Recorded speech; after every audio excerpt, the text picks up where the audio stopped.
오빠이.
Hello.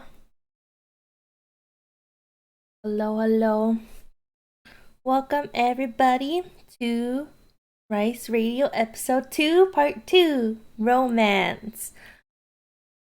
Hello Cameron, Crisp. Thank you Kenobi for the 2 months. Hi Liam. Hi Tony. Hi Flag.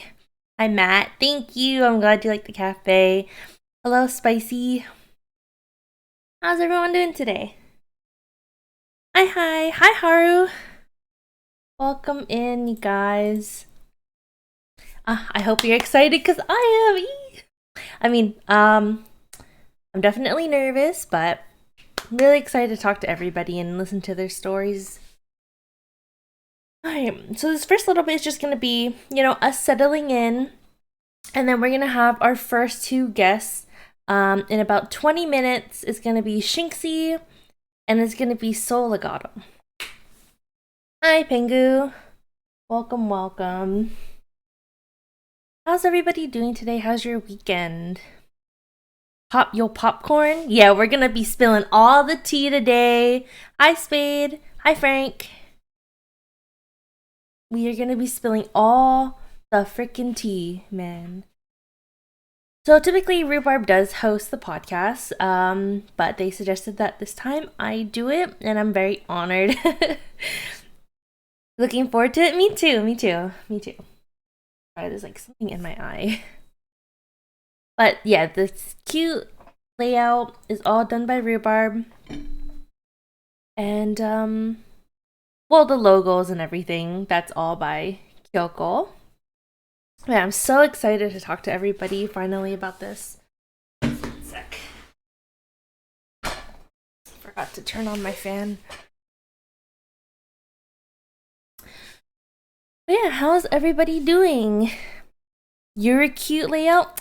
Shucks. Oh, you. Flutter you will get you nowhere, Flag. You're still a little binch.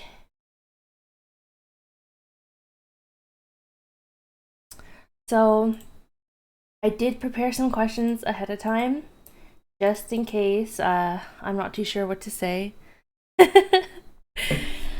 Oh, but I woke up this morning and I was just so tired, and I was like, okay, gotta get up in time for Rice Radio, make sure I got everything prepared. Don't want to be too scuffed today. But yeah.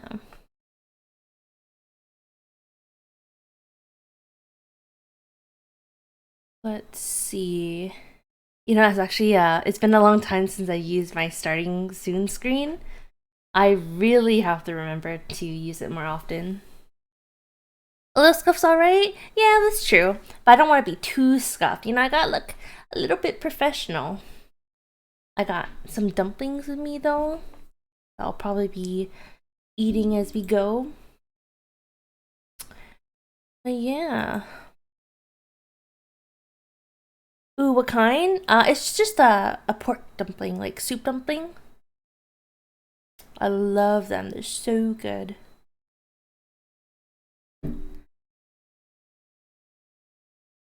So right now we actually have Tony and Spade in chat. They're going to be on later in a couple hours. Super excited for that. I'm really excited to talk to everybody about their experiences. And this is also a good chance for some people to, get to know each other as well, because not everyone exactly has had time to hang out yet. So these are always really great opportunities.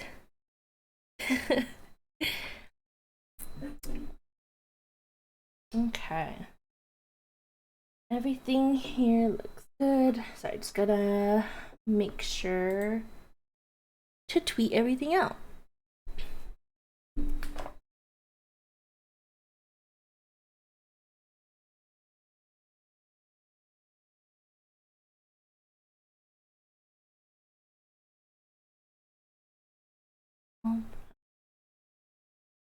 I'm so excited. We have like a lot of fun things happening. We have 2 meetups actually. Not tomorrow. I'm at 2 meetups next month that's gonna be super cool. One's gonna be in Vancouver and one's gonna be in New York. So, you know, if some people are interested in going, you can always just let me know. And we also have some new episodes coming out for Rice Radio. Rhubarb's probably gonna plan the next topic, so I don't know exactly what it is yet, but that'll be a fun time. And we also have some other YouTube videos planned too. We have an ASMR one coming out. We have a short for one of our VTubers. Hey, Sol, what's up? Let's go. And then, you know, we have some other fun things coming later down the road. I don't want to say too much, just because it's not ready yet, but I'm super excited for that. You forgot how CST works? You could always let me know if you have trouble with time zones too, because I know everybody is everywhere. So sometimes it is a little hard to coordinate.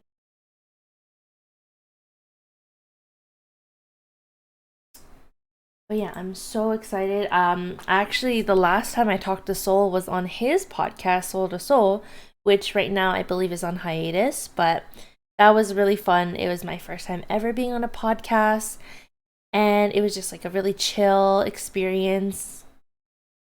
You thought you didn't? Oh, you lived on EST your whole life? Gotcha. Oh yeah, right, because you moved and everything. Right, right.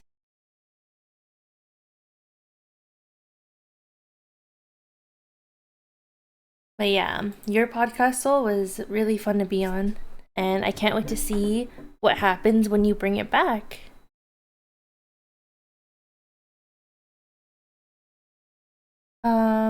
Chris, Cam, or whoever, any other mods here, if you could just like, you know, regularly shout out who I'm talking to today. I didn't make a command, but if you guys could just, you know, shout out Soul and Shinxy in the first part, and then Ninja, Spade, and Tony in the second half, that'd be great. Thank you. Oh, for sure, it was a great. Yeah, it was so fun. And then I think that was actually our first time ever like talking in a VC. Oh wait, no, you know what? That's a lie. We occasionally talked whenever you joined VIP. But yeah, no, it was super cool. And like, you know, getting to meet your friend Joseph as well. He was chill. That was awesome. Yeah, I'm really excited for this. I'm actually looking forward to some later topics as well that we have planned out for Rice Radio. Those are things that I'm more, I guess, like knowledgeable in. I'm not going to spoil the topics right now, but it's just something to look forward to later. That was our first extended convo? Yeah, definitely. And then now we have this one. We can have more time to get to know each other. I'm really excited to learn about everybody's stories and everything like that. I hope you have a nice juicy one. Alright, everything here is looking good. Sorry, I'm not really good at stalling times.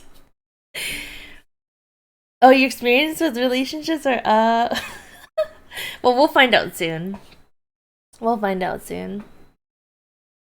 That's why this will be a good one. I've shared my stories of my relationships before in the past, and they are definitely in the category as well. I have so many different like varieties of stories. And yeah, it's definitely gonna be a wild ride. What about you, chat? Anybody have crazy relationship stories that they want to tell later?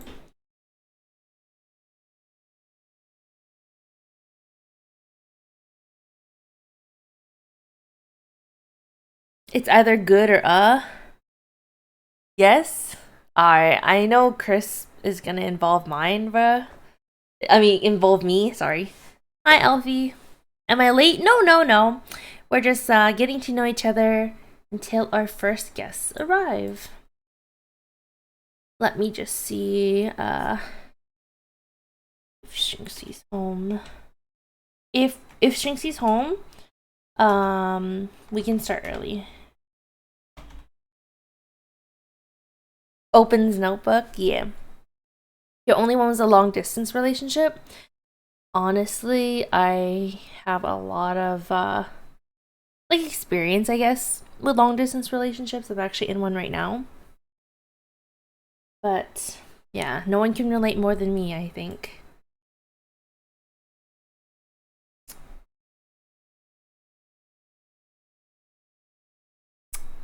My water. Alfie, how are you doing? Sincerely hope it works out. Oh, it's been great. We're actually coming up on 4 years in the new year. So I think we're doing pretty good. BRB, no worries, Tony. You got plenty of time to get ready and look fresh as fuck. You don't think any of your relationships lasted long enough to be stories? Maybe a hike. Oh, that's so funny. 4 years? Yeah. It's coming up on 4 years in January, actually. And actually, Chris Funk is my boyfriend. One of the moderators in my chat. You woke up to neighbors yelling and cursing at each other? Ah, nice. That's very nice. Years were turbulent enough during the short times. Oh, well, okay. I cannot wait to talk to you, Soul, about it. It's gonna be super cool. Yeah, I woke up to loud stomps from upstairs from the little child. Hi, Chur. 4 years of clapping cheeks. If you consider it like once a year, yeah. But in that time that we do see each other, maybe a lot. How do you want to recreate that Ted 2 scene? I know exactly what you're talking about. Oh my god. And I just realized we were supposed to have a movie night for Ted, and we just totally forgot about it. So let's do that soon.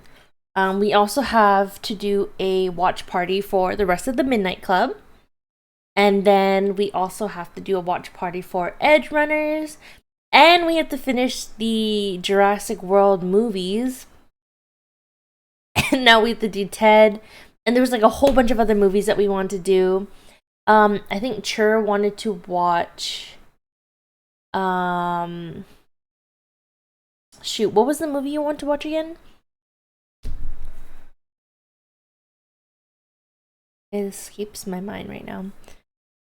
You guys have to have quality over quantity. That's true. That is true. I can actually touch up more about that topic later, Matt.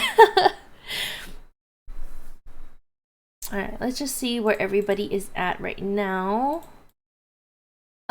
Soul, you can feel free to join the VC whenever you're ready, and then I'll let you guys know when I'm gonna undeafen. I think Shinxy is still on her way home. And yeah, we're gonna get started soon. If Shinxy's not in right away, we can always just start talking to Soul first, and then Shinxy can always join later if she's a little bit late.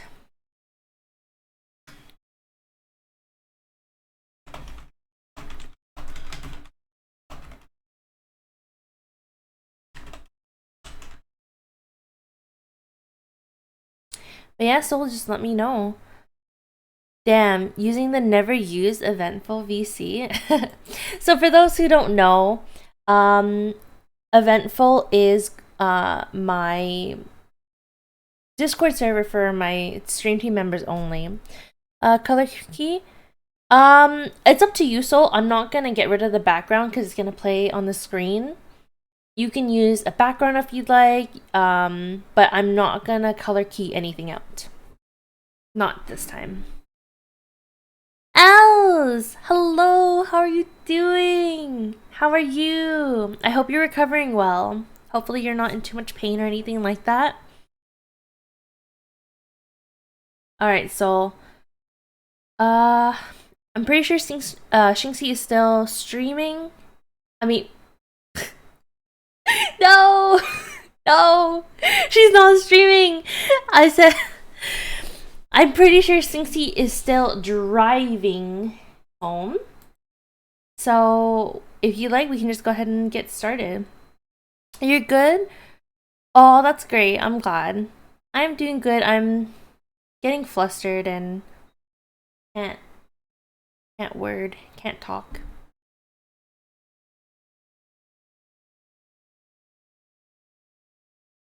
All right, so let me know if you would like to start. Oh, he's undeafened. Hello? Oh, what's up? Hello. Oh, was I supposed to stay deaf for a second? No, you're fine. You're totally fine. I just wasn't too sure if you're ready, but we can go ahead and just, get chatting first. How are you doing? I am chilling. I just my day job is currently washing dishes and prep cooking, Oh, I see. so every time I get home there is no way that I do anything without showering because I am covered in dishwater and food. Gotcha. Are you gonna be sharing your screen at all? Yeah, I have it sharing Okay. right now. Yeah, Awesome. or did you want me to do screen share? I'm Just assuming you want you me to can do just screen share instead? yeah, in Discord's Okay. fine. Yeah, let me share screen. See if that works. Okay.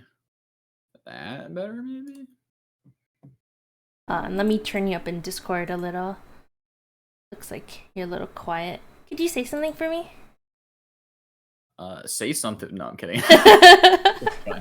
um, what's up? Yeah, I don't know. Just let me know, chat, if I gotta turn him up a little bit more.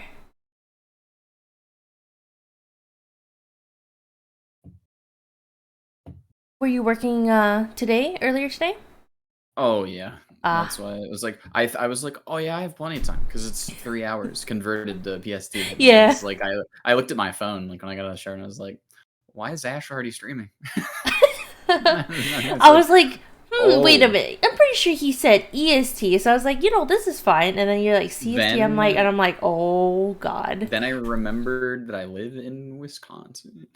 I was like, oh, shit. Classic. I was It's like, hard. I could imagine switching time zones is definitely would take some time to get used to. yeah, it's weird because only a couple of hours east, and it's like back to normal already. It's like already back to EST. Yeah. Not that far away. So I'm hardly central actually. Okay, sorry. There we go. I was like wondering why I didn't see anything. There we go. And there's Soul. Nice. Okay. Hey, love your background. It's so Yeah, nice. thank you. This is by Christian Mason. Oh my god, I got in at a good time Mhm. because he did do you know Amelie, she's I like a voice actor and a VTuber? yeah, I think I've heard of He her. does he's did a bunch of backgrounds for her and then but like man, like the detail is insane and for the price that he charged, I think he raises rates, which rightfully so. It's so incredibly You can detailed. see the shadows like on Yeah. every bottle on the bar. It's insane. Yeah, it's Um beautiful. I love it. But yeah, Christian Mason, really cool. And then the logo is actually by my good buddy Kota. Back there, I commissioned the logo separately and then asked Christian to put it in. They match So like honestly perfectly. Like all the details of the bottles and the chair and the barrels, like everything. It's chef's kiss. yeah, I Beautiful. think like the only instructions I gave him some pictures of like bars from anime that I liked, and then was like, I want it to be like a classic bar with like a modern touch, and then Nice. that's literally exactly what he did. That's nice. Yeah, it's pretty cool. Well, Soul, do you want to give yourself a little intro for the people that don't know you in chat? Oh, sure. Hello, what's up? My name is SolLegato, V singer, VTuber, professional cringe guy. Um, and I stream. Well, I'm looking to get back into actually doing finally, now that I've settled down after a move, recording some covers of like Vocaloid stuff, and then maybe just covers of whatever else, some original stuff. There's some original stuff on my Twitter. Um, Here and there that's like snippets of me working on original music that I'll just record in like, I don't know, my Yeti Nano or my phone. But looking to, now that I'm settled down, save up some more money and do covers, etc., stuff like that. And I also stream. Ash was mentioning, yeah, it's on hiatus right now, and I'm thinking about reworking it into an interview show, like just one-on-one type thing. But Soul to Soul, it used to be every Sunday at 2 p.m. EST. But due to my move and just changes in my life, I decided that it was time to kind of take a step back because I wanted to work on my own. I liked the collaborative stuff, and the people that I was doing it with are fantastic, and I like loved every guest. But I just needed to take a step back while I was moving halfway across the country. So that's like TBD. What's gonna go on with that? But yeah, I mean, other than that, I play too much FF14. I do the end game rating thing.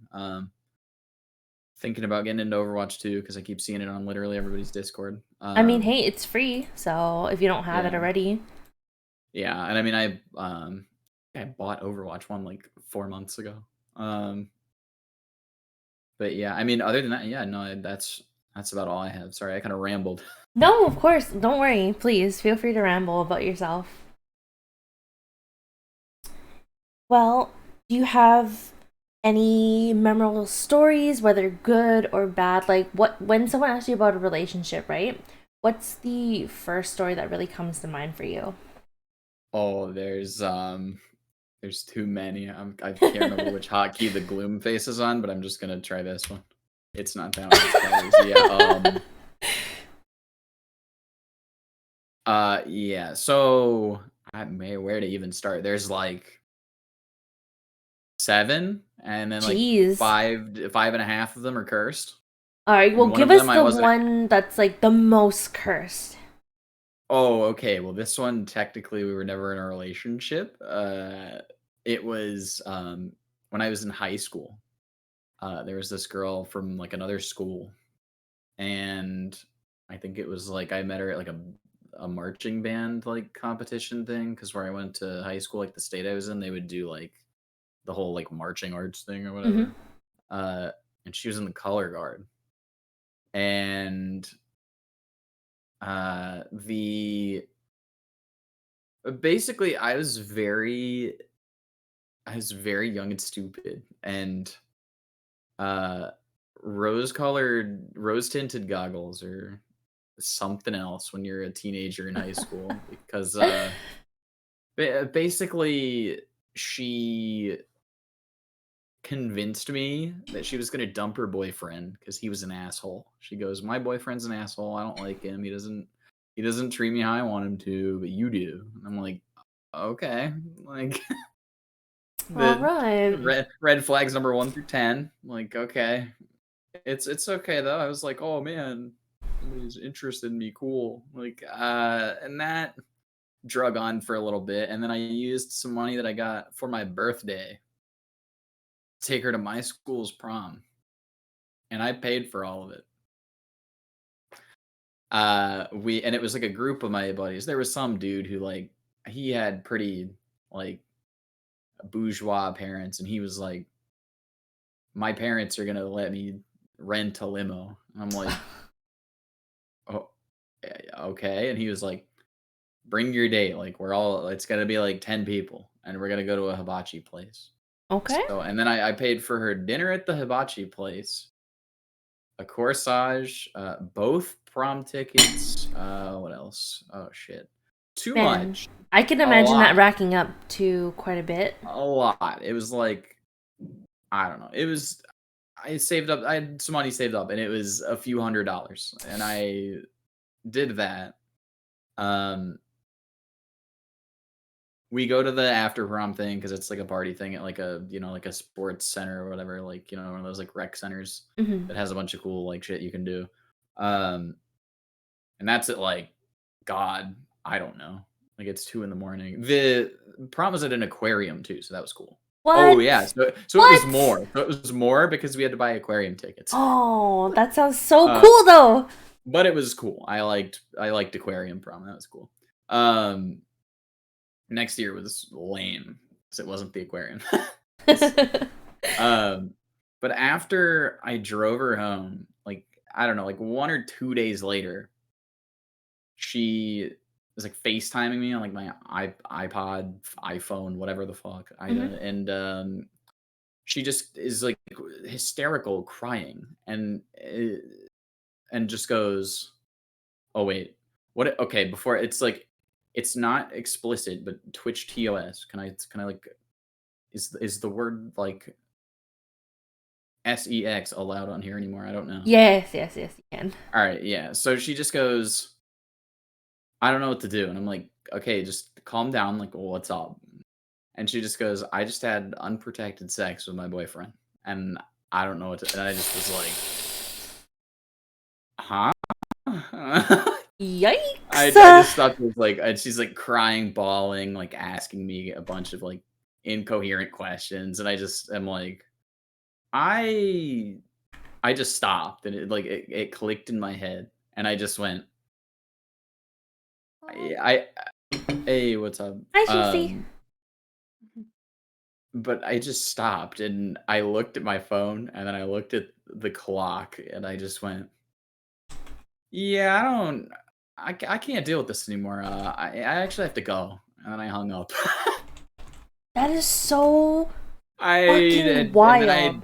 and then I didn't talk to her for years, but I saw her later because she went to college in like the town that we both like a town over where we both grew up.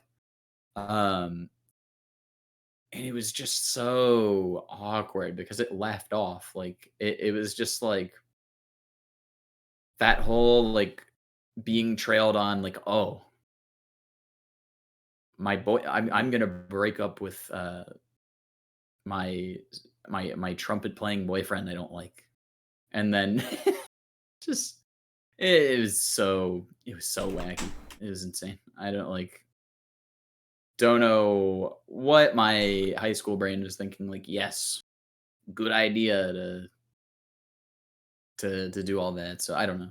To be fair, when The you're in high scariest school, like you're kind of like a little dumb. Like everyone is, you know. my brain was not fully developed very clearly. Also, when I went to go meet her dad looked like Danny Trejo. And when he shook my hand, I was afraid he was gonna hurt me. Actually, Damn. I was kind of a scrawny kid in high school, and oh my god, it was yeah. He's her dad looked like Danny Trejo. I had like scars and shit like on his face. I was and she just was like, yeah, he used to be like part of a cartel, and I was like, oh, okay. Like Well then, I was scary like, stuff.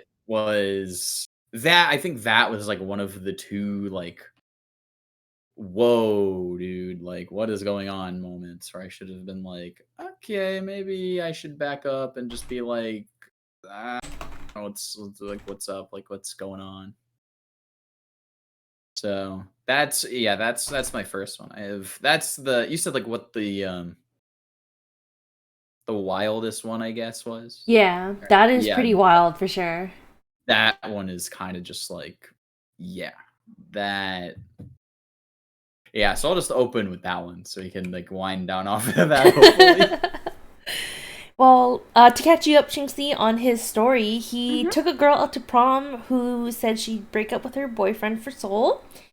He paid for everything, and then she called him up and said, I had unprotected sex with my boyfriend.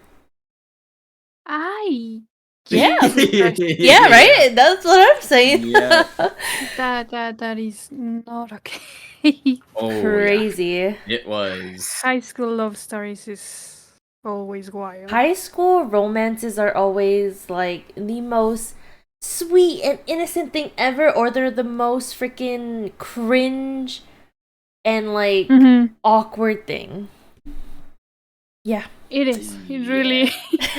Yeah, the chaotic like goblin story is just kind of like, all right, everything's all over the place. Like this is Knuckles says, "What's wrong with being part of a cartel?" Nothing. I learned that man's handshake. Nothing. Like, oh, no, I'm not gonna say anything about that. Nothing at all. There we go. Hey, there's Shinxy. Hello. Nice background. You look so cool. I just put the default. It looks so cool though. From Discord, it's so cool. Nice. All right. Well, Shinxy, do you want to give a little introduction for yourself? Well, hi. I am Shinxy. VTuber, animator. What else do I say? Certified cutie. Yeah. That too. I don't know. I have several stories. Bad romances. Which one speaks out to you the most, do you think? It's also a high school one. Oh, classic. Shocking. It's always nice. Right? It's always the high school stories. It's always high school stories. I was with him 2 years. And well, a lot of the school kind of bullied me for being with him because he was very the know-it-all of every class. So he talked over teachers and all of that. And I kind of endured him. I was like, I guess you're okay. I never thought it was bad. You're just too nice. I was just, it'll be okay. He maybe won't be that bad. Wishful thinking. Wishful, very, very wishful. And kind of made me think that he was the only one that he would care about me for so long. I still have that kind of afterthought that he left on me. But basically he was a hacker too. Oh. So after we broke up and I left school, he kind of looked for me everywhere. In my house, my phone, I changed it so many times. My address also twice. Oh. Until I lost sight of it. Oh my god, that's so scary. It is. Yeah, I think it's not necessarily a contest, but I think Shinxy beat me on the Yeah, okay, yeah, that's crazy. That's yeah, I didn't have to change my address. I just didn't talk to her. How long did you have to deal with that for? I still have to. Really? Yeah. Oh my god. The reason why I don't use Facecam is because of that. I can't show my face or my real name anywhere. That's As artists, I can't either do that. I have to use a made-up name ID. Oh my god, I'm so sorry. Yeah, That's so I know, scary. 'cause with PayPal sometimes. I think it's is it if it's a business, then it does show Yes. your Yeah, I address have to and your use full name. the business one, and also I saw that sometimes it actually shows.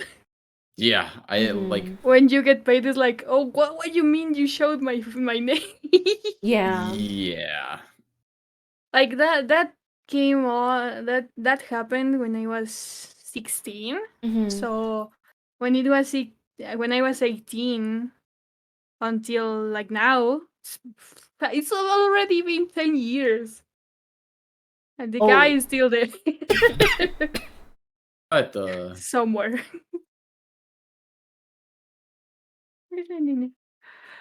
But I move on. I try. I found friends here, mostly. And I just like people. People that are not here. Yeah. Dude, that's crazy. I can't believe he's still going on with that. I don't know if he still does, but for precaution, it's better to be safe than sorry. That's exactly. fair. I'm surprised you didn't I'm at that point. I would get a restraining order. So, well, I guess actually, we actually tried. We actually tried on that. Oh my! But my police here, it's not that good. So the thing with that was for you to need to get a restraining order, you need to actually barely be beaten up, like the bruises and all, or be Oh, assaulted really? You by have to him. have Yeah, A lot of the I you have had to to have times like that. like Yeah. you have marks to from have physical proof. altercations. Yeah. Yeah, What? because if otherwise it didn't count. So Yeah, I mean that actually kind of does. That kind of reminds me of like the and not to like I won't get on like because I know people get really strongly opinionated about it, but like I Yeah. won't go in detail about it. But like yeah, the police system in America is like the way that it functions is retroactively. So like a lot of There's definitely the it's really hard. ways a lot of the ways that like some of the like laws and like the ways that they have to function is like they half the time it's like most people are just like yeah most of their influence in quotes is just their presence, but that doesn't really prevent people from doing stuff like online and like with stalking stuff. Like retroactive action is not very good at dealing with yeah. things like the stalking. Have you ever heard of that story where the streamer, she was being stalked by one of her viewers, and he actually flew out from another country over into the States, and he live streamed himself actually stalking her outside of her house Oh, I and remember like that. following I her think I around did. everywhere. Yes. Yeah, and then the police would not do anything about it because they couldn't It was prove pretty he was recent, wasn't it? actually. Yeah, I think it was, and they said, oh, we can't prove he's actually like trying to harm you and stuff like that. And it's crazy because like people won't take action unless something serious happens, like god forbid something really serious happens and they get hurt or even die, and Yeah, they won't take exactly. action till it's too late. It's so scary. Yeah. That is very nutty. I'm like, Yeah, I don't know why wow. that's the course of action with the law on that. Like, there's so many ways to harm someone. Yeah. The only time Not I ever just dealt with physically. like a stalker was in high school, but luckily that only like lasted a short amount of time, and it wasn't like anything serious. He just like followed me home a few times and stuff like that, and like Even watched me and my that is friends. so bad. Yeah, but I mean, it was in high school, and like I had a lot of friends around like all the time, so and like I walked home with like friends too, and luckily like he was never like the type to actually do anything. But yeah, definitely in your situation that is so crazy scary, and I really hope that you can like find the peace where you can do whatever you want without having to worry about him anymore. Yeah. Well, that's also why one of the plans is leaving this country. Yeah. Like, I want to not be here. Yeah. Just come to Canada. Oh, I will. Heck yeah. I just realized I didn't really give an introduction for myself. For those who don't know me, I'm Ash. I am the owner of Team Ricebowl and V Donbury, and I'm a Battle Made VTuber, a longtime gamer, and I've just started to learn how to do some art, and I'm really excited to talk to everybody today. Very beautiful art, by the way. Thank you. Yours is so cute. Oh, I'm still like crying over the birthday art that you got me. It's so beautiful. Shinxy does amazing stuff. Honestly, check her out, please. All right. Well, you guys gave your story, so I guess I can give mine. So whenever I've had like a lot of different relationships, honestly, and I've had a lot more stories than I have relationships. But the one that probably sticks out the most is actually one I've talked about with a few different people before. He was an abusive ex, and we had dated for I think about 1.5 to 2 years. It was like kind of on and off. But basically we were long distance, and he at first, like in the beginning, he was like really sweet, and he started hanging out with me and my friend group, and we all became like, our own little group. We hung out all the time, literally every day. And then after a few months, he like got really weird, and a lot of my friends actually started not liking him. But you know, at the time, like, you're in love and you get blinded by things, right? So I didn't really like listen to all these warnings from my friends, and despite a lot of my friends are saying like, oh, I don't like him, like he's a total dick, and it actually got to the point where he kind of had me, I guess, like brainwashed in a way where he convinced me to cut off ties with a lot of my friends, which I had regretted doing so much later on. But we're all friends now. Like, everybody that I had stopped talking to, we're still good now. So, thankful for that. But he would basically, like, make me cut off my ties with everyone other than him, and, like, made me rely on him. So that was very, like, emotionally abusive. And then he would even, like, not hesitate to, like, flip out at me in front of other people. Like, one time I got him a Wii U for his birthday, and he just, like, was so angry and, like, didn't like, he's like, oh, the new shit's coming out soon, I don't know why you got me this piece of crap. And he would, like, start screaming at me and, like, freaking out. And it was, like, really hard for me to leave a relationship because I was, like, so emotionally damaged already, and I had, like, developed a lot of, like, toxic traits as well because of him. And there's, like, a lot of times where he would hide his information. Like, if I tried to offer him advice or ask him about things, like, in his life, he'd be like, it's none of your business, like, I don't know why you're trying to get into it when I leave your shit alone. And it was weird because we had already been dating for so long, so that was really weird. And his friends also were the extreme party types, and I told him I didn't like them because of the way they would all act together, constantly like drinking and partying. It's like wasn't great. Like, there's even moments where his friends would, like, use his phone, and he'd be like, oh, it's so they can use Twitter, even though I know they have their own account and their own phones. But the second I tried to touch his phone once when he visited me, he, like, snapped at me, and, like, it was pretty scary, honestly.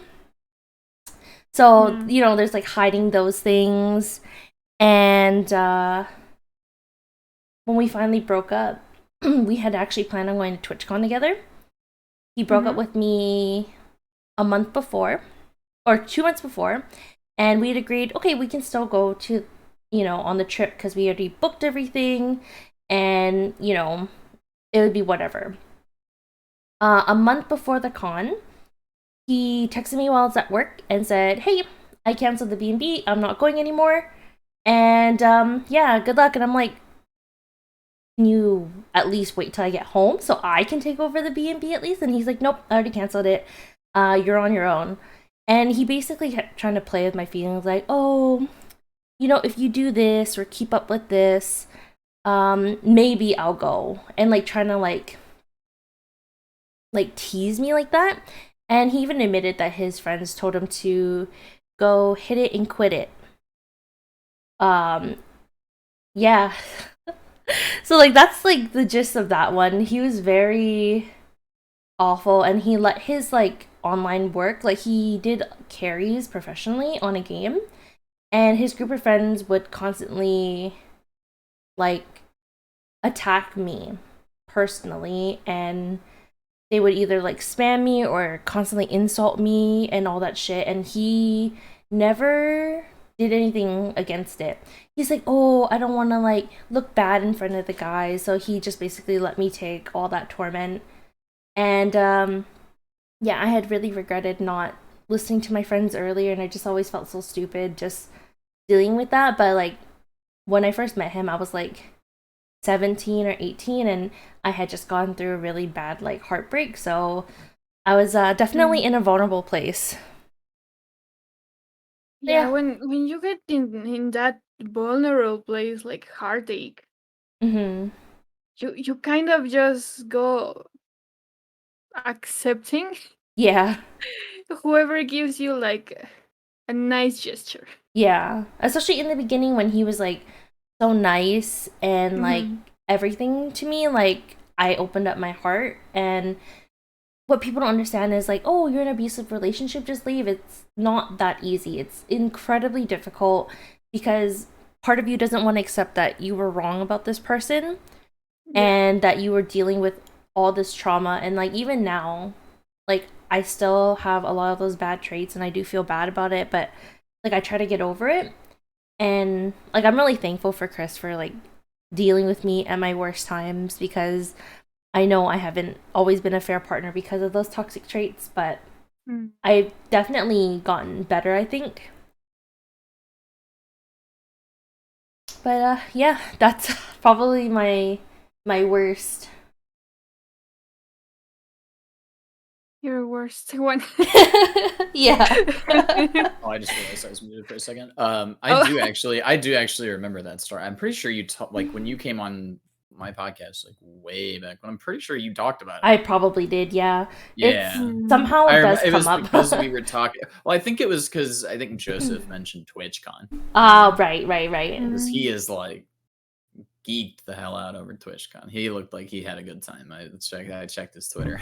Yeah, don't get me wrong. TwitchCon is so fun. It's just that trip for me was so hard.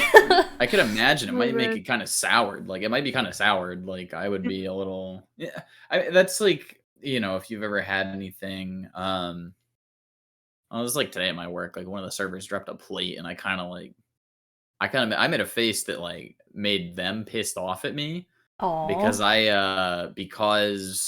I have had somebody like straight up break a plate and then like I don't remember. It was like a long time ago when I was like really. I had somebody like break a plate and like take the glass and try to stab me with it. So I like saw like plate like drop and like shatter, and I was like, I made a face, and they were like, "Is there a problem?" And I was like, "Oh no!" Like I was like, "Sorry," like it's fine. Oh. It's just kind of like, yeah, how am I supposed to like, and then I said why, and then they were like, all right, whatever, and then they were still mad because it sounds like I made it up. I'm like, all right, well. So we went over the bad. Do you guys have any good stories that you have that you want to talk about, whether it was someone you're dating or just like even in the talking phase? Because sometimes those can make really memorable, you know, moments for you. But do you guys have any good things that you want to share? Yes, I have one. Well, good one was until like 4 or 5 years ago that I met my best friend. We met online by another friend. We met after he went through a very traumatic stuff. And my friend was like, "Oh, you went through something like that. Can you talk to him?" He was like, "Maybe you can talk to him." Because I don't know what to say. I was like, I can try because he's your friend. But we started talking. We shared our moments, all that happened to me, all that happened to him. And he taught me to communicate, to talk with the people I like and the people I love. Not only as significant others, but also as friends. He really taught me to communicate how I was feeling, of how it's much more important than that you guys share something in common or not.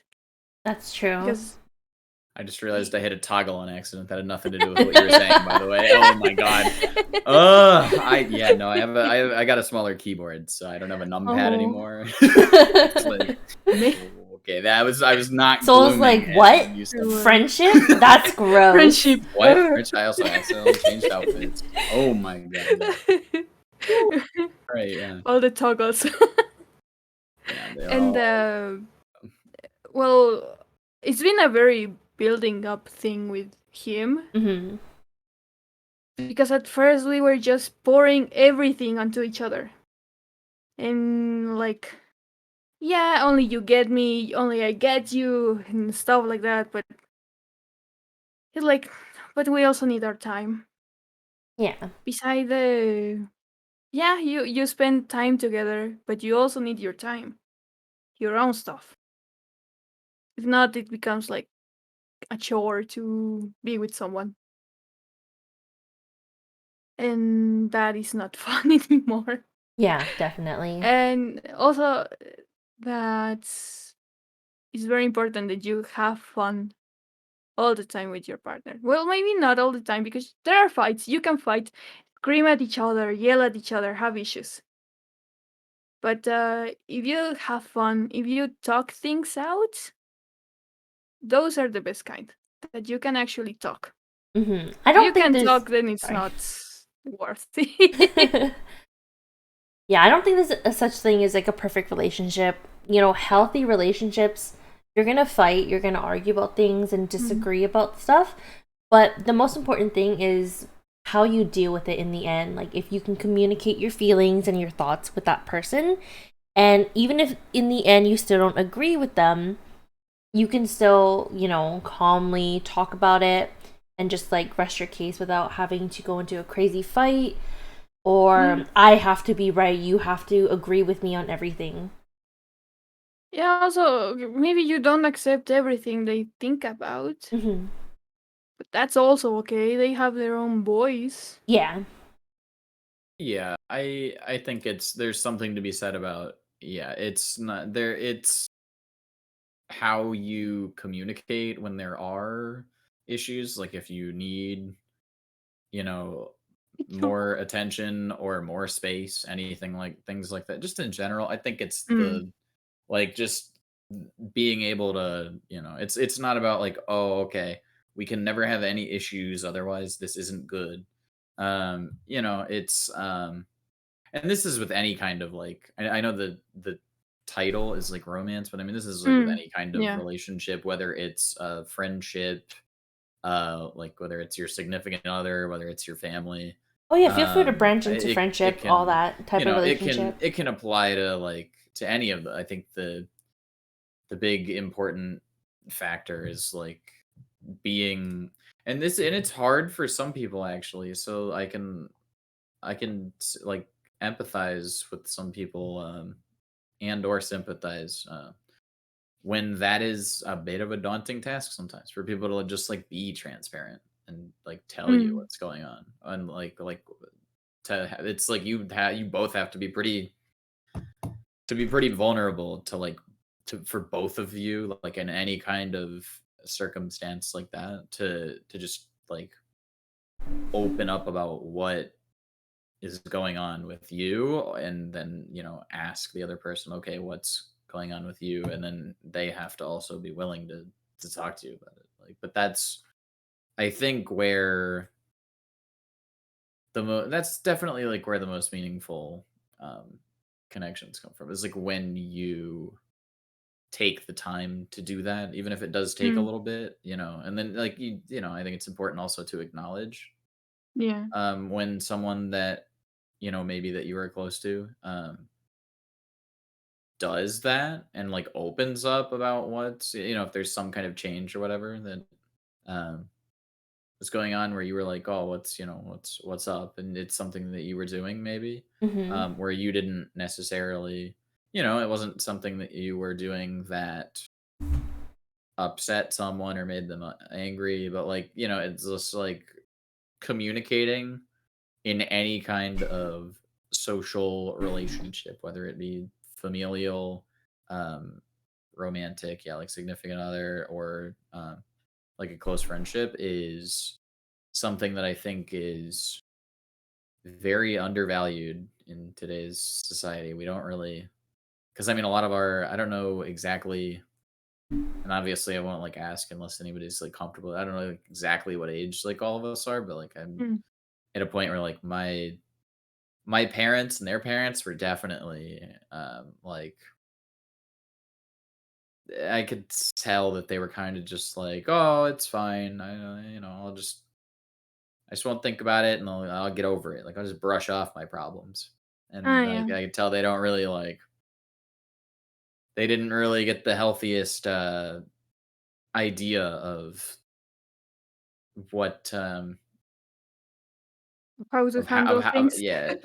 how to handle social situations Yeah. in a way that is productive mentally and emotionally. I So it's like, want to expand on what we were talking about earlier, like, the communication thing. So Mm. obviously, we all know, like, communication is key, but there's going to be times where people, either at work or friendships or even relationships, where they're not going to listen and they're going to be very hard to deal with. Yeah. So how would you kind of, like, handle a situation where the other person is just not willing to communicate or work with you at all? Well, this is funny because I am usually that one. oh, Well then. I am well, usually that one that has such a hard time just saying things. Like, just say it. I can't. I don't know how. Hard to word it? Like, nah, I think it definitely, depending on what the situation is and like yeah. what history you Well, have with it's more anything like I I have a hard time communicating feelings, or well, I used to have more problems, even more than now, communicating. But like my friend had to, like, a couple of times kind of insist a lot to make me talk, because I was like, no, I'm okay, it's okay, don't worry, I'll get over it. And like you're doing the I'm okay, then they're like, yeah, are you I'm really okay. okay? I'm okay, but he obviously knows I'm not. Yeah. Yeah. But I'm still not talking. Like, I am a lot like that because my mindsetting, the way I grew up, was don't talk about anything you feel. That is only for you. You bother everyone else if you share. Aw. Well, I can You have assure you, you'd to never bother smile. me. Oh, it's like my family was like, you have to smile. You have to be what they want you to be, and that's all. Oh, oh Lord. Yeah, I didn't have that quite that experience, but like I definitely had like a, okay. Just like some teachers and like my like parents, whoever, Mm. would kind of it was a similar atmosphere where it was like this is very like I'm very clearly being told to bottle up my emotions and Yeah. like because they're going, well, your feelings bother people. And I'm like, "Oh, Mm-hmm. okay." Like that is This is and that you and grow and up like that. and it is You not bottle. You bottle healthy. up everything. And let me tell you, okay, and I'm sure that you and I Mm. can probably relate on that note. Holy shit, this bottling hurt. Oh my god. Yes, Yeah. a I lot. hate it. Oh my god. That is like one of the reasons like with a couple of my like really close friends, I'm like Mm. I am and I don't know that like you guys would know this stuff that like just from seeing any of my stuff on like socials or just talking in passing, but I am a big emotional crybaby. Like I can see I it. cry a Me lot. too. Me too. Okay, I well, I guess cry. I'm a little more obvious than that, but I like cry so yeah. much. I'm and like when I had a couple of friends of mine just be like, you are kind of a baby, and that's okay. Like you're a big crybaby. And then they just sort of like, that's okay. Of course. That like wow. Holy shit! After the years of It makes the it feel like a huge weight's lifted off your shoulders, right? Yes. familial environment and academic environment telling me to suppress myself, to then Mm-hmm. when I do open up, have people be like, it's fine. Like, yeah, obviously don't like let it like control you and whatever else or whatever else, but like when somebody openly accepts that I'm feeling my feelings, I'm like, all right, yeah, that's like wow, Pretty that's pretty healing. poggers. That's pretty It's pretty poggers. So I never felt that until like when I met my friend, I felt it with him. And then I was like, okay, he's the only one that I can feel like that. Oh. What the hell? And when I started streaming, more people appeared that were okay with how I was feeling, which was a super big shock. I'm not gonna lie. I was like, when they started accepting me, whatever I thought of, yeah, it became such a big shock. I cried so much. Oh. Because like people actually exist that actually accept others. What I know. the fuck? Once you find those people, it's just everything changes. Your whole view on life is just different. Yeah. But like I grew up like that. Mm-hmm. I have a hard time expressing things. But now that I am trying to, it's like I don't have the words to express it. Yeah. Because I got so used to not saying anything that you don't know how to say anything else. You're like, yeah, I am okay. I really am, but I do feel sad sometimes, but I don't know how to express that. I understand that. I mean, it's already a lot that you're even saying that you feel sad, you know? Mm. Baby steps. Yeah. Baby steps. Well, for what it's worth, if either of you or really anyone else feels like they want to talk about something and they feel like they don't have anyone to talk about it with, I'm always open and I feel like I give pretty good advice. And even if you're not looking for advice, I can be a good shoulder to lean on. So, like, don't hesitate to reach out if you do need anything. Don't let me cry. I want to be able to, like, give that sort of, like, relationship to people, especially to, like, the team members. Like, I don't want to just be like, yeah, I'm the leader of the group, you know, I just want it strictly professional. Like, I want to be able to develop deep, meaningful connections with everyone, and obviously it's going to be hard for me to connect to every single person, but I want to at least have the option there. One thing I appreciated about when you have that offer there is that a lot of people with the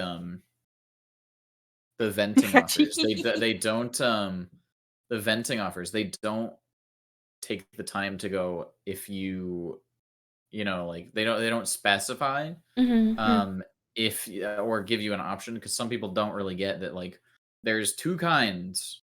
The one where you just need to like blow off steam and like you want someone to like be an open ear, and there's the one that like you would like that specific person to like give you suggestions, because sometimes people don't want the suggestions. Yeah. Sometimes people specifically are going to you for suggestions.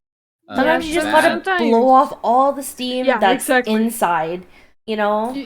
Like you know you're not being good. You know you are wrong, but you just want to say fuck off. Yeah. And you want someone to say it with you. Yeah, it's kind of just like, okay, yeah, sometimes you want, you know, some help and suggestions, and sometimes you just kind of want, you know, to be told like, you know, you're valid for feeling this way. Yeah, because it was sometimes when you don't, like, if you do it backwards and give advice or suggestions, when someone wants to just blow steam off. Yeah, and then that'll just make things even worse, getting unsolicited suggestions. It backfires a lot, and you end up being the how dare you give me advice? I don't want advice. Yeah. I know I'm wrong, but don't give me advice. That was your high school, Hachi. Honestly, like, as much as like I give advice and I tell people, oh, it's okay to feel what you're feeling, like I still struggle with those things too, you know? Yeah. I'm not the best at expressing my feelings sometimes, and when I do, it comes out very strong. And then like sometimes if people ask me like, oh, what's wrong? Like, it's hard for me to open up to a lot of people, and there's only really like a couple people that I can really like say everything to without feeling like it's too much. You have to hold back a bit. Yeah, exactly. Yeah. So like I know they say, practice what you preach, but it's hard, and I understand that. It is. Oh, the two phrases: practice what you preach, and do as I say, not as I do. Exactly. That was like one of the things when I was an undergraduate. When I was in music school, I had a lot of I had more acquaintances than I had friends because we were just, we were in proximity of each other all the time Mm-hmm. because of the environment. So it was, I would those people would probably be like, yeah, we're friends, but then I wouldn't actually know much about them aside from us just talking about the one thing that we had in common, which is what's going on in our life at the same time, which was that we all decided to go to school for music at the same place. And we're just Yeah. talking about all the stuff that's in that. We're not talking actually about okay, what's your specific sometimes it would get into that with a very select group of people in a smaller group, but I had a lot of that. Oh, I just lost my train of thought. Oh, why did I say something? Uh Like you don't have the trust for everyone, like Mm-hmm. the same oh yeah, level of yeah. trust. Like with some you trust to just hang out and have fun. Yeah. Others to say whatever, no matter what you say. And others to just I don't know, Yeah. just Oh, say anything. that kind of goes into. I just saw that question in Yeah, I was chat. gonna Mm. ask So, Yeah, Matt Otterpop. so I How do think you feel about toxic positivity? Good vibes only and denying people their negative emotions. I play the MMO where toxic positivity is rampant. And it is yeah, no, and it's really weird. There's Mm.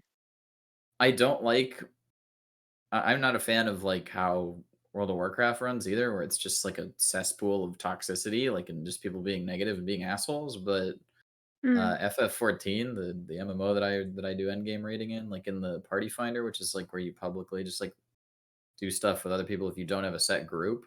Mm. Luckily, I do, so I avoid that.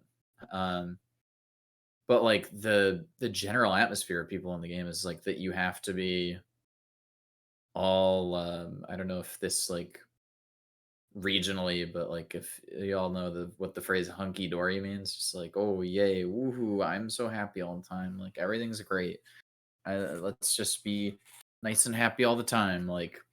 About if people are just preventing others from really clearing any of the content and don't care and are just whatever, and then they're just content with being really bad to the point where it makes the game awfully unfun for other people. Mm-hmm. Mm. Um and and it's not a, oh, I'm trying and I'm just not really good. It's a, I don't want to try. Just let me do what I want, blah blah blah. And then people will, to a fault, defend them oh no, you can't say anything about that. No, let people do what they want. And I'm you're joking, right? You just you And fine we with are this? It's happy. yeah. And I'm there's no way. There has to be some underlying motive if you just are convinced and oh blah blah. Because it's just, anytime anybody makes any even constructive criticism, Mm. there was a bit where it's some constructive criticism that was not asked for, for people that were being very Mm. difficult, would get the person that typed anything banned. It's just yeah. So that I'd seen a lot of toxic positivity in the gaming space. And then Mm-hmm. some way back in in college, yeah. The music school stuff, it was kind of there were some professors that, bless their souls, and I love them to death and they did a lot for me, but some of them just had this weird Mm. view that you just need to look on the bright side of everything, and it was Tony says, I feel that it's very wrong to invalidate/deny someone's negative Mm. emotions, especially denying it for the sake of good vibes only. On the other hand, I think it's problematic to be consistent trauma dumper, especially if they're not helping themselves or not taking help. That's true. Yeah. Well, toxic positivity, like What examples do we have on that? I think it really depends on like the context of the situation. You know, like comes if in a lot of different flavors. Yeah. like if I know it's more of relationship denying wise. negative emotions. Like if it's relationship wise, like you can't ignore the bad, otherwise it's just gonna keep getting worse and worse until you get to the point of no return. But like what Sol was talking about in the gaming community, like it can vary. Like if you are competing for, in tournaments or stuff like that, sometimes you have to listen to the negative stuff to improve, but at the same time, if you're constantly negative about everything and you're not actually doing anything to improve on it, like people will just want to focus on the positive. Like instead of saying, "Oh, I'm always doing bad," blah blah blah, just like people will try to focus on the positive. So I think in the gaming community, it's acceptable in some situations. But yeah, relationships, I just don't think it is. But again, context is very important, and it is like a case by case thing. Like in relationships, I guess I have more in like denying negative emotions. I was with this guy that I spent a while with him, and at the beginning it's so beautiful, so exciting, so wow, always, right? But then you get used to things, you stop being like stop pretending anything is bad. So you start feeling bad, you try to feel bad, try to trust the other person on that feeling bad. And suddenly the other person is like, well, where's the cheerful, happy person that I first dated? Why are you not that person? You should be that person. What is this? I am hoping you would change. You will change eventually. I'm just with you because I hope you'll change back to that. I'm like, well, I am also this. I also feel bad. I also have my awful days. But with that person, it was like, no, no, no, no. You are the sun. The is so beautiful and bright, and I was like, no, I am not. I mean, one He way I just like to didn't know think, that part. yeah, one way I like to think about it is like, if you think about it, like how flowers, they need the sunlight to grow, right? But they also need the rain to come down to help them grow as well. So everybody needs those negative experiences and those feelings to help grow as a person. And it's just, again, how you handle it in the end that really makes that difference. Yeah. Oh my god, Turbo, that is a dream. Get someone who will make you dino nuggies in bed when you lose 6 ranked games in Val. True. Hog metaphor, What do you guys thanks. think of relationships online? Oof. That's Oh, that's I a do have pretty another common story topic for about that me. one. You can go first, Sol. Yeah, so and it's like vaguely related. Yeah, I don't shut up about the stupid funny MMO anime game that I play. But one of my exes actually I met on there, and that was LDR, and it was good and bad. It like met on there, and then it was like met up in person for like a few days. It was only a 2-month relationship, and it was like online for yeah. I mean, it was LDR, and we weren't really in a position. It was like I was in I was in the Midwest, and they were on the East Coast, so it was like pretty far of the US. And it was good, but one of the things that was so like the first month was really good, and then we met, and then it sometimes I don't know if anybody's had shorter long distance relationships where like when you meet, then at the very end of it, they're like, I don't know if I can keep doing this. Like, I don't know if I can handle the fact that you're gonna leave. Oh. So, and I think, we both just had a big cry, and then I was like, can we just, can we try? Mm. Um, and I didn't realize how reluctantly they agreed to do that. I was like, it seemed at the time like, just because of how turbulent everything was, it was like, oh, okay, this is fine. But in reality, it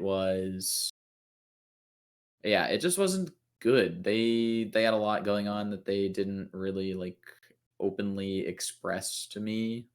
Mm. That gradually got worse over the month, and then they were like, I should have told you that we shouldn't have kept going a month ago. Oh. And it wasn't Oh. because they didn't want to be like together. It was that they were like, it's unfair to you for me to keep Mm. pretending that I can handle this right now. Oh. And they said so I should have been more mature and like did because it just led to like the second month was a bunch of like weird communication issues, like it was like just me asking for like clarity and all this other stuff, and like Mm-hmm. getting pretty like moderately frequently ignored, and like like they would go hang out with other people, and it was just really awkward. So then when it hit the point where they told me what was going on, I was just like, oh yeah, it did not feel good. When I was like, I don't remember who initiated like the what's okay, this is what's like, whether they went, oh, this is what's going on, or I said what's going on, and then Mm. but yeah, it was like 2 months. It was LDR. The first month was really good. The visit was great too, mostly. Um, there was like some annoying garbage because they lived with their grandmother and the thermostat was way too high in a state that is hot as hell. So that was like very obnoxious because of the heat, like trying to sleep. Mm. But yeah, I mean that was a good experience because I got to kind of feel out, okay, here's some things like distance that are like kind of essential with something like that. Here's some things that like, okay, yeah, you can just all of that kind of stuff. It was a learning experience, Mm-hmm. basically, is what Mm. I would say. It was a learning experience. And yeah, I mean, they just ended up, they were a person that needed a lot more people's attention and validation than than just mine. And then the fact that it was at that point just mine, when they were like not feeling, they just had a bunch of other stuff going on, like Yeah. Mm. mentally and their own life, like, and they unintentionally and admitted that they unintentionally hurt me by their actions by doing that kind of stuff. Yeah. And then told me that sorry that I did that for a month, like, or it gradually started happening like that over the month, because Yeah. they were like, it really wasn't fair to you. So, Yeah. so like the first month was like before that whole, I met them, and then it kind of like trailed down a little bit, but like, it is what it is. It happened. It was a learning experience, and both of us had our faults with that whole thing. So I'm not, I don't regret it. Mm. Chur says, personally, I would not be able to deal with an internet relationship. I'm very much a need to be with the person type. Need my daily after Mm. work cuddle sesh, or I would have lost my mind now. And Matt says, it's very hard to be in an online or long distance relationship. I think it just takes different skill sets and it's not for everyone, but a lot of people go into it without considering that. I mean, for me, time to expose myself, I guess. Like, I've honestly, like, been in the position where I've talked to people, like, online, Mm. since I was honestly pretty young. The first one I can really think about was when I was, like, 15. And it's kind of gonna go into, like, a different type of topic, but basically, like, when I was that young, I was playing on the Xbox a lot. So I ended up talking to people, and I was bullied a lot in school, so I never really had like a lot of like intimate relationships with people, or even like really good friendships. So like when people would like give me all that attention, like obviously I'm young, and I was like, cool, I'm making friends, like it's super cool, until some guys would just kind of like take it to a more intimate level, right? And I didn't really think much into it. I was just like, oh, like this is so cool, like I'm fucking popular. Being a girl on Xbox, especially in the Call of Duty community and everything like that back then, like yeah, you're definitely gonna be popular. But like yeah, I've had a lot of long distance relationships, and I'm in one right now. But back then when I was younger, I actually had a lot of situations where I didn't realize it at the time, but when I got older, I was like, wow, those guys I talked to were literally pedophiles. Jesus. Yeah. The worst case was I was 15, and this guy who knew my age was 25. Whoa. And he would like tell me about like sexual things he would do while we were like hanging out. So like me at the time, like I didn't know how to process it. And unfortunately it did like, I mean, I never really interacted with them too much, but like at the time, like I didn't know to like, this is not okay kind of thing. And I just kind of like brushed it off, didn't think much into it. But yeah, when I got older, I was just like, holy shit, like it's insane, like that it actually happened to me. Yeah. So online relationships can definitely be really hard, and if you're young and you don't have too much like knowledge of the world, it can be very dangerous. And like luckily, every time he ever asked me for anything, I never gave him my information. I never sent him any pictures. Like, oh, that is so I was luckily like cautious enough as a child, but with other people, like they might not be able to do the same thing. So that's why, you know, stranger danger. You have to be very careful about things. But, you know, for us who are adults and making friends online on Twitch and everything, we at least have like common sense to know what's right and what's not right. So I think it's really important to like, you know, teach your kids, teach your friends, your family members, like you have to be careful about everything, and don't be too trusting. Even if you want to be nice to a person, like you can't just put yourself out there like that. So luckily I wasn't a complete dumbass. Yeah. But I have definitely had my fair share of like, you know, actually dating people online. And a lot of the times they didn't, okay, yeah.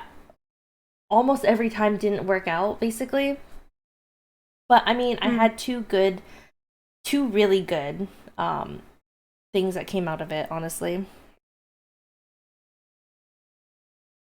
Trish says, I saw something on Twitter about that. This girl said she was 15. She was added into a group chat with guys in their 20s, and some of them said, why is she here? And she said at the time she was like, why don't they like me? And now she's 20 something and said, oh, that's how they're supposed to act. Yeah. Honestly, God bless those guys. For real. Yeah, that could have been such a mess. In a more positive note, I've had several good friends who found their significant others from meeting in Twitch communities. It's actually funny because that's how I met Chris.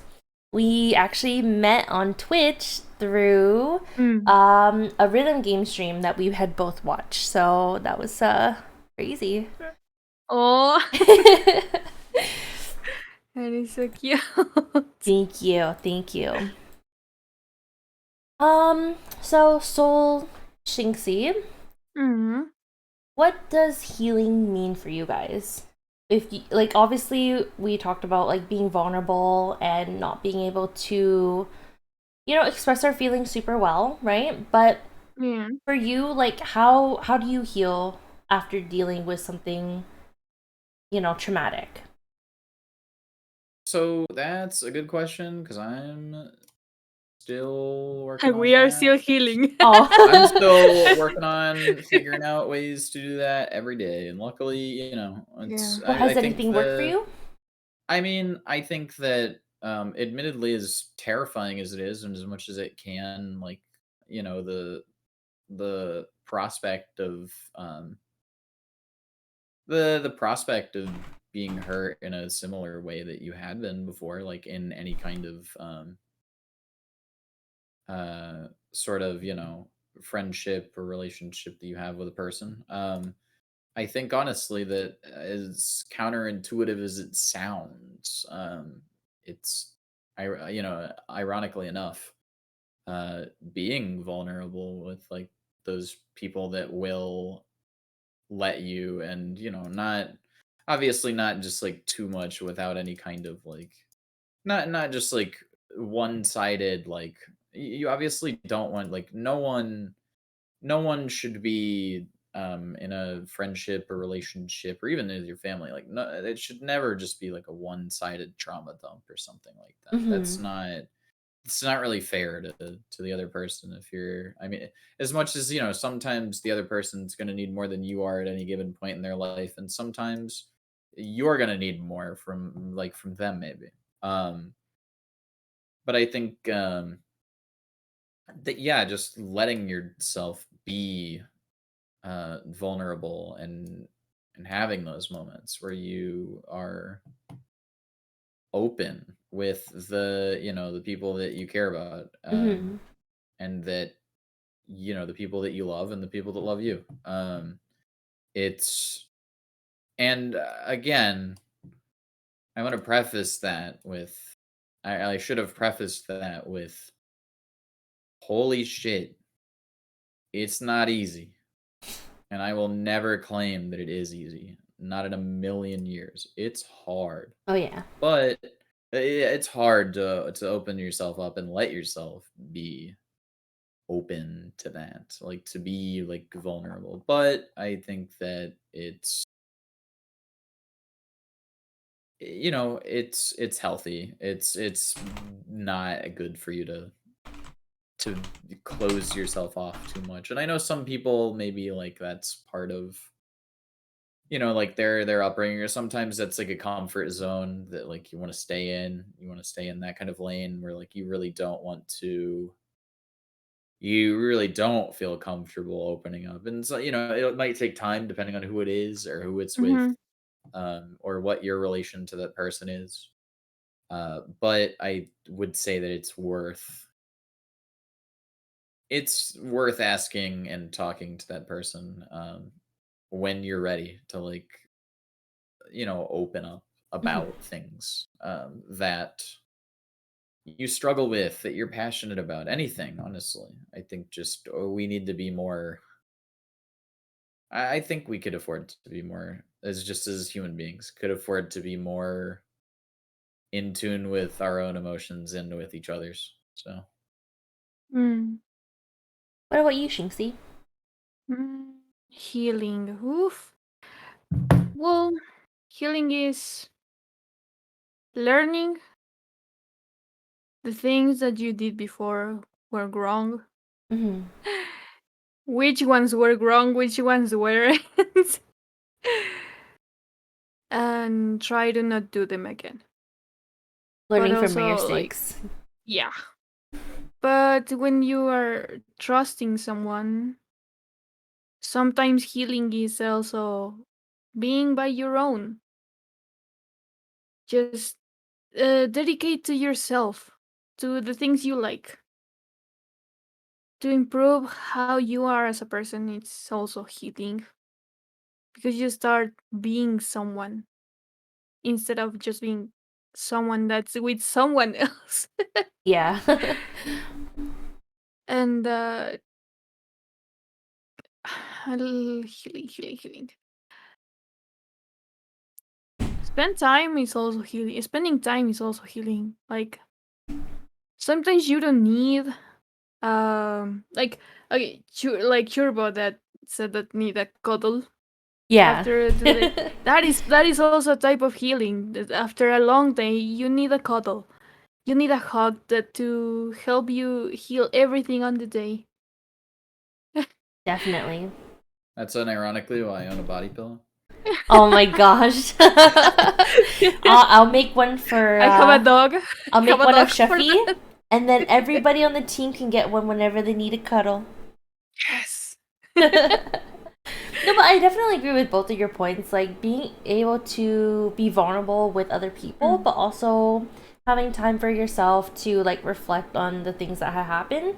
They're both super important, and you need like a balance of both. I think, being either alone, being with a small group or one person, and also being with a big group. And it's just like taking those baby steps. And obviously, healing means something different for everyone. It can take a week, it can take a month, it can take years. And I feel like what people need to remember is you don't need to rush it. And there's no such thing as you're taking too long to heal, because your feelings are valid and you should be able to deal with it for as long as you need to. But obviously it'll at the end is like the time you take to do it. You don't have to take like a week like others would, or a month or a year. Yeah. It could take so many years, and that's okay. Yeah.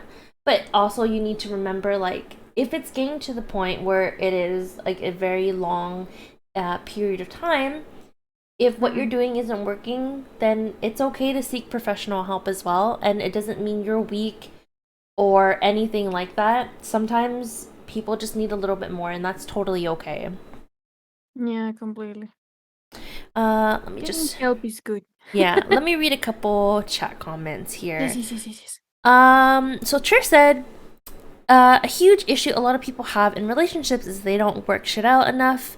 Too many people lose their partner over stuff that could have been worked out, and in the heat of the moment end a potentially great lifelong relationship.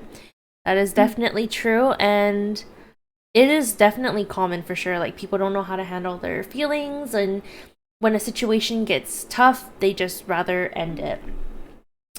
And Matt said, I wonder if healing is a start to finish linear path. Personally, I think healing is a lifelong process, and sometimes you go backwards before you can go forwards.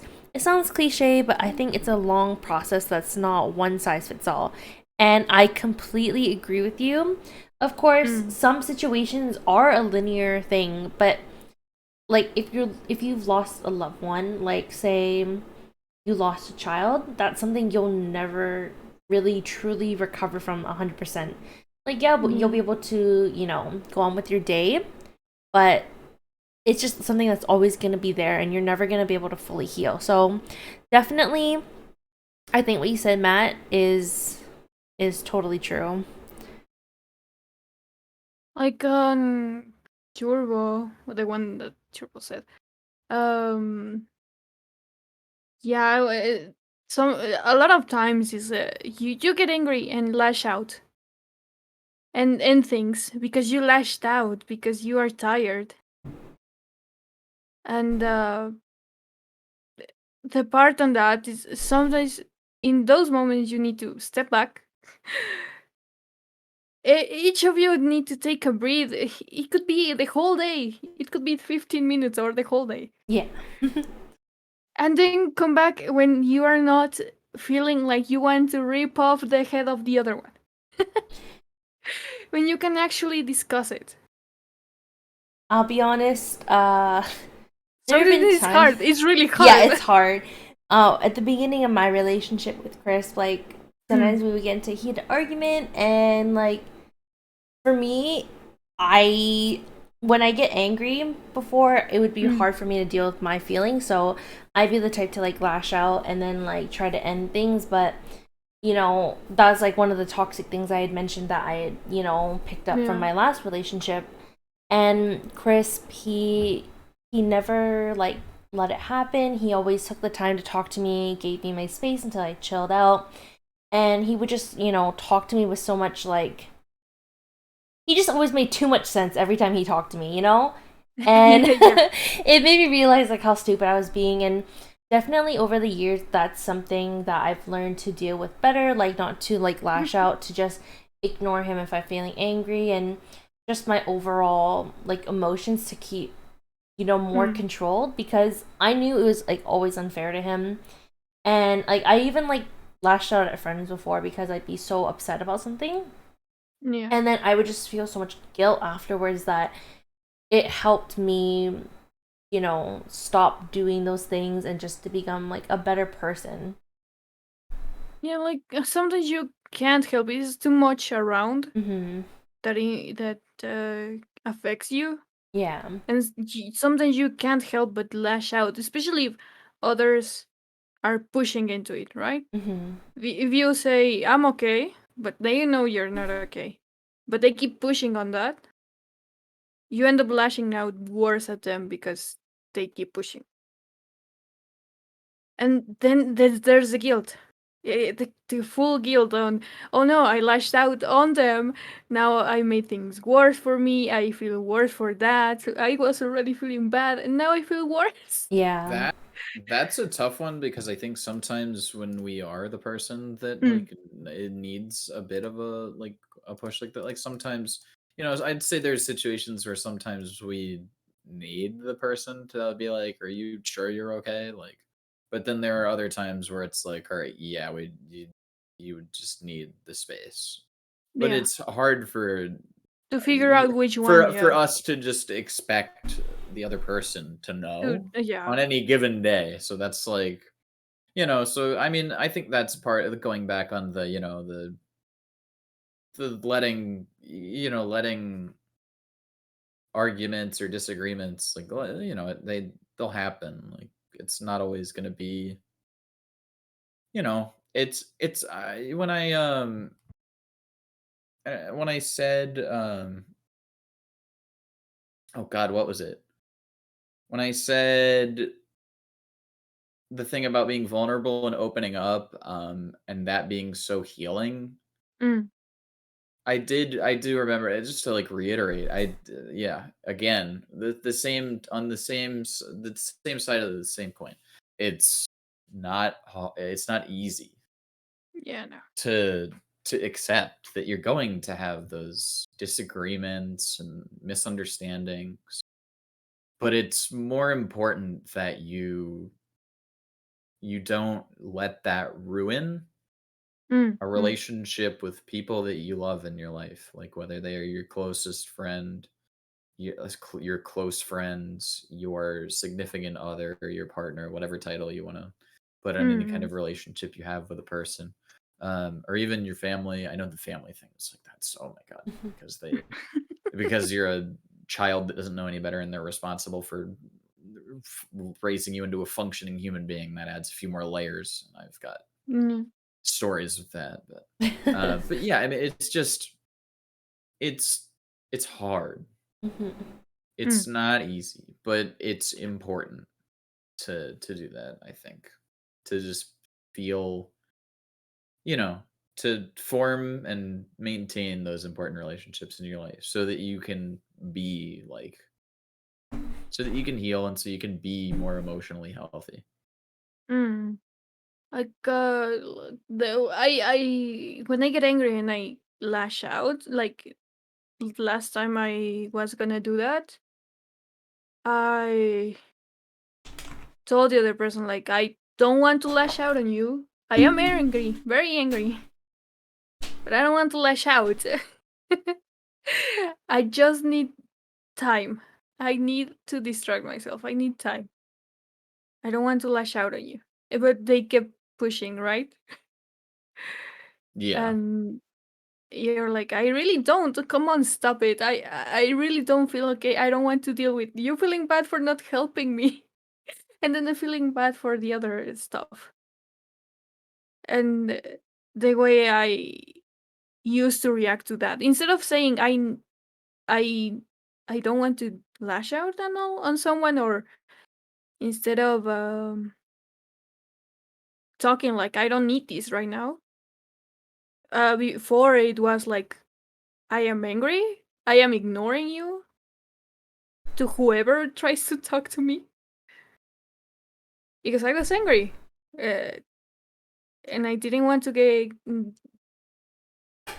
I didn't want others to feel bad for not helping me. So I was also thinking of them while being angry.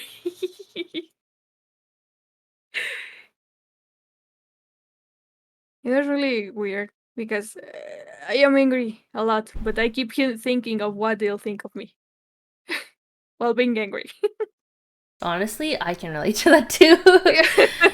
You want to be angry, but at the same time, you're like, damn, I don't want to look bad later, though. Yeah, or I don't want them to be mad at me for being mad. Like, I was telling that last time I was gonna lash out on someone, I told them I don't want to lash out. But they kept pushing. Yeah. Yeah, it's And I used to just run away and ignore everyone because they don't listen. Fuck it, I'm gonna solve it on my own instead of talking. Yeah, sometimes it's like what Brown Guy said. Like, people need to understand how to give people space, and like, yeah, I understand you want to help someone, but like, constantly pushing and pushing and pushing is just gonna push them away from you, not to push them to freaking open up. So you gotta learn to have those boundaries and like know when to stop. Read the signs, read what the other person is like giving out, and if they don't want to open up to you, that's fine. Just give them the option and let them know, hey, you know, I don't want to pry too much and push you, but if you do need like someone, I'm here and you can reach out to me anytime. And then at least they can think about it. And if they do want to talk to you, they will. And trust me, it's worked. I've had plenty of people open up to me like that. Like, I don't push them. I just let them come to me on their own, and they do. It really works. Yeah, like, and when the anger passed for me, it was like, okay, I know you wanted to help, but that didn't work. That was even frustrating me more. But I know you had good intentions. I really like that. I love that you want to help me so much because no one did before, but you can also listen that I feel mad. Yeah. Yeah, I'm very much so, like, I think on the other side of that coin, so like Shinxy, you and I are like kind of um uh kind of parallels on this. So like you've mentioned that you're like, yeah, I'm gonna get like I need the space, like let me like blah. And then it's like, but I very much am the opposite with like some of the relationships in my personal life. I'm like, I already told you guys earlier, I'm a big crybaby. I'm also a clingy baby. Like, Oh, me too. and I know that I am, so I'm just kind of like, so it gets like, you know, and the fact that anxiety and being, you know, a bit of a clingy person is like kind of a garbage combination, because It then when somebody really needs is. space, you start interpreting it as, oh, all right, cool. They don't like I it. ask They don't care. every They don't like week. me anymore. They're mad at me. I Oh, literally no. ask Chris every week, do you like me? Oh, Yeah. that's also something because it gets into your head that I'm screwing things up. I am doing wrong. I shouldn't be like this. That's how I Do feel you every still like me day. after all of this? That's how I feel all the time. Like, I'm the type of person who thinks, fuck, like, all my friends secretly hate me. My team members don't actually like me. They're just here to be here. Like, my boyfriend hates me. Like, I feel those so intensely. And, like, I obviously, like, I know people tell me otherwise, like, all the time. But it's always a feeling that eats away at me. And it's super hard to shake off. Yeah. Yeah, no, I feel that. Oh, and rest assured, I do not hate you. I am not hate you for whatever. We love you. Listen, I could choose to be. I willingly decided to be here this long, and I am someone that is like very much like, I don't want to be somewhere, I'm not gonna be there. Oh, shucks. Like when you were like, oh, and also I mean like, I don't know. I thought it was pretty. I think God, it was a long time ago, but it was like after I had finally gotten a ref sheet, and I was like, I knew that I was getting my model from Tofu. You like finally were like, hey, do you want to be VDON instead of Rice Bowl? Now that you're like gonna be a VTuber, and I was like, holy shit! I was like, I was doing the like the happy stimming thing with my hands. I knew how passionate you were jumping about up and down in everything, my you know? chair, like, Yeah, as much as, like, admittedly, and you're probably gonna tell me I don't have to apologize for this, but I'm going to. My turbulent life literally dumpstering my consistency streaming. Yeah. Sorry. But Sorry, my life luckily, happened. Okay. yeah, but luckily, I'm getting back into it, and actually with all the crazy shit that I told I can't remember. I don't remember if I told you, Ash, but I got a $1,350 car repair a couple of weeks ago after I went to go see my mom. Jeez. Oh yeah, actually, I do remember that. I do. Yeah. So I was just like, welp. But now I'm just gonna like. I was like, think I'm gonna like really like zoom focus on my own stream stuff again, and like now that I've just moved into my actual room and not that storage room that I was in the house because my downstairs neighbors moved out. Now I have more privacy and the walls are insulated. Perfect. So I'm just like, oh, maybe I could do a donathon for my car repairs, and then it'll force me to like get back on a streaming schedule and start doing a bunch of shit.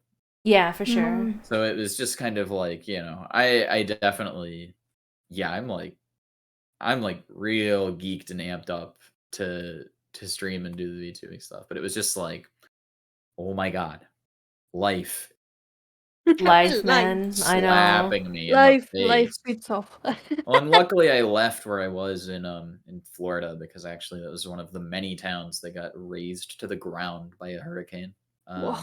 So I'm I was joking with my friend that like who let me stay down there at his grandma's place when I needed to look for an apartment when I moved there for work.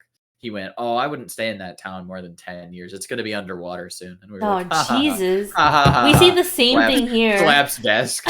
and then literally a year later, after I quit that job because it wasn't for me, and then I left, a hurricane floods half of insert town I used to work at here. Crazy. And then it just goes, tons of people are considering leaving and not coming back.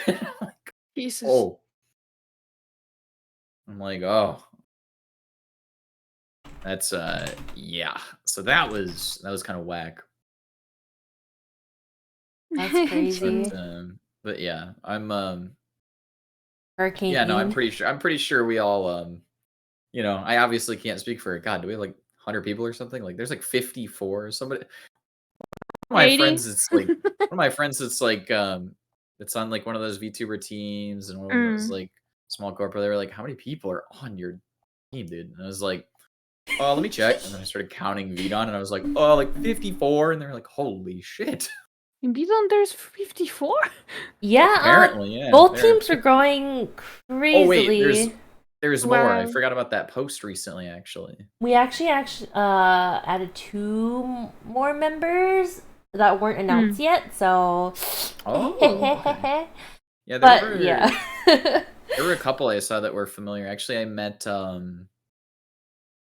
I actually knew Katharina through Verdant, who I met through Kyoko, who does this poetry night on Twitch. Whoa. That I've done a couple of times. It's been really cool. And there's some people that there's a few people. There is a few other Tofu siblings actually that did that, that participated in that poetry night. So that was cool. I don't know why I don't know why I imagined Tofu's brothers, actual brothers, just there too. Oh, like how many brothers? I have a lot of VTuber brothers and sisters, actually. Well, actually, Ash is literally one of them. I'm a half sibling. We have siblings. So many. We had the same art mama. Well, I mean, I don't call her my mama because she's my girlfriend. But yeah, but I mean, honestly, talking about the team and everything, like how we're growing, it does, work into relationships, because a lot of people, they've made really good friends, whether they're on the team or not, and like have had, a lot of great experiences, which makes me super happy. And people are also always constantly telling me, how do you remember everyone? I look and the team just keeps growing, and I can't like meet everyone, and it's just like there's just so many people. And trust me, it's not easy to remember everyone, but I think it's like the least I owe you guys for being my amazing members.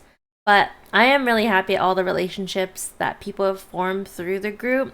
Whether it's a viewer or as friends, streamers, whatever, it's the best. Yeah.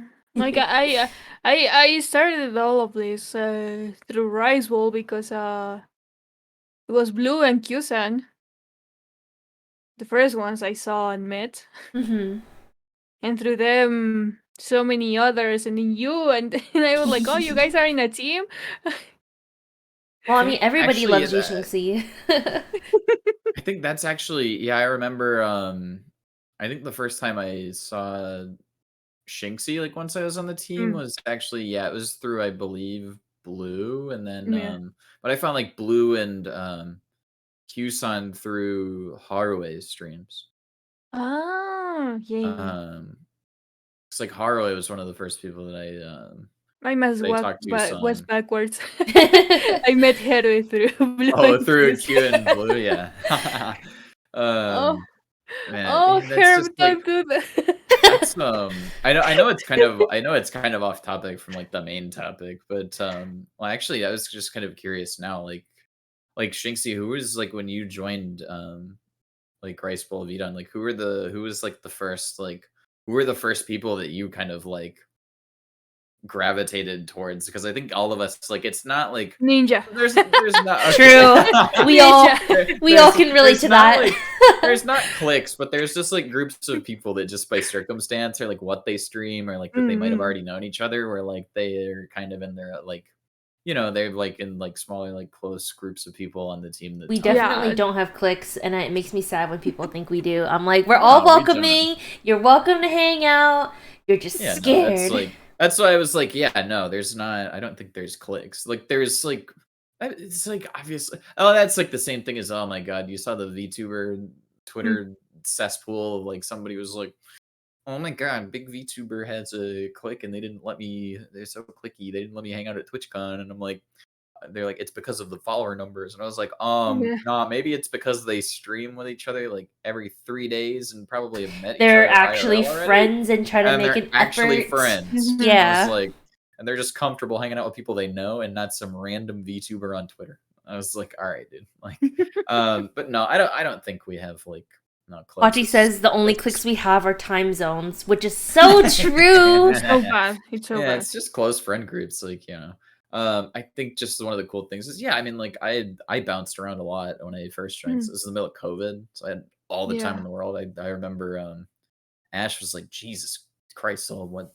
whose stream aren't you watching? Like when I was like bouncing, and Nutman's in the chat. Yeah, he could tell you. Like I would be seeing him in like 3 different chats. He'd be like, dude. I would see Rhubarb like 8 times a day in different streams. Like it's so common to have that. Yeah, I used to see I think Prim on like 20 different channels, and I was like, what the where? How did you appear here? I was in the other one too. That was like I think the first person that like when I joined that I talked to a lot, and it was because it also was like it was cool because they became my first and my current, and they became my first and only so far actually emote artist. Pitch, Tola, or Alice, like one of their She's so their sweet. many names. Yeah, so Total Pitch, my emote artist. Yeah, I actually was like, because we were like Rice Bowl edition mates, like we got added at the same time. Ah, yes. So on like the tag post, I was like, oh, and then that kind of like prompted me to reach out, and then I was like, oh, you do emotes, like, and then we've been like friends.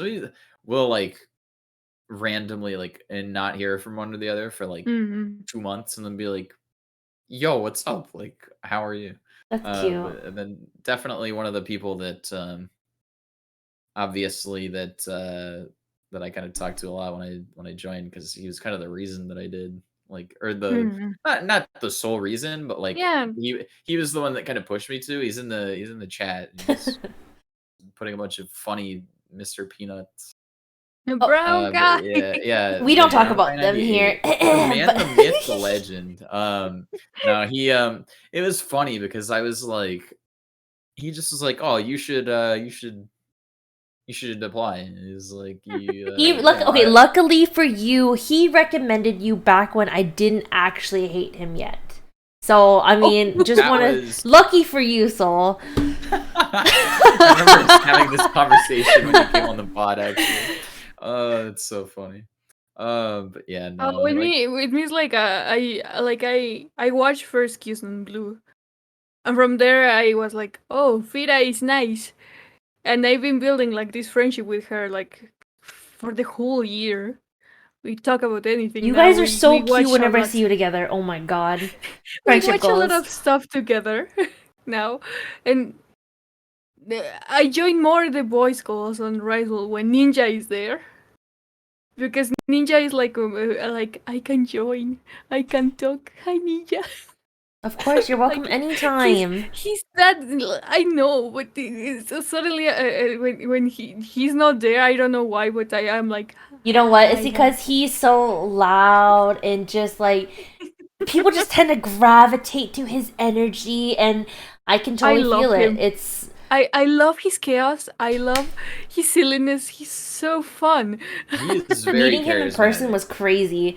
I had to tell that dude, shut up, like turn it down. The He's people so- we're renting from are going to complain about you being too loud, bro. Turn Oh it my down a God. little. You know That's that's really funny. that's the funniest part, because if I would have gone, it would be me and Ninja laughing like that. Both Oh of my us God. just loudly laughing in the table. I just realized all the way back. Yeah, Tofu. It was we were talking about the people were like it was like vaguely related to what's it called? Like we were talking about how like, oh, there's like some like friend groups of like people that just like kind of gravitate towards each other in Rice. Well, there's not really cliques. I wouldn't call it. We're not like, oh, so and so other group is like who the fuck? Yeah, like Literally nobody is like that here. like since I joined, like about the group of friends and all of that, I've been recommending my group of friends. You know, actually, speaking of Califira, when Hypo when they applied, I was talking to them after they got accepted. They're like, yeah, like Califira, she's been changed by you guys. She's just so happy now. And I was like, I'm gonna cry. Like, stop, I'm gonna cry. Why? Like, that's so sweet. Like, thinking about that. And like back to like what Soul said, like you and Alice, you guys were like in the same group that were accepted, right? And it's just like it makes me feel so happy that, you know, small groups like that can like be friends and have something to you know, connect over. Like, hell yeah, we were accepted at the same time, like we're just buddies now, and that kind of shit makes my heart so happy. And look at that, this Califira, like, you guys so cute. Mine was very, very odd because I didn't join when the applications. I joined suddenly sometime because Spring told Ash, and I was like, I was gonna wait until you're just special, okay? Yeah. That's just another like now that we're like kind of talking about the team connections thing, like I still don't think I've actually talked to her like in a voice chat before, but me and I like in her her chat, and I like we both kind of like I realized I was like you know, like the first time I saw her art sign, I was like, oh my God, I want a commission so bad. And she's like, and it was right as she was like, I am closing them and I'm having art block. Zach is I was so like, cool. no. And then it was really like I was kind of touched that like she reached out to me as soon as she was gonna, but like before she opened comms and said, Soul, I know you've been waiting a while. And just went, because I would just like, you know, every once in a while I'll be like, you know, if you're ever opening your comms, let me know, because I'd be more than willing to get them, because like I'm like, because her art style is like one of my favorites. Like I remember seeing it. Period. They looked fire. I just want to say. Yeah, they turned out really. I didn't give any post ref. I just gave my like I gave my like references for characters, and I just said, I trust you. Like, and when I got the sketches for both of them, I was like, yo. But just like it was cool because like over time, just to be like, oh, like you immediately were like, you know, to have somebody be like, oh yeah, no, I remembered that detail, and like, you know, you're like on the team and you're around a lot, like, and you've mentioned it, and it's just like it was the like, if you've seen the Twitter memes, that's like the commissioner and the artist, and they're both like crying and waving like thank you at each other. It was very much that, and I tipped like as much as like one of them was, and she was like, "You gave me too much," and I was like, "No, I did. I tipped." Oh, you guys are so cute. But that, and like in her chat, like we would kind of connect over the fact that we were both teachers, like as a day job. So that was cool, like funny. If you guys didn't know, she actually joined through Lisa's recommendation, Lullaby. Oh, they were friends IRL, and she's like, hey, you know, my friend, she's like new to Twitch and trying to get into streaming, and then the rest is history. Yeah, that's awesome. Yeah, Zach, like I've had a lot of people come up to me and they're like, she is the single nicest and like most upbeat and like optimistic person I've ever met. And I'm like, yeah, that sounds like her. Yeah, Zach is cool as fuck. She's so nice. Oh god, I'm trying to think like who else, since we're just like going through that. I'm so much on just like a grateful kick, and I'm just like talking about all the people that I've had some kind of like interactions or connections with, where I'm just like, yes, I love being here, dude. Like I think the person I have the most like connection of the group, it's Shinu or Fira. Like both of them, like kind of in different senses, but with both of them I can like talk. Did you whatever like meet them through the group, or like did you already know them? I think through the group, yeah, because I met Shinu through Blue's Among Us game. Oh, that's the first interaction. Yeah, that's the first interaction I had with Shinu. And I never left him on that game because I was like, oh, we have the same name. Oh wow! I'm so happy that you have like, you know, those close friends though, because like every time I look at you guys are definitely like in a way like a trio, you know, like you guys just like are super fun, and I can tell you guys really enjoy each other's like company, which is like friendship goals, and I love that for you. And like Afira, I think I met her also through Blue, through her DVD, or it was, I think it was through DVD, and then I went to her because I was like, oh, she's an animator too. Wow, I want to see. And she drew. Then she said she works in animation. Then I saw how fun she was, and she was playing DVD on her birthday.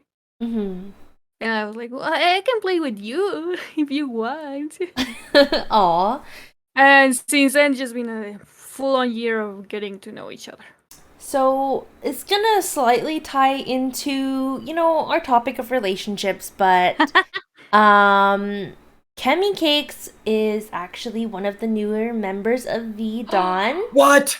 Yeah, and she's a tofu child too. What? So, I mean, you're gonna ask, how does this tie into relationships? Well, you guys better start making friends with her because she's fucking amazing. She's so kind and sweet, and honestly, a perfect addition for our family. So, please welcome Kemi. Yo. We'll be announcing the other members soon as well, but since Kemi's here, you know, might as well. She's been nothing but nice to me since, like, we met, and, like, she's one of those people that I knew I wanted on the team. Shit, Ash, you're just like, oh yeah, by the way. You're just snatching people in. What? I gotta get all the cuties, man. Everybody I know keeps showing up here. It was like, you know, I was like, I saw get over here. The one post the other day, and I was like, oh shit, Katharina's in now. And then it's like, and now we're just sitting here, and you're like, oh yeah, by the way, Kemi's in VDawn.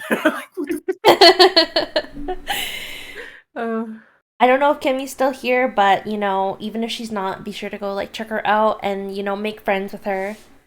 And I actually, Cyrix, he's like, oh, wasn't she already in VDON? And Cyrix is like, you have no idea how many times a week I'll hear from someone, wait, isn't blank in VDON or blank in Rice Bowl? And then they are later. And then they're like, wait, I thought they were. I've been talking to them and mentioning them as if they were in the group. And they would say this about big streamers and totally random people. And then I'm like, who?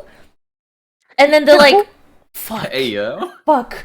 Oh god, I thought they were in the group, and I'll be like, I'm sorry, I've never heard of this person in my life, but I'm sure they're great. Bro. Oh man. It's so funny though. Oh, you know what? I missed somebody when I was talking when I was doing my my gushing shit of people that I talked to really early on.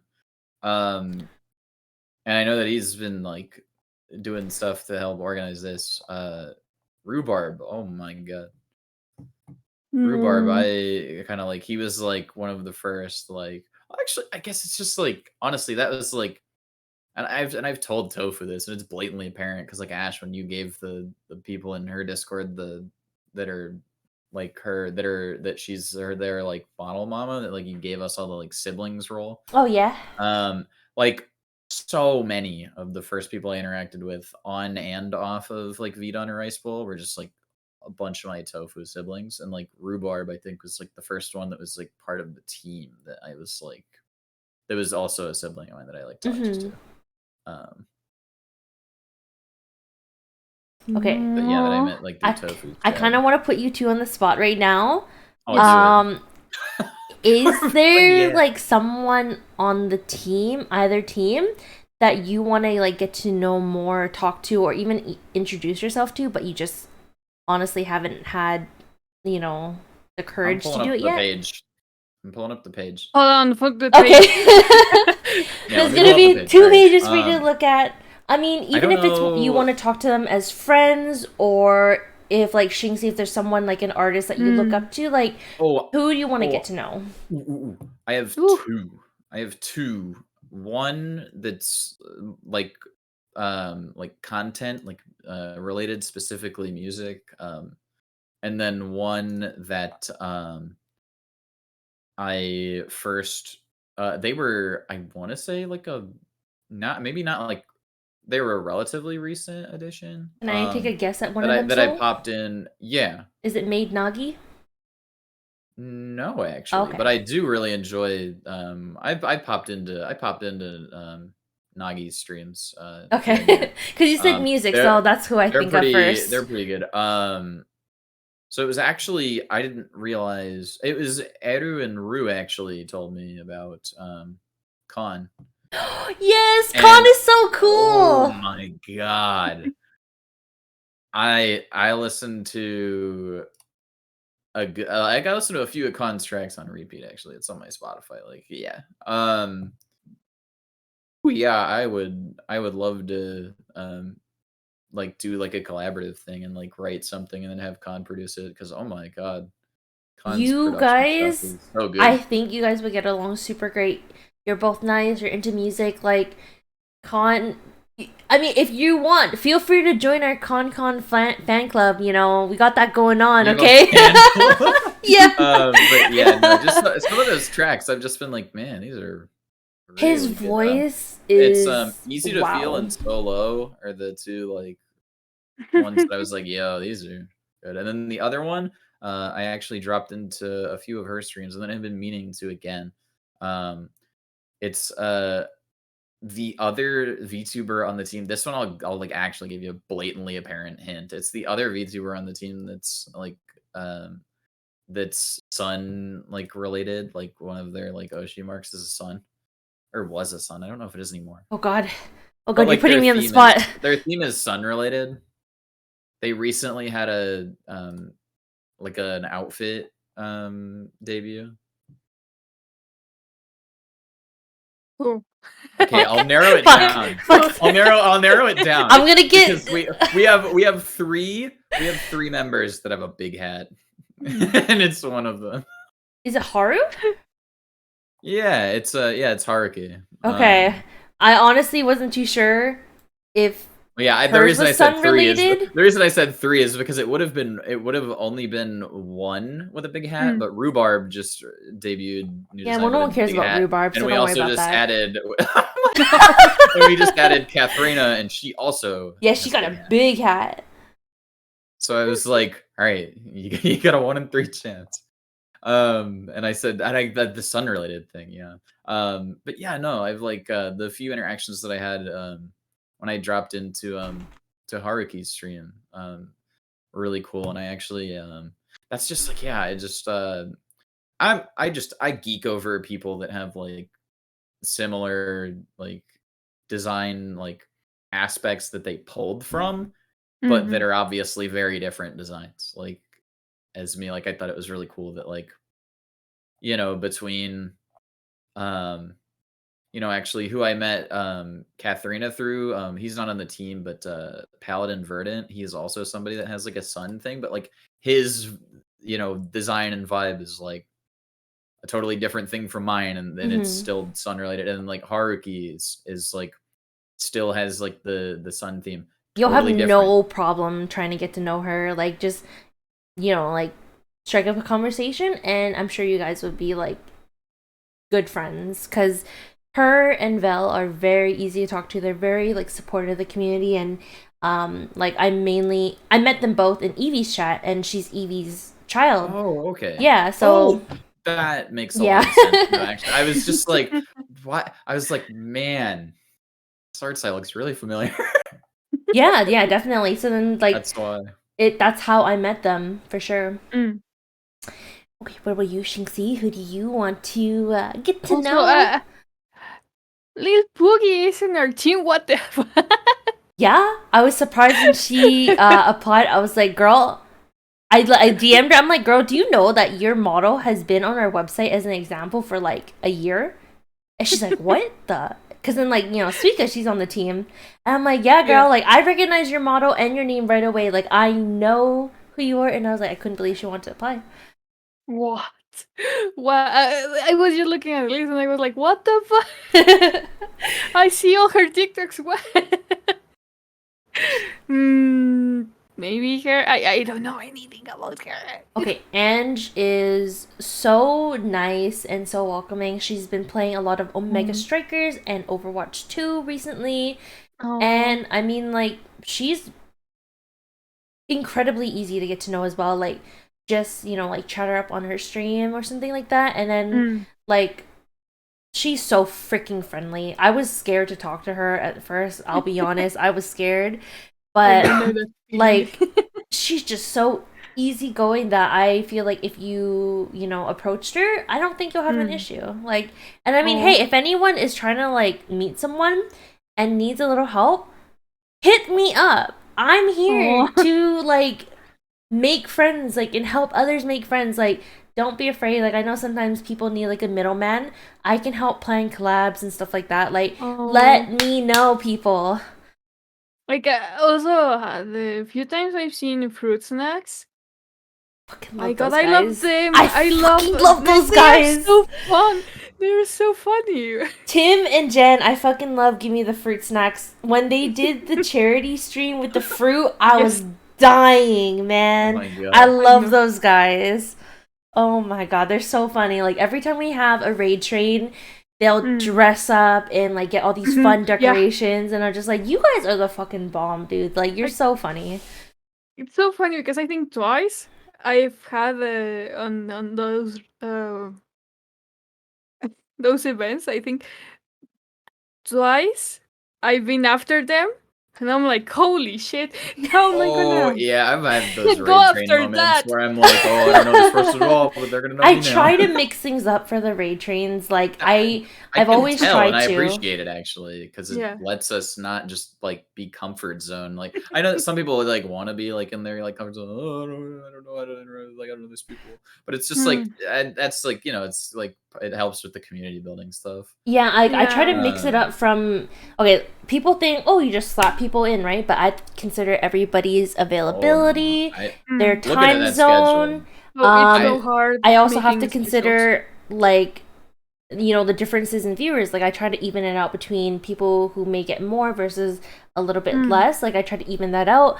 Then I People try are to do bonkers if like they think you just slap those content. in. Trust me, I've had a lot of accusations against me. Bro, are you kidding me? Nah, I Like- looked at that and I was like, this is very deliberate. Like people who do art versus games versus like just chatting, like I spread that out too. And I always try to make sure people aren't rating the same person that they did before. And that the same people aren't always starting and ending the raid train. So yeah, definitely I can toot my own horn. I put a lot of effort into those things. Yes, I've heard you when you're planning those. Oh yeah. A couple of times. Oh man. Man, I already like the few times I planned something with friends, like with Shinofira and all the group there we have. It's so hard to plan things.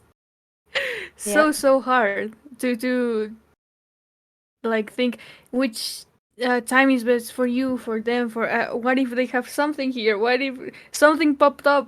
Then let's change it. No, let's not. Bro, adult it's relationships so is literally Yeah. just schedules. Like, okay, Yes. I'll fit you. Okay, we can hang out. 3 months from now sounds good. I'm off on this one It day. really is. That And makes that's me adult so relationships now. That's been like a recent compromise I've had to make with like a couple of people that are very close friends of mine, where like the schedules for like when they're able to like hang out and like when I'm able to do shit is like my schedule. Like I work literally exactly all the time that they would be able to hang out. Like we just hang out a bunch. Like before I had such a slam schedule, and it was like, oh shit, I have to pay my rent, and if I want to like like make a trip to like go hang out, I gotta like Yeah. get the money to like make sure that I can afford that. And it's just like, well, so it's kind of like, okay, that's a compromise where I'm like, well, shit, this is the big suck, but it will be better later. So we are coming up to our final few minutes here, and I just want to say thank you both for joining me today. It's been so fun getting to talk to you guys and like get to know more about you both, because I've never really had a chance to like, I guess, have these in-depth conversations with a lot of people. So I'm thankful for the opportunity, and I hope we can always chat on a future episode or anything like that, or even just in VC. Yes. You guys have any like final comments? Yeah, I have one shout out to Fanta for playing FF14 with me. I love Fanta. That was the one that I forgot. I was like, oh, you know what? Somebody that I like. Fanta's trying to drag me. Don't let her. that I didn't really know was like, but then like I just like hung out a little bit, and then it was like I just joined the VC, and then Fanta was like, I'm playing FF14, and I was like, yo, I play that game. Fanta, along with Ninja, are two of the funniest people I've ever met, honestly. So that's been like not on the like wish that I could, but like that it's already like it already kind of happened like recently. It was like, oh yeah, started to like kind of like talk and hang out with like Fanta more like in the VC, but Yay. I guess like like do you want us to just do like wrap up remarks since it's like 3 minutes? Yeah, feel free. Like if we go over, that's okay. I'm just gonna get up for a little bit afterwards. Well, thanks for having me. I'm SolLegato, the singer, Sun Devil at V Dunbury. Question mark Donathon next week? With like Hell another question mark yeah! after it. Post it in the Discord if you do. I want to see all the self promotion. Yeah, the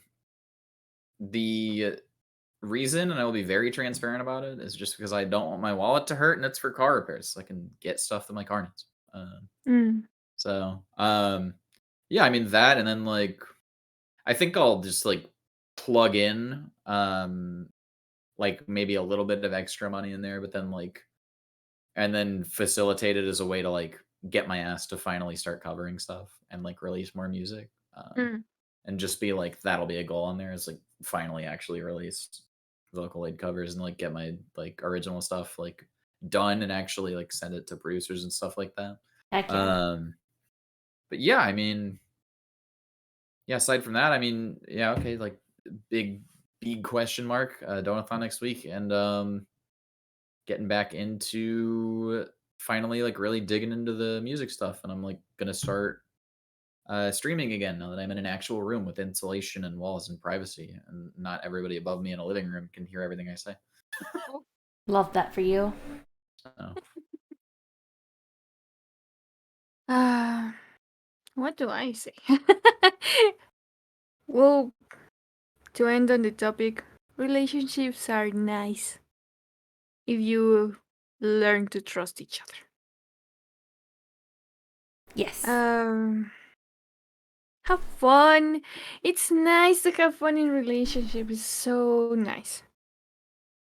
To have fun, to be able to talk. That's the most important, I think on those to have.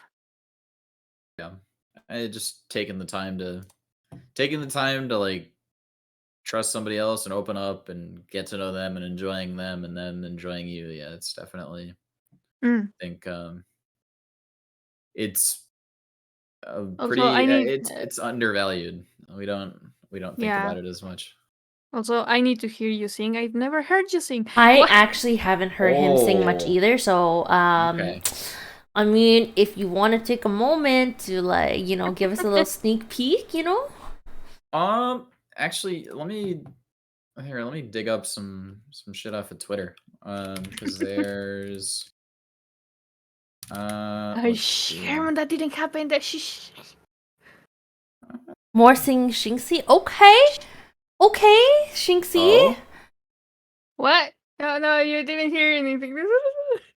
There's actually a collaboration that I did where I wrote a song and then asked Joseph, one of the Soul to Soul co-hosts, to write. If you want to like, yeah, I mean, Ash, if you want to like put it on the screen if you want, or you can just listen to it if you were like you wanted to hear it. But this was a like kind of bedroom poppy thing that I wrote, and then Joseph did a rap verse on it. It's this song called "Gone" that I wrote, and it's me singing and playing ukulele, and I wrote it and wrote the lyrics, and then Joseph wrote the rap verse, and obviously he's the one that rapped it. Okay, let me hold this up. Give me 1 second. Sorry, a little scuff right now. No, you're good. It was just like I was like, I don't know if I'm like feeling like I haven't really warmed up my voice. I'm not trying to do that right now. What is that's capture? If it lets me capture. And he's also the one that that edited the like the video edit thing where it does like the kind of snowing. It's that background is one of the VTube Studio generic ones. Oh, yeah, But yeah. and then that's just my alt outfit that Tofu did my model with. Sorry, give me 1 second. It's struggling with me. Oh, you're good. It's okay. There you go. Where is this? Okay, whatever. You're just gonna have to crop this. I don't know why it's being all weird. Oh. My scuff. This is the scuff I was talking about before stream. That's okay, my bad. I didn't mean to make it so scuff. No, it's me. I should have prepared ahead of time just in case something like this happened. Well, you didn't know I was about to send you a Twitter link. I don't even. I wonder honestly, if the audio is gonna. It's okay. Oh, I have to see. I think I have to add an audio. Hey, yo. All right. It's okay. This is part of my scuff. We love scuff. Do you have desktop audio on or no? Hold on. I have to grab it. Good question. I have effectively derailed the stream. Let's go. Yeah. I'm sorry. No, that was it's all Soul's fault. I swear that was not on purpose. Okay. I got it. I think. You know who else I want to meet? Like more? Who? I talked to them like 2-3 times. Newt. Yes. Oh, true. She's so adorable. I just want to hug her whenever I see her and squish her. Okay, let us listen to Soul's beautiful voice now. Yes. I don't know. Could you? Oh wait. Oh, maybe it's because I have stream muted. Lol. Yeah, that. Wasn't long till you just up and left me here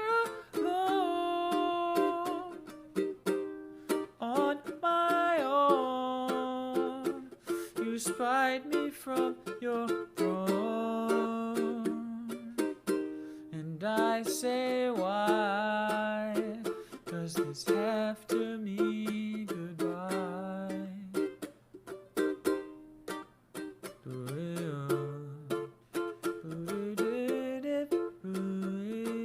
Do you remember the first time we met 3 years, 2 months ago? I can never forget.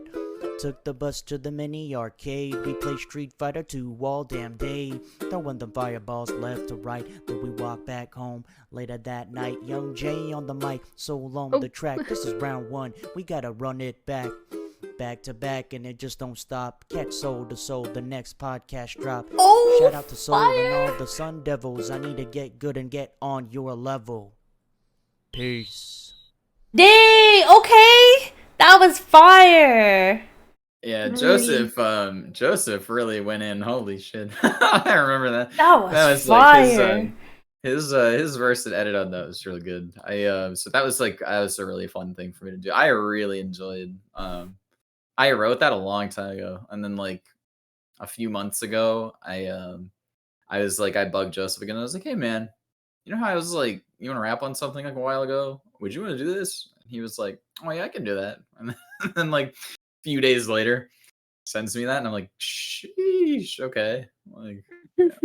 Damn, dude. Okay. So, but yeah, I wrote the chord progression and played ukulele for that, and wrote the lyrics and sang obviously on the first half, and then for the verse that Joseph rapped, he wrote and performed that. Well, amazing job. And that was a perfect way to end this part. Thank you so much for sharing, you guys, and thank you for bringing your stories and your insights and everything. It was a wonderful time. Oh, thank you so much for being a great host. Oh, Yeah, thanks for having us. Appreciate it. All right, well, I'll catch you guys later, and Yes. I'm gonna go take a stretch break. Mhm. Bye, Later. guys.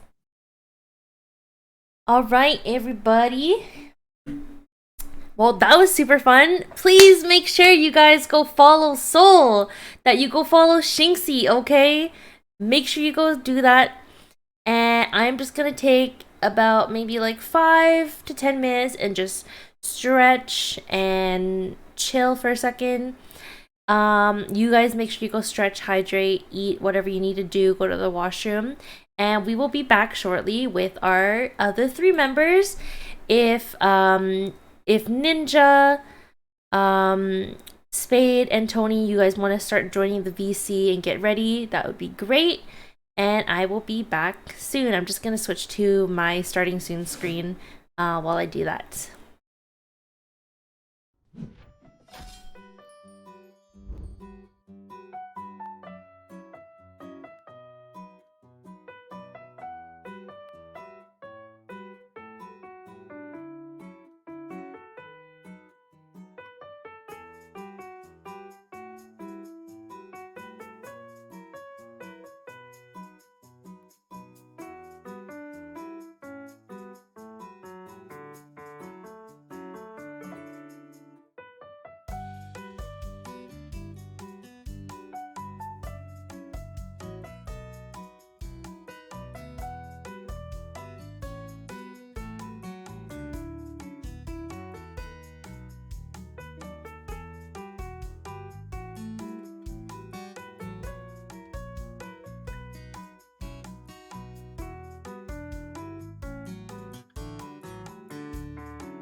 Okay, I'm back. I went to get some drinks, some snacks, and yeah, are you guys ready for part 2? Part 2, we have BunBaoLuu, aka Tony. We have ShatteredSpadee, aka Ryan, and we have the Ninja Dude, which we just call Ninja. His name's Elijah though, since I named everyone else. So, let's go. Gonna head out and get some fried chicken. Oh, yo, Korean fried chicken, the best. Enjoy that, dude. But let's go ahead and we'll get started. Hello? Sick. Hello. It's kind of great though, no? Yo. Hey, guys. Hi. All right, let me get this. All right. Oh, did I see Ryan's screen was trying to load something? Definitely not. Sag. I'm surprised we don't got Ninja on here. What are you talking about? It should be working. Is it not working? Oh, no, Ninja's yeah. right there, yeah. Oh, maybe you had to enable it, Ash. Like, had to. Oh, what? That was weird. I had to like click onto him for some reason. That is so okay. Cool, nice background, bro. Are you guys Beanie Bros? Because I saw Tony change his hat or something. What? No, we've been doing it the whole time. It was just a coincidence. Okay. It was Total coincidence. just all in support of my bald head. All right. Okay. All right. Well, welcome, boys, to episode 2, part 2, relationships. So, on the top left, we have Tony. Why don't we start with the introduction from you? Oh, hey. My name is Tony. I've been on Rice Bowl since like 2020. I stream a little bit, and that's all. That's all for now. Can't really think of anything about myself right now. He loves to do the voice in Valorant. Oh yeah, no, I have a crazy good Valorant accent, but that's for another time. You should. What? You should- Wait. Can we get a little teaser? Can we get a little teaser? Come on. You'll get it if you follow me on Twitch. Okay, damn, what a Yeah. tease, Sell man. out. What a Sell out. tease. This shameless plug. All right, Ninja, can we get an introduction from you? Yeah. I'm the Ninja Dude or Elijah or whatever you really prefer to call me. I stream occasionally. Just kind of whatever. Usually video games of some sort, and occasionally, apparently, cooking. Yeah. And I've been part of Rice Bowl for it's almost been 2 years now, hasn't it? Yeah, but that's about it. Come on, guys, give me more. What are your hobbies? What do you like? What do you what do, are the man? hobbies and stuff. Oh, come on. It's the middle school icebreakers, guys. Yeah, bro. Well, I mean, obviously, video games. That's But my personality, just video games. that's literally it. Okay, fair enough. What about you, Ryan? Well, I guess Ash is just gonna dox me off for it. That's fine. Oh my name goodness. My name is ShatteredSpadee on Twitch, and I haven't streamed in 5-ish months. But it's okay, because I've been playing too. Everyone just calls me Ryan around the Rice Bowl. I've been in it for like, how long has it been? A couple months now, maybe. Got it. No, you definitely streamed after you joined the team, so Was it? Yeah. Oh, so it's been a good while then. I don't know. Time kind of just blurs together. I don't know. I guess my hobbies are like it's kind of like underground, but it's like playing video games, like Valorant and stuff. Oh, I don't know if you guys have okay. ever heard of Valorant. No, I've never actually heard about Valorant. Yeah. So, like, what does like the announcer sound like for Valorant? It's like I don't even remember. Isn't it a girl? there's no girls in video games. There's no Oh, you're right. My fault. Yeah, They don't hold they don't on. exist at all. I don't even know what romance is. What are we even here for? Does any of us know? Can we change the topic? All right, well, great Relationships. introductions from these guys. Clearly, they're great conversationalists, Oh, totally. We That's get awesome. around, Well, I had asked Sol and Shinxy what their most memorable relationship story was. Do any of you have one you'd like to share? Well, I mean, do we want to start off wild or do we want to start off like? It can be whatever you want. Like, it could be your wildest story, the freaking worst nightmare, something super crazy, Worst awesome, nightmare. like Well, whatever Garrett. you want. The first thing you think of. I mean, I think of like my first ever date that I went on, like my freshman year, was with this girl after I just moved down to Oklahoma. And we like went to the movies, you know, real cheesy. We watched Jumanji, the new one, with like The Rock and everything. It was Oh, so yeah. bad. It was awful. It was so bad.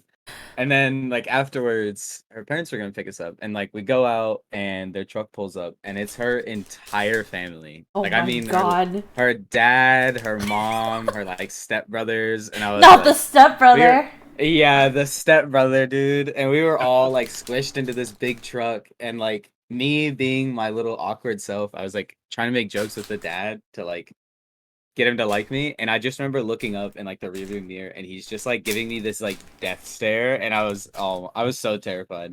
Damn. She broke up with me like a week after that. I was like, oh, okay. Damn. Must have been the movie. I picked the wrong one. Yeah, clearly it's a movie. Yeah. I have a little something to say. I went on a date with this girl who was from another city. I think I was like 18, she was like 17. So she was like underage. But we're only like a year apart.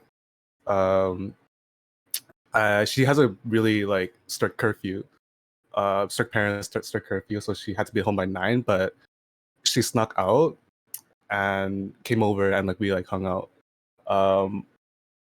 On the way back, it was like 12 a.m. already, and she told me that the police are looking for her. Wait, Wait, why? what? What did she do? No, Wait, what? Because her parents called? Because her parents woke up, realized she was gone, and panicked and called the police. And because I don't mind saying this, like I'm from Surrey, and it's a very like it's a stigma that Surrey is like a very dangerous city. Ghetto, man. It's the in ghettos. like my province. So they called the police, and the police pinged her phone, and the police were like, "Oh, she's in a dangerous part of town." Oh no! Damn. So, and like even worse is the fact that she is like not an adult. She's like 17, right? So yeah, on the way back, I was like panicking. I was like, "Oh my goodness!" Like I'm driving this girl right now. I zoomed back to her house. She went back and but like nothing really happened. She went back inside, explained to her parents, and I was fine. She probably got in a lot of trouble, but that's the end of that story. Bro, it could have been a kidnapping case right there. Holy. Yeah, holy what? crap. I explained myself like, you were just trying to go on like a little date, and that's all. You about to get in a police chase. Oh my god. Damn. Yeah, with Like, Surrey, like Jesus. for reference, like that's our like gang ghetto area, and where we have like spikes in homicides like every like 3 years. So yeah, definitely Surrey's not the most, friendly place to be around. So that's up in Canada, no? Yeah. Oh, okay. Close to I was like, Vancouver. I've never heard of that place before. Yeah, it's close to Yeah, Vancouver. he like just All the locals yeah, he know. just kind of said that, and I was like, oh yeah. All I the know where locals that know is. it's just like it's not that the safest area, That's It's just getting basically better, it. but the Compton of Canada. If you're near like public transportation, like the SkyTrain line, that small area is safe. But otherwise, it's just like gang violence everywhere and just murder. Like at night, you'd rather be inside as much as you can. Yeah. You know. All right, Ninja, do you have one? Or Tony, were you still going? Oh no, I was just saying Okay. that's my most memorable thing. So that's all. Well, I mean, like as far as like stories and whatnot, I mean, I got a few different ones. I guess one funny one that I had was this was initially when I started first getting involved with like the like app dating kind of stuff. I'll be honest, being a computer man, I don't trust computers. And one of the things, yeah. And I was going through this app and like, doing the whole flipping thing, and then finally got a conversation with a girl, and I was like, oh, okay, nice. And I don't know, seemed like it went way too well, way too fast. Like very first thing, they're like, oh yeah, like, oh, you look good. I'm like, oh, thanks, I appreciate it. And then they're like, oh, but where do you live? I'm like, oh, here. And they're like, oh, that's not so bad. You want to meet up? And I was like, huh, robot. And It's like, it's like, yeah, I got him good. And I was talking to some buddies. I'm like, man, no, that sounds like just a normal person. I was like, oh, like, oh man, wow, shit. But yeah, no, that's that story, I guess. Wow, so flavorful. Oh yeah. Let's see. I already told like the same story about my, abusive ex like a few times. I told it earlier in this episode. So I guess for me, another one that I think of is in high school. I was a total Koreaboo, right? I ran Facebook pages for like K-pop like fan pages and shit like that, and it was actually a time where I was really popular, and like the pages I was a moderator on were really popular. So I ended up finding out one of the moderators on the page was from the same city as me, and we were both high school kids, so we talked, got along, and we ended up dating briefly. But the thing is, this guy is, his parents, or he always said his parents were very strict, so he could never like properly like tell them about me and stuff. So he would always be like, whenever we go on dates on the weekends, he'd be like, oh yeah, I'm hanging out with a friend, or I'm going to hang out with this guy, right? And he would just constantly lie about it, and it just got so awkward. And then one time he was just so shy that he actually never looked me in the eyes either. And I get oh, that. he liked me for real. and then even when we had like, we actually, now that I think about it, we never kissed. I kissed him on the cheek, and then when I did, he ran away. Well, I'll tell you this. You're not the only one that had that happen. No, he really liked me. That's the thing. He really liked me. He was just apparently so shy. So when I broke up with him, I had countless people DM me being like, bro, you broke his heart. He's in fucking shambles. Like, I can't have you moderate for this page anymore because you hurt him so bad. And I'm like, I hurt him. And that's the Koreaboo. And I was just like, true, sad story. So I was just like, okay, you know what? This is fine. I'm over it. Goodbye. It was fucking great. And he was like, he was really tall. We were like maybe, I think I was maybe like 16 at the time, and he was like like over 6 foot. So it was fucking weird. Damn. Yeah. That's wild.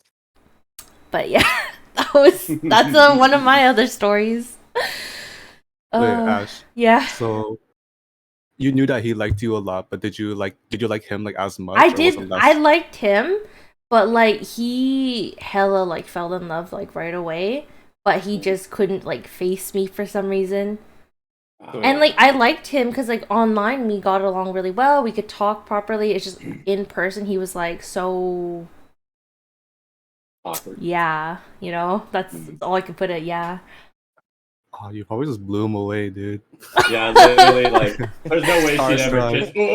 It was so awkward. Like, what? Like literally, one time we met up on a date, and we were like on my school grounds, on my high school, and the dude fucking sat like 2 meters away from me, and I was like, "Are we on a date or what?" He was just prepping for COVID before COVID. Crazy. The social distancing. He's like, we gotta get used to this now because otherwise they just drop. Listen. In 2020, you'll understand. You'll get it. You have to get it. I'm a time traveler. I'm saving your life, okay? It's because I love you. Yeah. But You'll yeah, thank me for this. I was I feel like, like- holy shit, bro. He might have been just like scared of being creepy or like being embarrassing We dated or for 6 months. But most of that was online, right? No, I'm What? talking like IRL. Like I gave him a chance for a long time because I liked 6 him. months, like IRL. Yeah. I can't even defend the dude anymore. It's getting harder. I and can harder. understand. No. I can understand for like the first couple of weeks, like, Yeah. getting out of an online relationship Right. into like an IRL, like being in that awkward phase, because you kind of have to like relearn a person, if that makes sense. How many actual dates? 6 months? We saw each other basically every weekend because we went to different schools, so it was harder during like weekdays. But we saw each other every weekend. We talked every day, and yeah, pretty good I tried to for, give him yeah. the benefit of the doubt. I tried to give him time to like adjust, but I literally could not do it. Hey, I mean, you gave him what you could. And Yeah. if it didn't work I out, think it was didn't work fair. out, I guess. Right. I mean, How they treated me at the end was not fair, saying Well, I yeah, broke like, his banning you heart. from everything. I was like, that's okay, whatever. he's probably still thinking Bruh. about you to this day. It's awful. Yeah, I he's think still he's moderating that engaged to same someone Facebook now. page. Yeah, he's still moderating you. That He's still on the Facebook. same And then he Facebook just page, always waiting for the like, day you come oh, back. He's like, I fumbled. No, yeah, he definitely at like 2 in the he's like, he's with his wife. He's like, I can't believe I fumbled that. I can't believe I fumbled that. His wife. Yeah, and she's I like, can't believe I fumbled it. she's like, babe, just come to bed, please. Please. Oh It's been no. like 5 years. It's been like 10 years. Get over it. Oh my god, yeah. No, I don't understand, honey. You just don't get it, She okay? kissed me on the cheek, On the cheek. and I ran away. I ran away. Who does We that? have 3 kids. We have 3 kids. Yeah, but you never kissed me on the cheek. That's my Oh, weak no. spot. I hope Oh you my recover. god. Hope you're good. Oh, that is so funny. Ooh. Yeah, random guy off the Facebook Korea Boo fucking page. It was a If you're Big if you're out Bang here fan listening to it, page, okay? if you're Yeah. listening to this podcast right now, I hope you're doing great. In the other hand, Yeah. what if like he thinks back at it, it's like, yo, like I got the bag. She kissed me on the cheek. No, Like yeah. that's his achievement. He's still. He's like, thinks I he's was not a in the shot. bag. Like, He's like, I was in the bag. What if he thinks he's hot shit? He thinks Yeah, he's he's not like, a she shot. wanted me so bad. I met this moderator from a Korean like Facebook page. Oh my god. Hear me out. She kissed me on the cheek, dog. Dog, I got her good. He's like, I was just playing hard to get. I didn't run away. I was just, you know. Yeah, and I dumped her too. I dumped her, and I got her banned off the kicked her from page. sheet. Yeah. I used my moderator powers. Mod powers, right? Oh my So who's the fumble here? I don't know. Yeah, Yeah, who who really- actually fumbled? Ash, I think you fumbled the situation. I'm not Clearly. gonna lie. Yeah, what my the bad, heck, my man? loss, You're the one my that got loss. banned. Like that's the part. That's- Yeah. It's okay, I was done with that. I had other pages anyways, but like I was done with that Oh, shit, damn. bro. Other Just options. another drop in the bucket. Yep. Oh. Yeah, Thanks for I That don't want to was imagine funny. Ash on Facebook. okay, I don't my like that. I my don't time like on Ash Facebook right now is literally just watching videos about cats, food, and babies. Okay? That's it. Mine is just watching like half my family that's very like Republican and the other half very Democrat just like argue with each other. Like that's all my Facebook is, and I'm like, bro, you know we're all meeting up for Thanksgiving, right? Like, Actually, there was one like, time. yeah, and you guys are gonna act so civil then. There was one time I randomly was invited to like this super like Asian group on Facebook, and it turns They out were it was literally called like Super Asians. no, or- like it was like everything was in like Chinese and like a bunch of like old people in there, and it turns out they were my relatives, like very very very very distant relatives, and I'm just like, I'm a peace out. Wait, what? Yeah, I don't even know how they found me. What superpowers did they They're super Asians. Yeah, they're super Asian, you know? If you guys don't mind me asking, are any of you dating anyone or interested in anyone right now? I am like going on dates, but I'm single. I'm like single as hell right now. He's single, ladies. He's Tony single, is ladies. Single Look at that beanie. He's Look at the single. one-up He's so mushroom. cute. He's single. Tony is a catch, okay? one up. Check that out. He ain't playing. Now, Ninja, I know You got the you've been extra seeing Jill for like quite some time now. Oh yeah, we have a very intimate relationship, Yeah. strictly physical. We don't talk about it necessarily outside, really. There's generally nothing emotional, just But is there anybody else? Any the side labels. pieces? just the Oh, the side pieces. Yo, Jill's number one for Ninja, okay? If there's any time to talk about it, you can talk about it here. Yeah, Yo, This is do where we spill. spill the Come on. beans. It's okay. We Yeah, won't tell yeah, anyone. wow. We won't tell Jill. We won't tell these Literally 34 tea- viewers. it's tea all time, right. queen. And just oh shit. No. As far as like relationships right now, I'm not really in anything at the moment. Haven't really been going on dates and stuff. To be honest, like a few years ago, got out of a really long-term relationship, and just kind of since just been enjoying life, loving Okay, it. I get it. So No lady can handle the man that you are. All the ninja.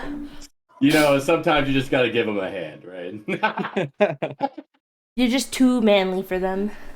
Yeah, Literally. yeah, Ninja's much. very strong. He has very soft curly hair, ladies. Okay, feel free to hit him up. I'm And actually. you know shaking in my he's boots with very how much loud. he's So if you doing get me. lost in the crowd, you'll hear him calling for you like 10 miles away. Man, so is this like we're talking about relationships, or are we just getting set up? Like, is this kind of like a blind date? Yeah, setup, wait. or I what? was like, is this a dating show? now, or Listen, what? okay, Like, I support the the homies. Rice Bowl Okay, dating show? I support the Rice Bowl. homies finding love. I'll be your wingman. I actually wingman for my really good friend in high school, and I ended up kissing the girl that he liked instead. Damn, then you're a Damn. Is that a terrible wingman? Yeah. No, No, that's but not then a in the good no, but wingman. listen. I respect No, that. I No, don't. I don't like- trust No, you listen, anymore, Ash. Ryan. In the same day, I was like, "Oh, you should give him a kiss too," and she did it.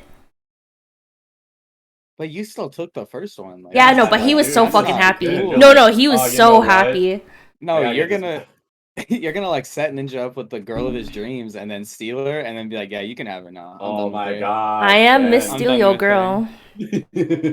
That's Bro trail. wild. Whatever, you can say whatever you want. He got to kiss the girl of his dreams, so he was fucking beyond like happy. So Now hold He on. didn't even Did care he at that you get point. a kiss or like? Hmm? Did they actually end up going out or anything? oh no, they didn't, because like with her, she was like not looking for a relationship. So like he either would have got nothing, but he got a kiss. So I mean, Hey, I mean, take That's them while you can fair. get them. I guess. yeah. I guess so, yeah. All right, what about you, Ryan? What about you? I mean, Ash, you know the ladies, man. Come on. Mm-hmm. Yeah, I don't no, know. I did recently just get into a relationship again, even though I said that I wasn't going to for a while. But yeah, I've got a really cool girl. She plays Valorant and everything with me, and Okay. she's a lot of That's fun to be sick. around. Love that. Oh, that's cool. That's cool. Yeah, she's a sweetheart. Love that That's for amazing. you. You guys are matching names on Valorant. Oh, do no, you think, please, no, not the we're matching gonna names. we're gonna get the mommy and the stepdon here soon. But No Oh, way. recently I I just changed. No, I just changed my name back to Spade, so like I have to wait. You know what I mean? Oh, like, you just changed Oh. it up last time you did that, right? the her pet his owner thing. You know what I Oh mean? my god. Well, it's you know it's in progress. Don't worry about It's in it. Oh, progress. sorry. Okay, I'll be right alright. back. I'll be right back 1 minute. Sorry. You know, Reese. Very good. He's got a date to run to. Well, Yeah, I mean, yeah. like, Ryan, I'm very happy for you, man. Thanks, Yeah. appreciate it. Congratulations. Of course, you're welcome to Especially- share details if you want, but otherwise, I respect your privacy on it. I mean, I don't know. I'll probably tell you at some point, but like, Word, understandable. I got you. Yeah, get it. Understand. yeah. I got That's you. a good situation, especially since you know like the situation that I just gotten out of. So Oh yeah, was it pretty toxic then, or? it was. I mean, Ash knows all of it. Oh, and that's, yeah. That's the Oh. funny part about this whole conversation, and what I told you guys before is like Ash knows all of my bad relationship stories. So like, Oh, so you weren't kidding. I'm just waiting for like the targeted questions. Like, I'm waiting I don't- for the highly targeted questions. I don't want want to say like too much about it because I don't want to seem like I'm targeting the person. But like basically, I did interact with one of Ryan's exes, and it was just not the best the first Fun impression, fact, basically. she has applied for the Rice Bowl twice. Oh. Yeah.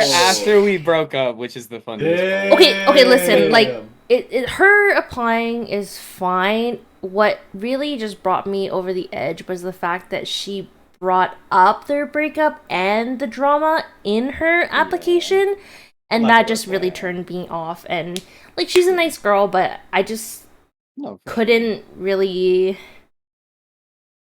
like handle that. I just thought it was very awkward.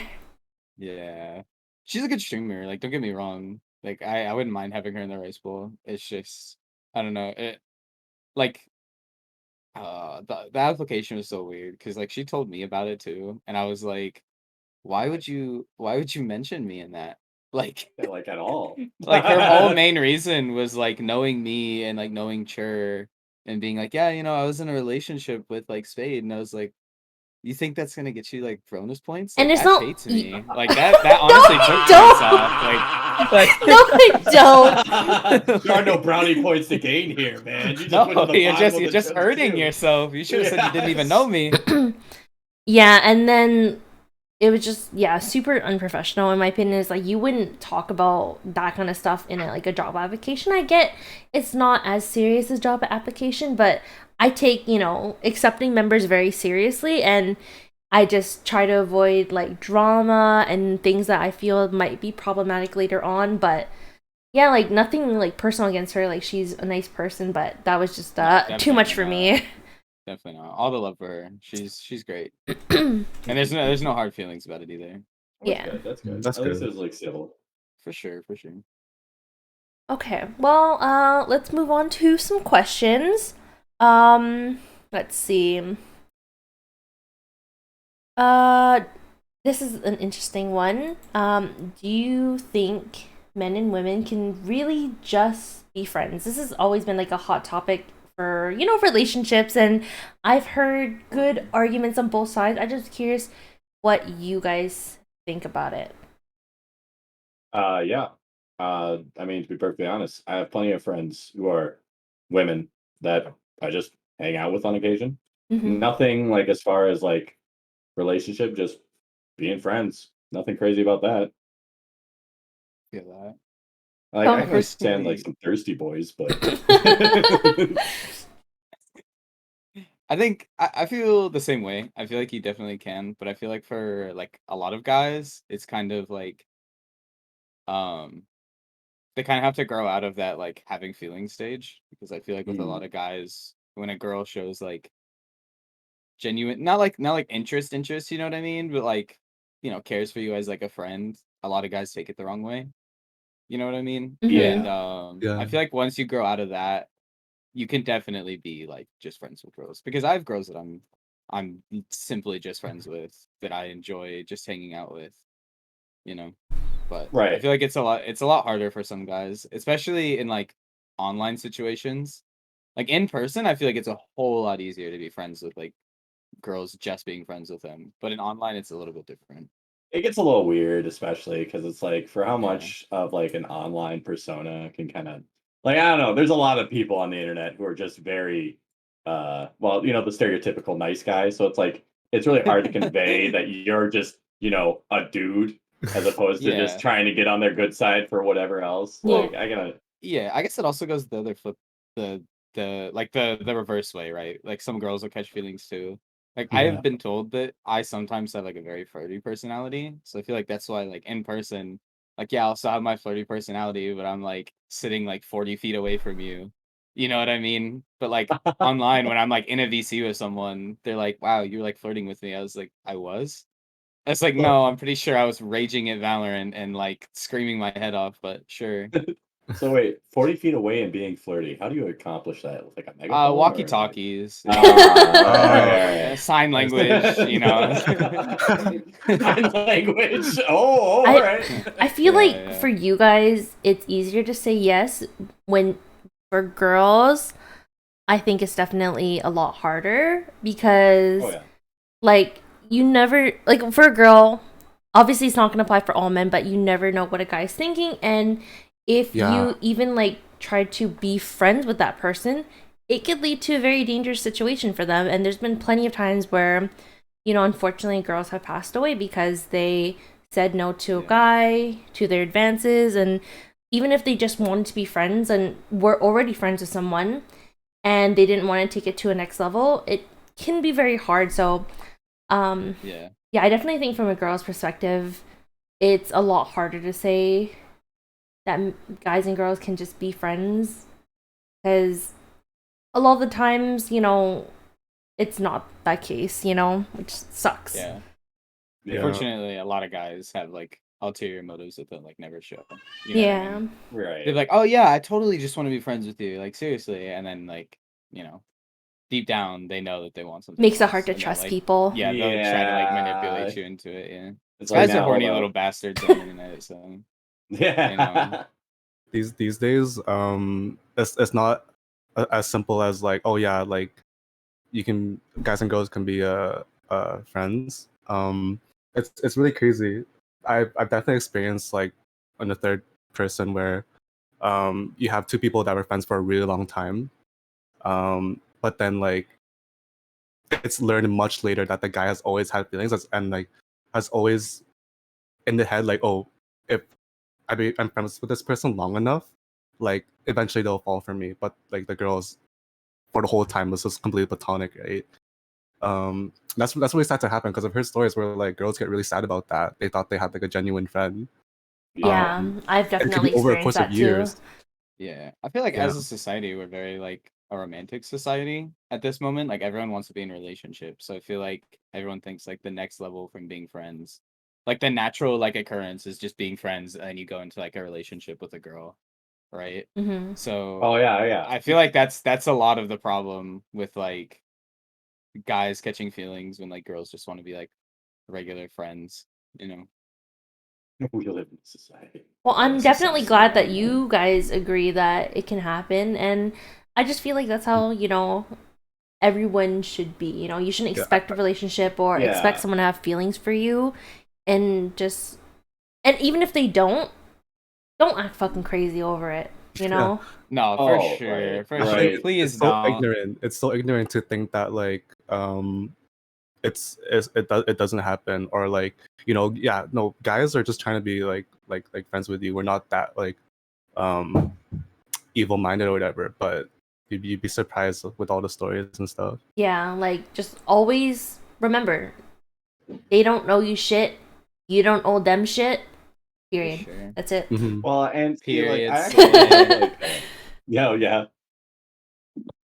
I was just gonna say, like, I actually have like kind of like a reverse story of that, of just trying to be friends with someone and then having it turn into a little bit weird scenario. Feel free to share. Go. So like I work at this company or whatnot.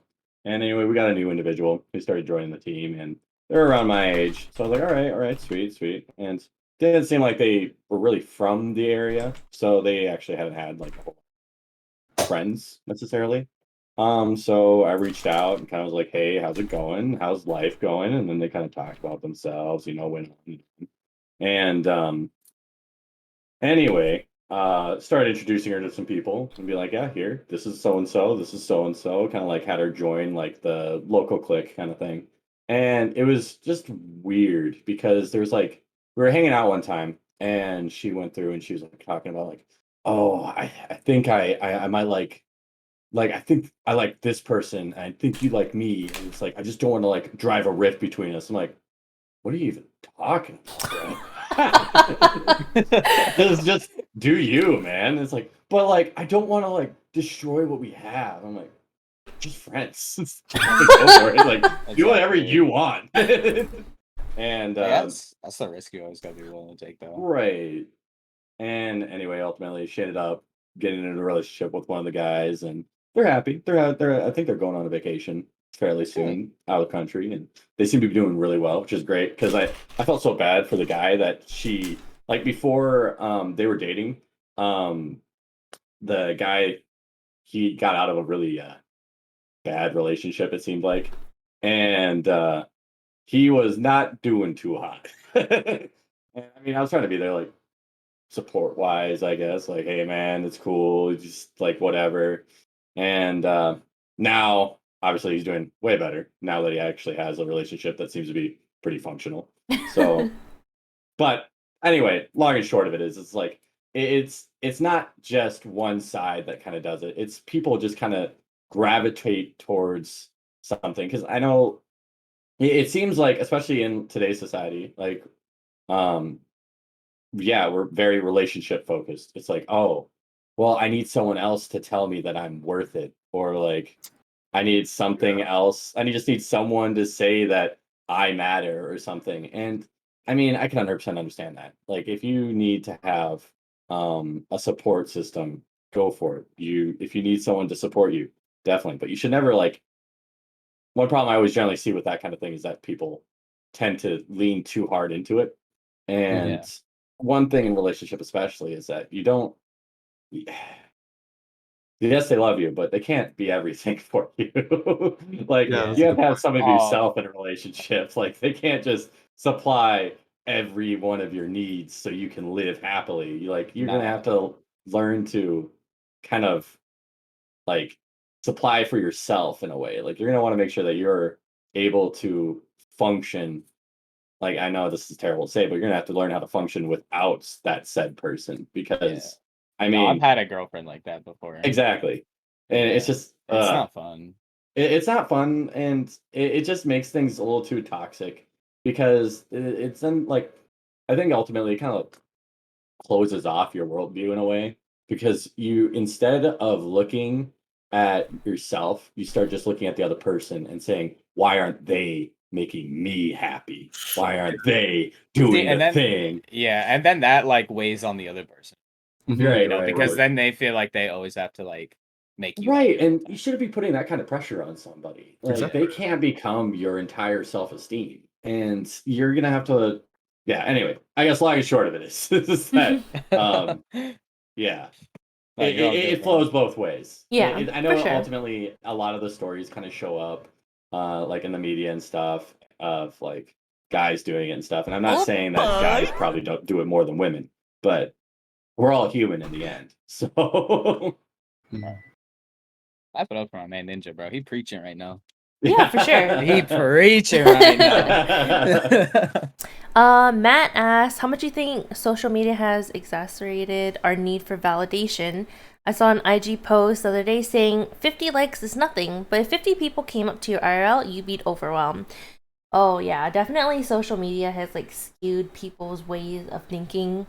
Like, a good way of thinking about it is also like a stream. Like, people are like, oh man, only like 10 to 20 people are watching my stream. Like, I'm a nobody. No one likes my streams. It's like, I'm not worth it. And then if you think about it, that would fill up a classroom, you know?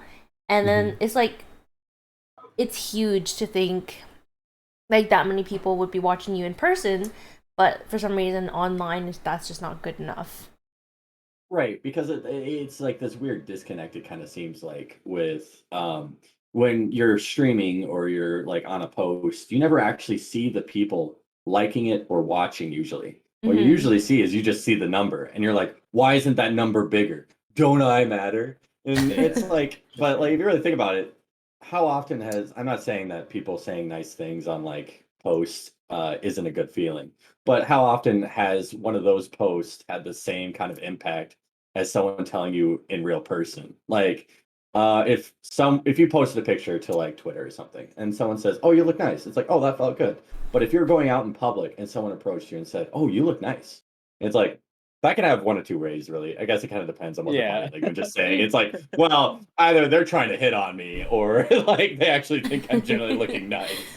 So maybe that wasn't the best analogy, but yeah, it's this weird disconnect of kind of like humanity, I guess. Because still people have to do this. I mean, there's also the problem that we have bots all over the internet. So it's like, oh, 20 people are watching. How many of them are real? Yeah. But Actually, I have a question in relevance to the guy and girl thing being friends. I was wondering if you guys have ever experienced having feelings for someone, and then like say you get like they reject you, they don't feel the same way, but they want to be friends with you. What's your thoughts or what have you experienced with like trying to stay friends with them, or did you rather just cut them off because you didn't want to hurt yourself? Oh, well, actually, wait, go ahead, Ash. Oh, okay. For me, I have had that happen, and for the most part, I stayed friends with them because, like, I like them enough to see them as, a partner. Then that means I like them enough to see them as a friend too. And just because, like, they rejected me didn't mean, like, I felt the need to, like, go with them because, if I liked them, I thought they were a great person. Either they were funny or they were really nice. And I felt like those qualities were enough for me to want to stay friends. And then, like, I would naturally just get over it and, like, meet someone else kind of thing. For sure. Yeah. Sorry, go for it, Ryan. Oh, well, this sounds like very arrogant and everything, but I've actually like never been rejected by somebody before. But I've had the listen. They cannot get enough of me. Yo, put that cam on right now. I want to see what's up. but like, Go on, I've been in that situation of like after a breakup, trying to be friends with somebody, and with my most recent relationship, it was that way of like we broke up and like she was like, I don't want to be together, but we can still be friends and everything. So like I tried my hardest to be friends and like I encouraged her, like back to the joining Raceball thing, like I encouraged her to try and join like a lot after we'd broken up because I was like, you need to find your own things, right? Like please find your own things. I can vouch Ryan was nice like that. Yeah, like I was trying to be friends with her as much as possible, but the problem is like she wanted me to change how I was because she was like, I can't be friends with you if you're gonna act like how you are. And I was like, what do you mean? And she's like, she's like being the person that like that you were in like a relationship. I was like, that's just me. Like, what do you want me to do? Stop and being she was like, you. And I was like, do you just not want to be friends? And she's like, no, I do want to be friends. Like, I want to talk and I still want to hang out. And I'm like, you can't have it both ways though. Right. You know what I mean? If I remember correctly, you guys were like constantly like on and off as friends, like blocked, unblocked. Like she was very like couldn't decide what she wanted from this. Yeah. It was not good. It was not a good situation. Like, but I don't know. I finally just gave up and I was like, listen, I'm not gonna do this anymore. I'm not gonna sit here and like try my hardest to be friends with you for no reason. If you're gonna just like, she was kind of just like an asshole about it, you know. She's like, I want to be friends, and then she like never treated me like a friend. So I was like, why am I still like trying? You know, I've kind of had like stuff like that where like people would confess. Actually, I've had a lot of situations where like people liked me, but I didn't return their feelings, and there were a few instances where they would just take it too far that I had to cut them off. And some people I've had to block, and like there was one person, we did end up being friends again later, and like we're still really good friends now, and I'm grateful for that. But there's just some people who just took it so far, and I can break off into like a different story if you guys are okay to move on to another topic in this, but well, before you break off to another story, I'll just say it's like every time, let's just be friends. It's a 50-50. Yeah, definitely. They say that. It's like, we're just trying to, end the conversation on a level note, and then, it's always awkward afterwards. And it's like always it's never the same. It's never the same. Yeah, like I remember I dated a gal. Well, actually, it was my high school sweetheart. Actually, she we had a good bunch of friend groups together, and after we broke up, I was like, hey, feel free to hang out with them or whatnot. I'll just kind of keep space. I'll do my own thing. It's fine. Well, apparently one of my friend groups was more my friends than her friends because they were playing. I think they were playing like Jackpot, and friggin' damn, it was like something that you could live without or whatever. And one of them put my name. And it just destroyed her that evening. I was like, damn. Cold-hearted motherfucker. It's like, damn. Jesus. No way. That's ruthless, bro. No, I was like, no, cold-hearted. See, no, that's some Ian level shit. Yeah, I was like, After I break up with the girl, bro, Ian will make the most jokes about it. It's fucking really? horrible. That whole friend group will. No, like they're funny. Don't get me wrong. We'll be playing Jackbox, so it's just so many fucking jokes. Oh yeah, no, 100%. I get it. You guys are definitely chaotic for sure. Oh yeah. But sorry, Ash, you're good. No, I didn't want to like derail if you had stuff to say. Tony, are you good? No. Oh, I do have another thing to say. Yeah. I feel like this is something that I learned as well, and I hope like other people can take this as well. Is that like, so I've experienced like confessing to someone and like they don't feel the same way, like shit happens. I think, but I've also seen a lot of other situations where that happens with guys, and then they still feel like they're owed something from the girl, right? I think that becomes toxic really quick. Yeah. I feel like people, it can be guys and girls, people should learn that even though you get like rejected or they don't feel the same way, like that's just the reality of it. To not like expect the other person to owe you anything. Especially like an apology. Like you're never owed an apology for like someone rejecting you. Like that's literally that's their feelings. Why do they like that's their feelings. Like there's no apology needed for that kind of shit. No. There is another there's like situations where like maybe the other person is like leading them on or taking advantage of them.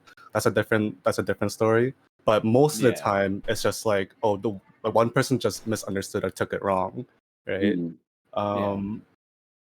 So yeah, I don't know. I just thought that was a good point to put out, because I've seen too many situations where shit becomes very, very toxic and almost abusive because say like for example, like me as a guy, like I put effort into someone because I like them and hoping that they like me back, but like say they don't feel the same way, I would feel angry. Like, I did all this for you, why don't you like, no, like you owe me something because I was romantic with you, right? But that's kind of the thing too, like especially when it comes to like with love and whatnot. You're not supposed to, it's never 50-50. Like, as much as people want to talk about how we do all these different things for people, it's never 50-50. You're gonna have probably one side be more giving than the other on different times, etc. Like it's never an even split, and you can never actually expect someone to, especially like, reciprocate that stuff. Like, if they don't like you, they don't like you. Like, why do you all of a sudden need to get any form of payment from them? It's like, oh, you put all this effort in. Well, if you put all that effort in, maybe you should have found out sooner. Like, I mean, that sounds terrible, but at the same time, it's like, if you felt like you wasted your time, you should have first confirmed whether or not you were wasting your time. It's not their responsibility for what you've done. That's true. Also just like kind of just you know, take it and move on. Like, exactly. You can also appreciate that you put the effort and it just didn't work out. Like, that's fine too. And what's to say that what you did was worth like completely a waste of time? You could have you could have had all kinds of good scenarios, all these good memories. Why all of a sudden them rejecting you makes those memories worthless? There's no reason. Like, you still had a good time. You enjoyed yourself. Sorry, this is Chair. I want my Fortnite bucks back. No, that's ironic because the amount of Valorant points I have right now is actually wild to me. If I got all of those refunded, bro, holy shit. Okay, we get it. You're an e-boy. We get it. Shut up. Ash, this is actually a pretty like I had a situation like recently. I'm not gonna say any names, but you might like know. I'm sure I do. But like this person that like I was like didn't have feelings for, but I was very interested in, right? So like an example is like, because I was interested, I want to impress her, and like I did all these things. I tried to like be really nice to her, try to be funny, try to be very polite and like chivalrous to her and stuff. And then eventually it just came out like she was like very honest, right? She was just like, oh, I don't see this romantically, but I think like you're really cool as a friend. And to me that was like, for one, like I appreciate how like straight and honest I was, right? Yeah. And I feel like you feel a lot better when you just take it that way, right? And just because she felt that way, it doesn't mean I'm gonna stop being nice or whatever, right? Well, that's because you're a Exactly, yeah. really good person, Tony.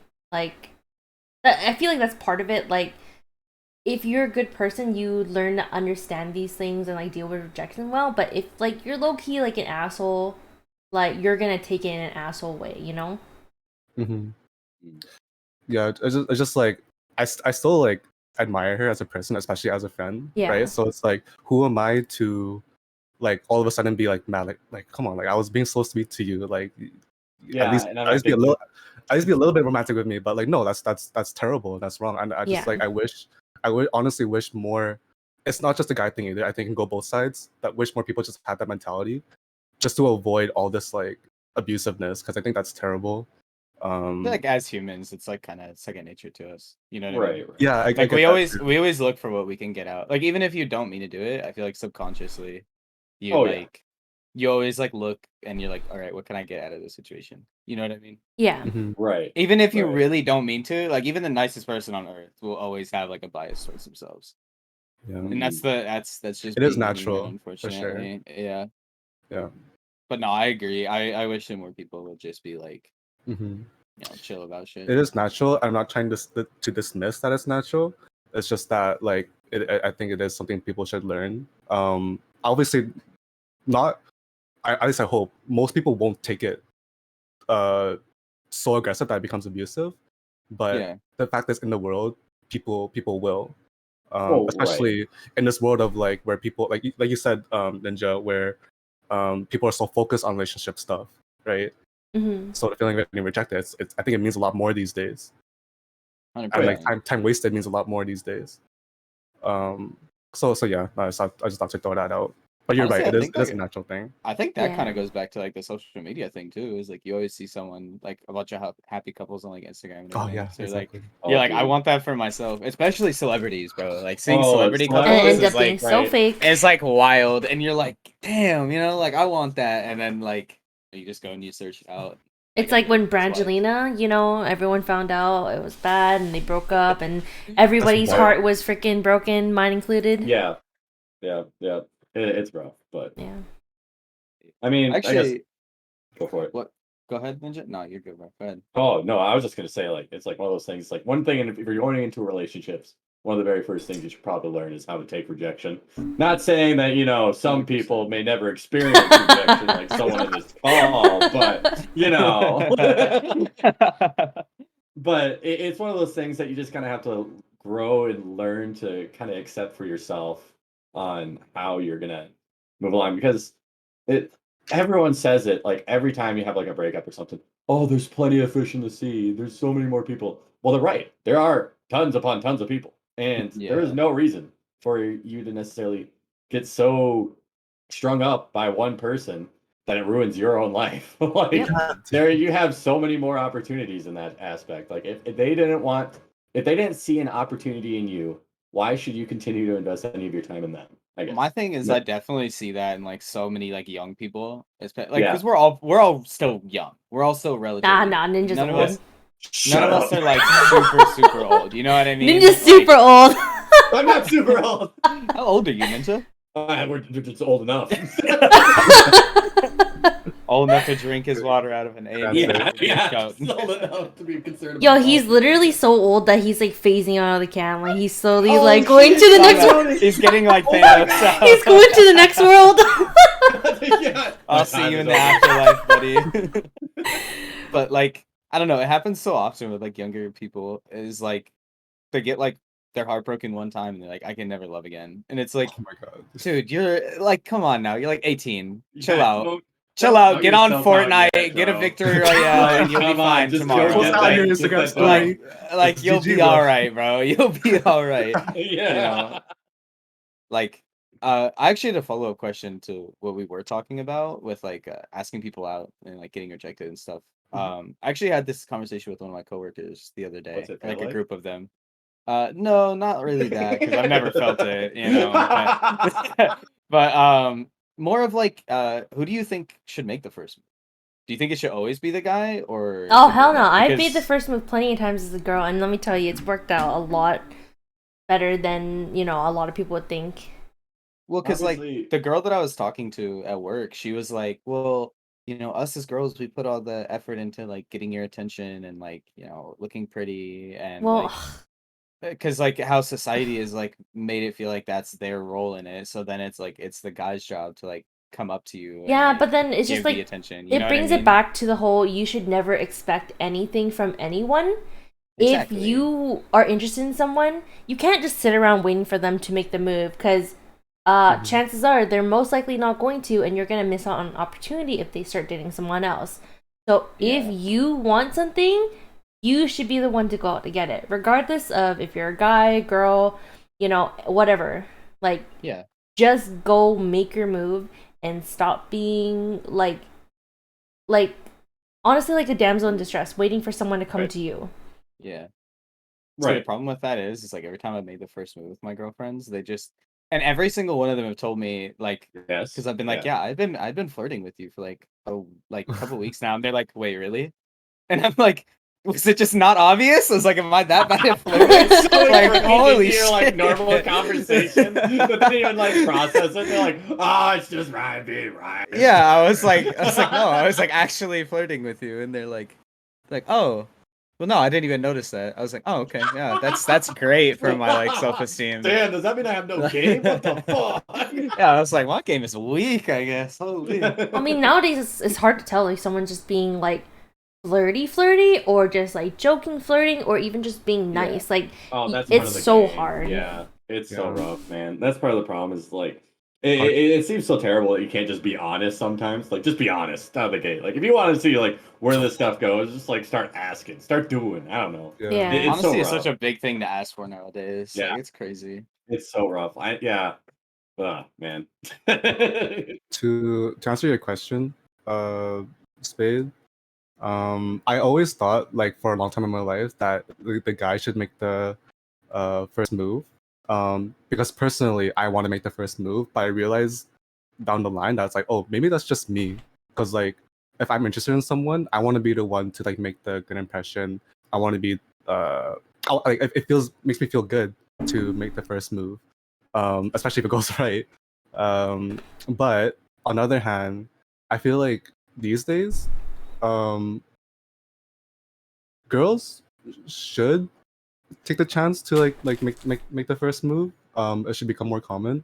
I've had experiences where girls like with no shame like make the first move or whatever, like really click, and it's pretty sick. I think it's pretty awesome. I think it's kind of hot, you know. No, honestly, Oh, right, the amount right. of fucking the amount of blushing I do and like a girl makes the first move, I'm like, oh my god, you like It's that's amazing. good. Literally, Ryan Like would you're like coming up to me, like Ryan's gonna Oh my start God. blushing, Do like putting that, do his like the hands together. fingertips. You know, Yeah, like you know the his knees fingertips are gonna be like together, like- rubbing, kind of thing. Like he'll start giggling. They'll like grab my arm. I'm like, oh, stop. oh my god, stop! Like, Give me a So moment. I just need to like reconnect my bearings here. Go ahead. I could totally imagine Tony to be the one to get super flustered. Oh man, totally. 'Cause it I goes I without know the Tony. He stigma would. of the yeah, stigma, like right? the stigma, like girls don't ever do that. Right. If a girl just like even taps on her shoulder, I'm like, oh my goodness. Like, oh my god, wait, are we getting married now or what? Like, This is it. This is where it ends. I'm like, is by the this way, like, I sex? feel the same way. It's this. That's a really good question, though. That's a really good question. Yeah. It honestly comes down to, I think, just more like what you're feeling. If obviously someone isn't necessarily catching on to all the signals you're doing, like if you want to play the whole signal game, go for it. But honestly, if you really want to just see if someone's interested in you, you might as well just. But I also And- feel like guys do the girls part. Like not Yeah. what I mean is like guys also like try to put themselves out there for, Oh, yeah. to get attention and shit as well. You Oh, know? yeah, I feel like I it's mean- not only girls that do that. 100% agree. If you do Yeah. for a short while in the beginning, I think it's okay. But like, you can't sit there doing it forever and be like, "Damn, nothing's working. Like, I should just keep doing this." What is this? A Oh, freaking yeah. rom-com? Like, what do you mean it's not working? Exactly. I do have a question following up with Spade's question though. I want you guys' opinion on this because personally, We are the I hosts think, now, Ash. That's fine, questions, go we say ahead. the questions. Go ahead. Go ahead. Sorry, Tony. my opinion on this, I think it does become kind of like problematic if the person is like super interested in like the other person, that they want them to make the move, either because they're shy, whatever reason, right? I think it's problematic when they get mad that they don't. You know what I mean? Yeah. Yeah. Like they get upset, like I've been they don't dropping all say these anything. hints. Why aren't you freaking doing anything? Yeah, exactly. There. No, I think it's unfair. Like, if to be upset that like the other person didn't make a move when you're like the one like Oh interested.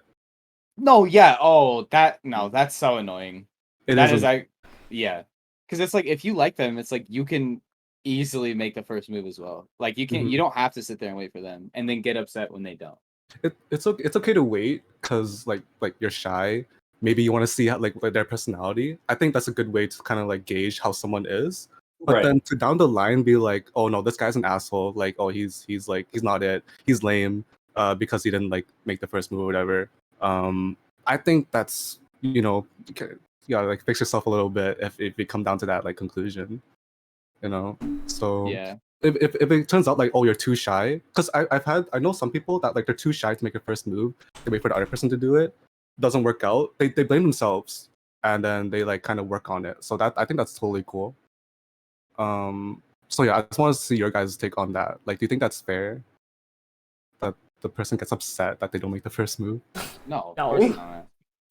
Entitled, it's one they of those just- things. It's like you're trying to go along with their narrative. I don't know, because like when that happens, it always makes me feel like a little, I guess, objectified in an aspect because you're no longer seeing them as well, you kind of are, but you're more like, but they haven't noticed me yet. And I mean, bro, if you really care, go for it. And at this point, life is too short to just like sit around and play these games. Because I'll be honest, I love playing games, but the dating game is such a pain in the ass sometimes, especially when it's like someone dropping hints and then trying to be like, oh, It's my why least doesn't favorite anyone want video to? It's game. like, oh, it's so bad. I have terrible high score, not even on the leaderboard. It's rough. Yeah, it's the only But- game I can't like aim train for. Exactly. Actually, yeah, you can. exactly. I'd be hopping in Sims and fucking working on my game, to be honest with you. yeah. Open up AIM Lab and it's like, all right, relationship.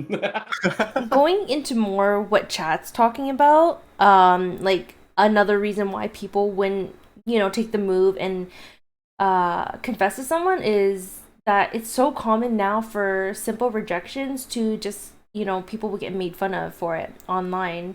And people Oh, think it's yeah. funny, like, just because someone said no to a romantic, advancement, that it's okay to just flame them for it. Even if they didn't even do it in a cringy or weird way, they just said, hey, I'm interested in you, Honestly, would you like to go out with me? And then they say no, and all of a sudden they become, like, mocked.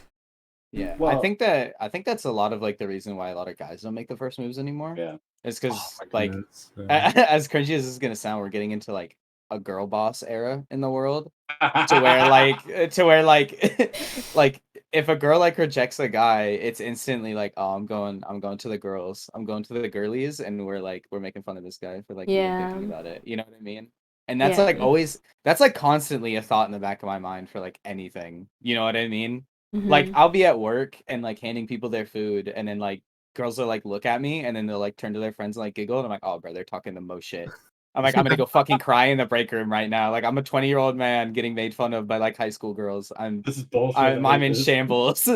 But like, you know what I mean? Like, but it's also the other way around. It's like guys do it definitely a lot in the group chat as well, and it's really It gross exists. that we've. I mean, It's really I gross get that a lot of it. people's personal lives like go out on Mhm. Instagram and shit like that. Like, I get, like, talking to your friends about it is one thing, but, like, going to, like, trying to humiliate them for, like, something so, like, genuine and, like, Yeah. them making themselves vulnerable, like, that's just so fucked up. But, like, I get, like, if, like, someone, like, asked me out and I went to go tell my friends about it, but, like, trying to go make it out, like, oh, what a fucking loser, like, blah, blah, blah, blah, blah. Like, when It's they definitely cool did to tell the nothing homies wrong. about it. Yeah. Right. It's definitely okay to like tell the homies to be like, yo, you know, Oh. like this person asked me out the other day. Like that's fine, but and be like, I said no. But if you're like, and your friends are like, oh, but he's a fucking loser for like doing that. That's like that's a little too much because that's like a Yeah. personal Yeah. thing.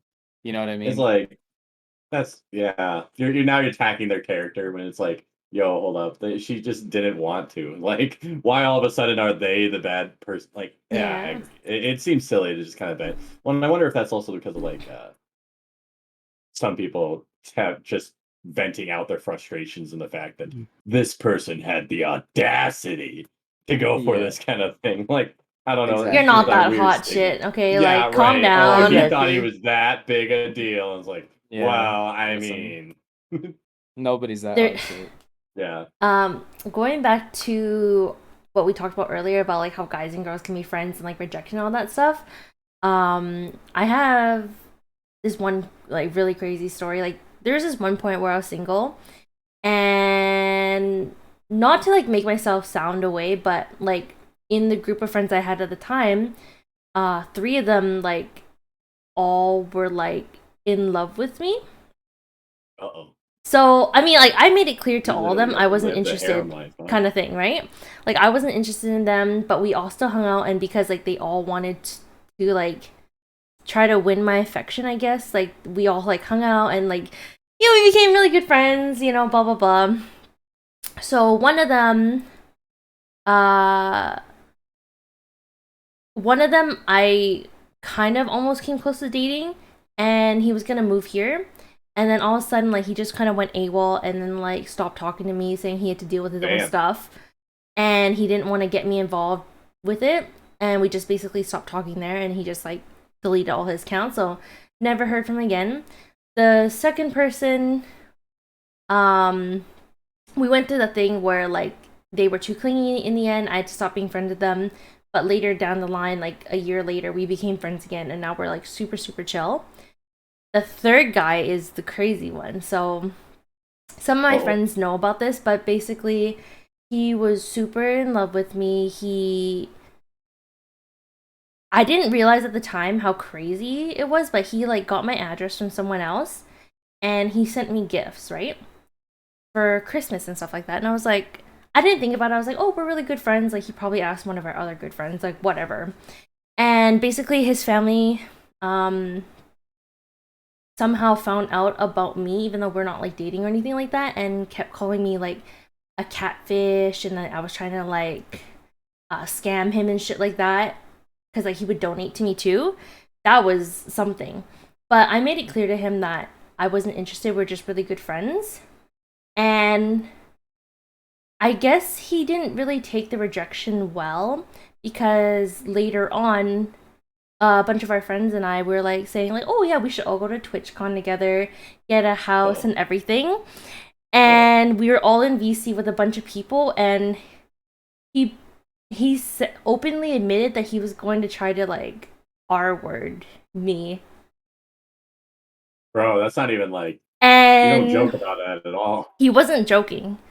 And then like all the other people in the chat were like, what the fuck, like we would never let you be alone with her, like, you know, she, like, blah, blah, blah, blah. He's like, oh, well, like, a locked door is not going to stop me. And, like, he was, like, getting, like, really, like, crazy. And then, like, recently after that, like, I found out, like, one of the girls he previously liked had a restraining order against him because he had threatened to kill her after she rejected him. So, yeah, like, the whole, like, guys and girls being friends and like the rejection thing, like it's so much crazier for girls, and I wish it was just as simple as like, yeah, we can be friends, like all 3 of you, like I'm just friends with, there's like no romantic, you know, friends? Yo, hold up. You know what? I swear to God, straight. I swear to God, don't let me catch you on the streets. I'm gonna punch you. But like, you know what I mean? Like we're all like friends without like any like romantic, you know, whatever is attached. But yeah, it was really crazy because I can't believe he had said it in front of so many people too. And that shit is like just like being so open about that. It's like, holy shit, that's like borderline psychotic. That's really scary. Yeah, that's freaking terrifying. Ugh. Yeah, so girls definitely have it. That's rough.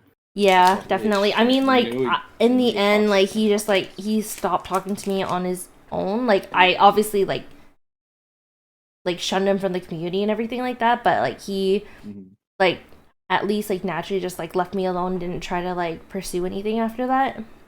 And I did move afterwards too, just by coincidence. That's good. So I didn't have to like worry about my address or anything, but it was pretty insane because him and I and a bunch of other people were such good friends for like a long time, and you would have never imagined him to be that type of person because he was also quiet and like, you know, soft spoken kind of thing. So it just really goes to show you can't, like, it's hard to trust people most of the time. The internet is such a scary place. It's so wild. Like trust goes such a long way on the internet, and it's something that is so like volatile. You know what I mean? Like it's so hard to gain someone's trust, but it's so easy to like lose it. Yeah. And especially you don't even know if like people are still being truthful with you. That's the scariest part. Yeah.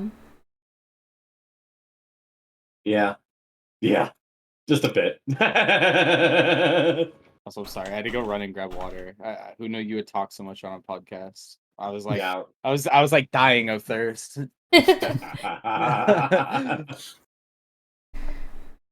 Talking. I thought we were just vibing. That's what I thought. I mean, podcast. Wait a second. What is this? Well, I mean, I do have a question for you guys. What do you think your love language is? Oh shit! Hold on. I know. I was gonna Google that before this, and I completely forgot. I had actually looked it up too, right? And when I was going through it, for me, like, I don't know if this sounds weird, but I feel like I fit into all of them pretty equally. No, that's definitely a very valid thing. I know people that are very equal in every part. I actually know mine because I've taken the test kind of recently. I think my top one was quality time, and then it's like physical touch, and then words of affirmation, and then it was like the gift giving. But like on that one, it's more of me giving gifts rather than receiving. I don't like receiving gifts at all. It always makes me feel. I always feel bad for receiving gifts, and then I think I had like 0% in like acts of kindness. I hate when people do things for me. Mm-hmm. It's awful. You go ahead, Ninja. No, you're good. Sorry, I think Ninja's looking it up. Speedrunning this love language. It's like he's taking the test right now. Yeah, I literally am. I'm like halfway through right now. I'm just kind of focused. For me, you know, like physical touch obviously is like a huge one. Like I love like hand holding, like cuddles, like all of that. But I also like really appreciate, you know, when like verbal compliments, right? And stuff like that, because I've never been, you know, very confident. So when my partner can like point out like little things, like those words can mean a lot to me. But like at the same time, like I also appreciate like gifts too, because like it doesn't have to be very expensive. It could be like a really small thing like flowers or like a little handmade card or something like that. Like receiving something where they think about you, I think that's really nice. And I've always been a person that really loves giving gifts to other people as well. So like that's why I feel like I fit in kind of with like each category pretty fairly. And when I took the test, like it was really hard for me to choose between answers because they both equally made me feel happy. Oh boy! Yeah, I get that. Yeah, it's kind of hard for me to be like a lot of quality time, like physical touch, but be in so many like long distance relationships because like I really have to like lean on my words of affirmation a lot. Mm-hmm. I feel like for me, I haven't taken the test, but if I can guess, it's physical touch and what is it? I did Google it real quick. Acts of service. I think for me, acts of service is something I value a lot. Mm-hmm. Just like I have in a partner. I don't know if it's just my age now, but what I look for in a partner is someone who is like very like helpful to me. I don't know how to explain it further. Like I've been in relationships where like it's a lot of me doing the work in the context of like I'm the one always driving. I'm the one always like paying for like food and stuff, which at the time I didn't mind. I probably still don't mind, but it's a very nice gesture to have those like favors done for me. And especially like us helping each other do something together, rather than like it being one-sided. If that makes sense. Yeah. Yeah. Huh. It's nice to have people like do things for you all the time. Like, not all the time. As well is what I meant to say. Like, Apparently. oh, Sorry. sorry. Go for it. Oh, No, just go for it. one last point. It's just like a small example. Like, for example, if we're building like IKEA furniture, right? I think it means a lot more to me that like my partner is willing to like help me like do it together than like me doing it as a favor for her and just me doing like all the work. Yeah. Which Not- most of the time not I for wouldn't sure. mind. I wouldn't mind, right? Like as a favor, but like to me, it's like, wouldn't it be really cool if we just did together? Like, wouldn't that be like kind of like fun? Well, I mean, that's cute couple things, you know, building furniture together, and at least Yeah. offering is like very For sure. important, you know. Mhm. If we're building a fucking couch from IKEA, you're 100% helping me. There ain't no way I'm getting this done by myself. I at least need you holding a flashlight or something. Like, Hold the pieces together, come man. on, Like yeah, that's it. exactly. Like, there ain't no way I'm getting this done by myself, man. God damn. All right, Yeah, I Ninja, feel She'll what's be like, "You're doing a great job." I'm like, "No, that's not where I need words of affirmation right now. Please, I don't need those. I need your Help Hold me. the goddamn screwdriver. Please. All right, Ninja, what's yours? Well, apparently acts of service. I really appreciate when people go out of their way to kind of help me Nice. out, apparently. Nice. Dang, I'm like the only one that doesn't like when people help me.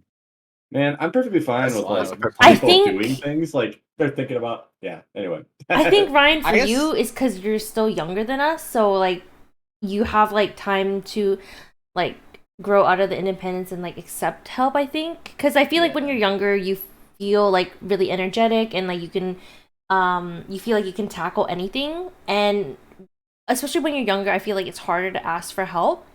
While the rest of us, we are older than I you, forget so that I I'm feel the like youngest here. yeah. So I I feel didn't like realize By like you at least a few years. Yeah, you by have least- time to like grow into it. I think.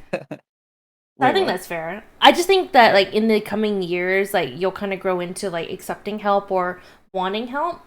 And I think the other yeah. part is like growing up with like a bunch of sisters, it was kind of always like, oh, I'll do your chores if like you do this for me. Yeah, You know yeah, what yeah. I mean? It was like a So like when barter someone system. so when like something when like somebody like does something for me, like just out of the kindness of their heart, I'm always like, okay, what do you want? You know what I Right. mean? Let me And say, that also goes back to like trauma with like parents and stuff. Yeah. Is like that goes back to the gift giving thing too, is like stuff that just gets held over my head. And I'm always like, Yeah. no, it's fine. I'll do it. let me say when you Can are you ban in Kenobi from your chat?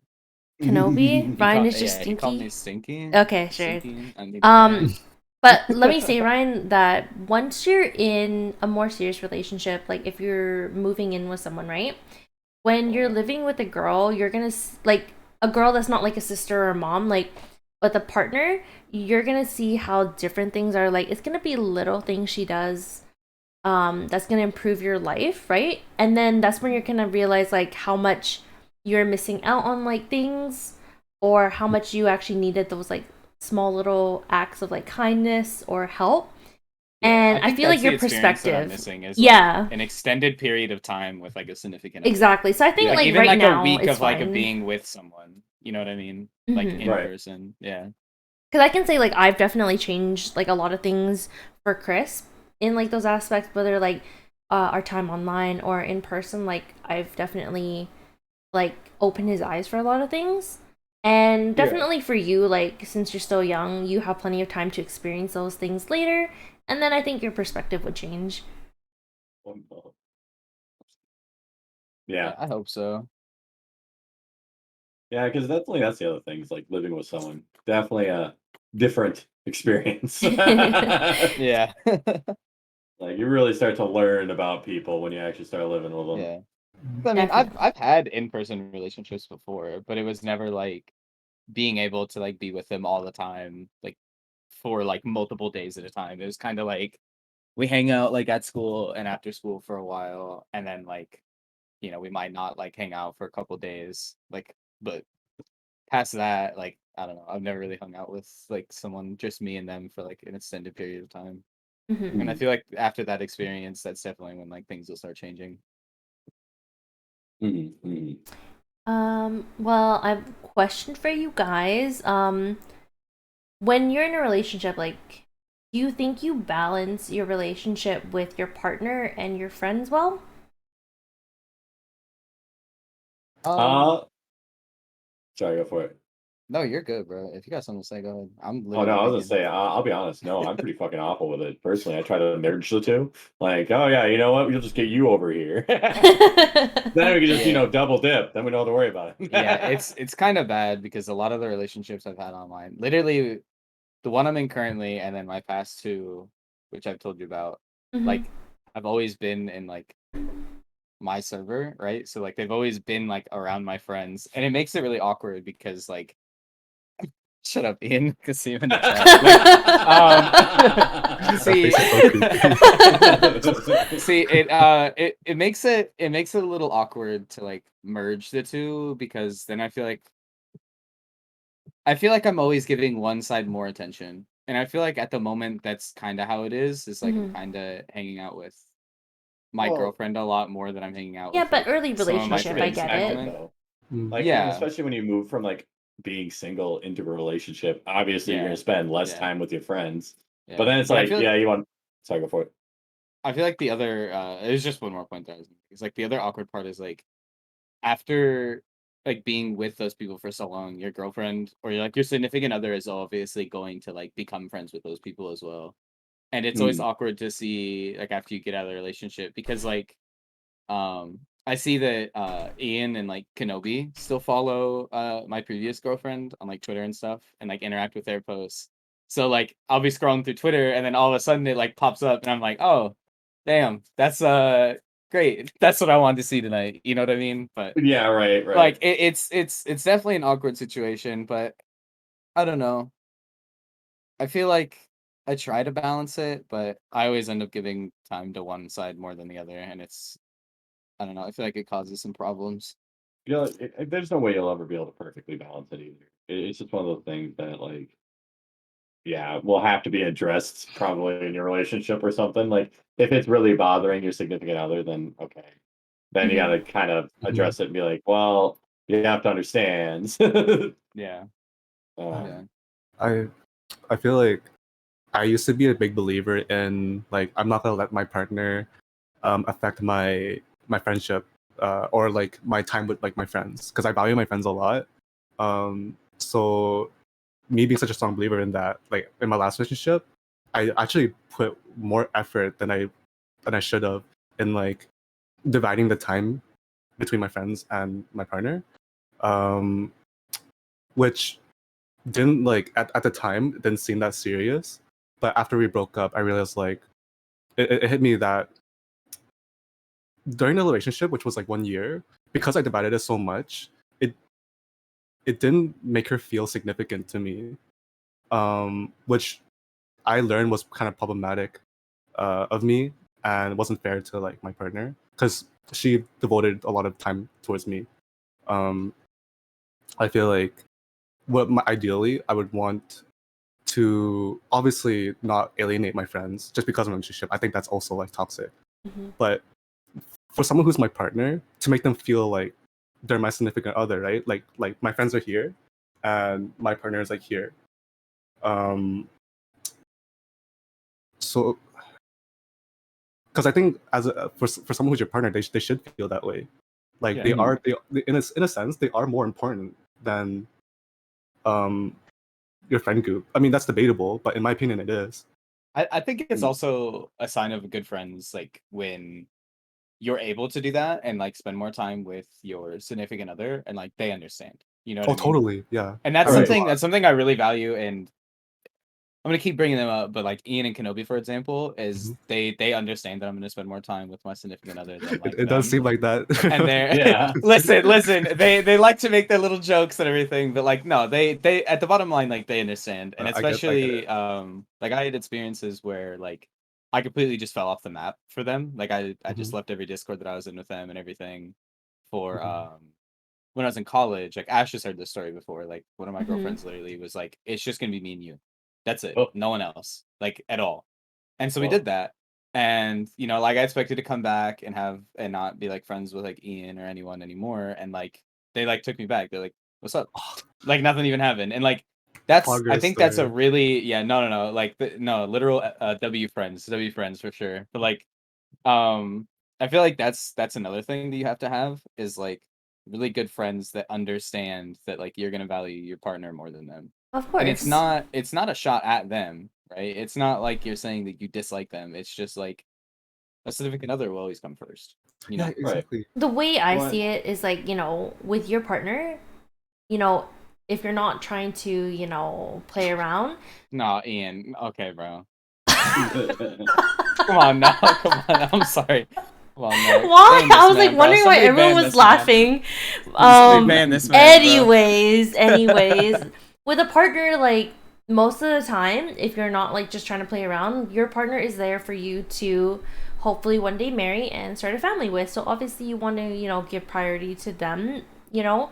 But for me, like balance doesn't necessarily mean priority. It's just that you can still spend time with your friends and your partner, and it doesn't have to be equal, but you're willing to, you know, not completely devote 100% of you to one side only. And like for me, like I had that trouble before, like in my toxic relationships, they would want me to depend only on them and to not like be with any of my friends. And then like, you know, stupid me, like I didn't know what to do, so I just kind of like went with it thinking like, oh, like I have to like do this, right? And like, luckily my friends did take me back and we were all like chill afterwards and all that. But like now we love W friends. Exactly. And then now like with Chris, like I'm very lucky in the fact that we both have the same friend group that we hang out with every day, like Ninja, Will, you know, Fanta, like all of them. And we don't always have to be together. Like I know in the beginning, Chris didn't hang out with his friends in his Discord a lot, and I always felt bad, and I felt like they were gonna hate me for taking him away from them.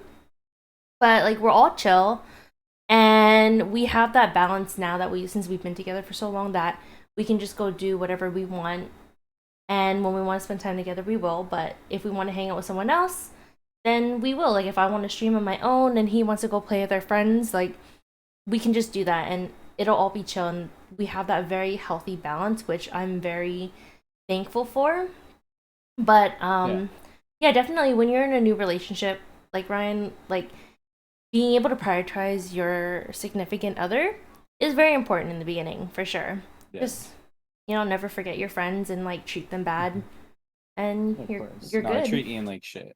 Well, I mean, you two are different, okay? Yeah, you guys are like borderline lovers, so it's different. Yeah, pretty much.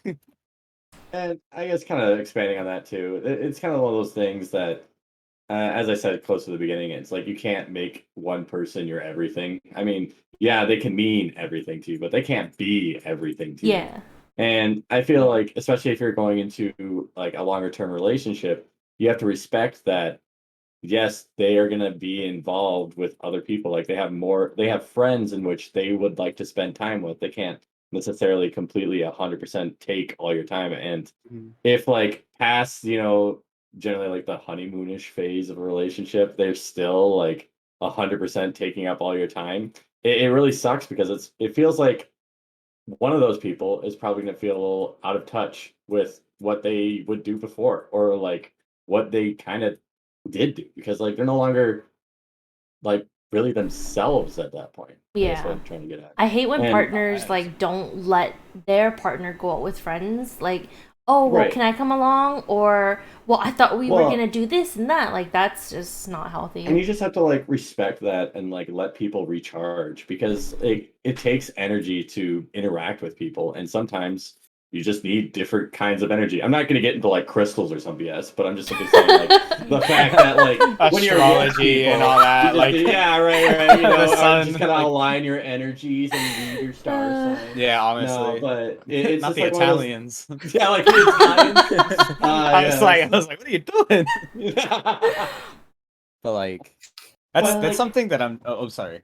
No. I was just gonna say, yeah, because it's like one of those things where it's like, yes, you can be in a relationship, but at the same time, we're human beings. We're generally a very sociable creature to begin with. Just look at all the civilization, the kind of thing. Look at the internet in general. Like, and trying to basically isolate someone because you love them is never That's not really a good love. thing. Yeah, I was gonna say it doesn't usually spell too much. I'm not saying that you need to like, oh yeah, just hang out with the boys like you always did, but just simply like don't let someone do that to you, to like purposely isolate you and make it to where they become the center. And anyway, I digress. I get what you're saying. Yeah. That's something that I'm trying to work on because I get like pretty clingy in relationships, so it's kind of hard for me to be like, especially in like newer relationships, it's kind of hard for me to like be away from the person that I'm with. So like when they're like, oh, I'm gonna go play games with my friends, I get like a little bit sad. But it's something that I've worked on, especially recently. Is like I might be sad for like 5 minutes, and then I'm like, okay, you're kind of being like a bitch right now. Just get over it. You know what I mean? Well, Like, right. and I mean, if yeah, it's bothering you, you could definitely mention that to him as well and be yeah, like, it doesn't have to be every time, but occasionally being like, all right, sorry boys, tonight's the night that I'm gonna hang out with my significant other, like showing that they no, actually yeah, still for have sure. priority. Like, but Yeah, at the same time, you have to allow for people to still, socialize and maintain some of their other relationships. yeah, exactly. Well, if it's all right with you guys, I like to move into more like team relationships now. With Rice Bowl. I did ask like the other group if there was like anyone in the team, either in Rice Bowl or Vidon, that you felt like you wanted to get to know more or have a chance to talk to.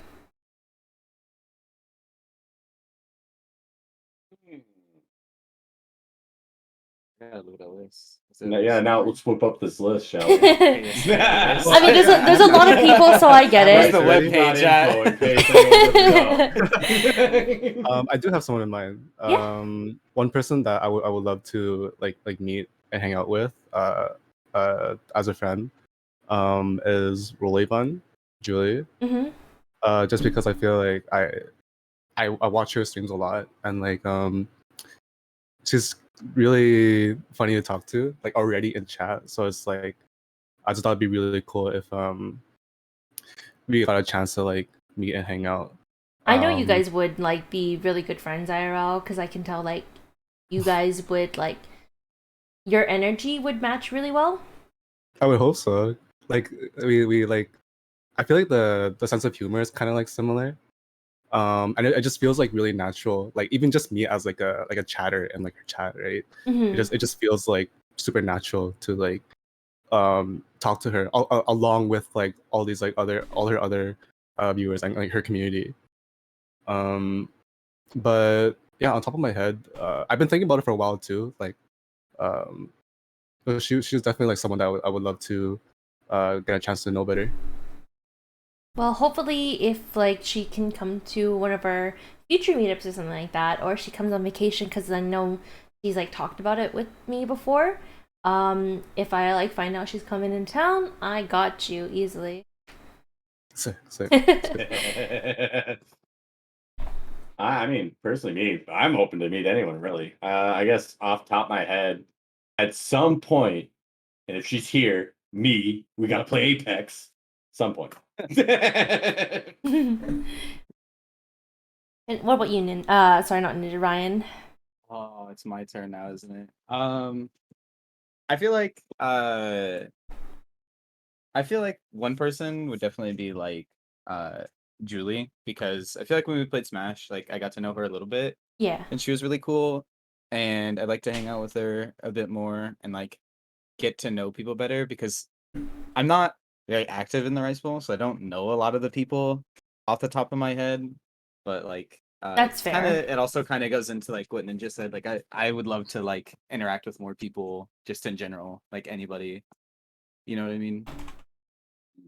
Is it the same Julie? Yeah, same Yeah, Julie. yeah, Rolly. Rolling fan club. Cool. Yeah. Well, I mean, like with Julie, she's the type of person to not hang out unless you ask her to. Not because she doesn't like us. She loves me. You guys, I don't know. No, just kidding. Sorry, No, but like I have to drag her ass and be like, we are gonna hang out. You're gonna come hang out with us, or you're gonna come play with us. And like she's even said it before, like she needs to be like told to come hang out, otherwise she'll just kind of do her own thing. But yeah, like I mean, if you guys ever want to like talk to her, like just be like, yo, let's hop into VC and like let's like play Smash, or let's just freaking hang out. Play Smash there for Yeah. a while. Yeah, for sure. Also, one other person, sorry, I know we're like moving past this. No One other worries. person that I think I'd like to get to know better is like Soul, because I know he does music stuff, and I absolutely fucking love music. Oh, yeah. So Oh. like I'm terrible at making it, but like I absolutely love music and I love talking about music. So Soul's an easy Definitely person to Soul is, DM for sure. He's so chill, and Yeah. like you were watching earlier when I was talking to him, like definitely. yeah. Man, if I had known that ahead of time, I would have scheduled you guys together. Just looks I at the can't same tell you. like, I oh, can't yeah, tell you here all we my secrets. We gotta split up the good conversation. Yeah, I mean, like, yeah, just like hit him up in a DM or something, or just like ping him. Just be like, yo, bro, like, for sure. let's get to know each other. And I mean, For I'm sure. sure you guys would be friends. You're both chill as hell. Next question I had about the team: is there a relationship you've developed with anyone on the team that you feel like is very meaningful for you, like someone you've met through the team, maybe not as like a member, like it could have been as you being a viewer in a Rice Bowl members chat or something like that, but is there someone that you feel like you've grown connected to? Does it have to be like since I've joined, or No, can it be, like, no, before? not at all. It's just like in Okay. general, like because of like our general community, either before as before being a member, now as a member, or just whatever. I think mine is definitely like Sketchy and Emily. Mhm. Like I've known Sketchy for years now.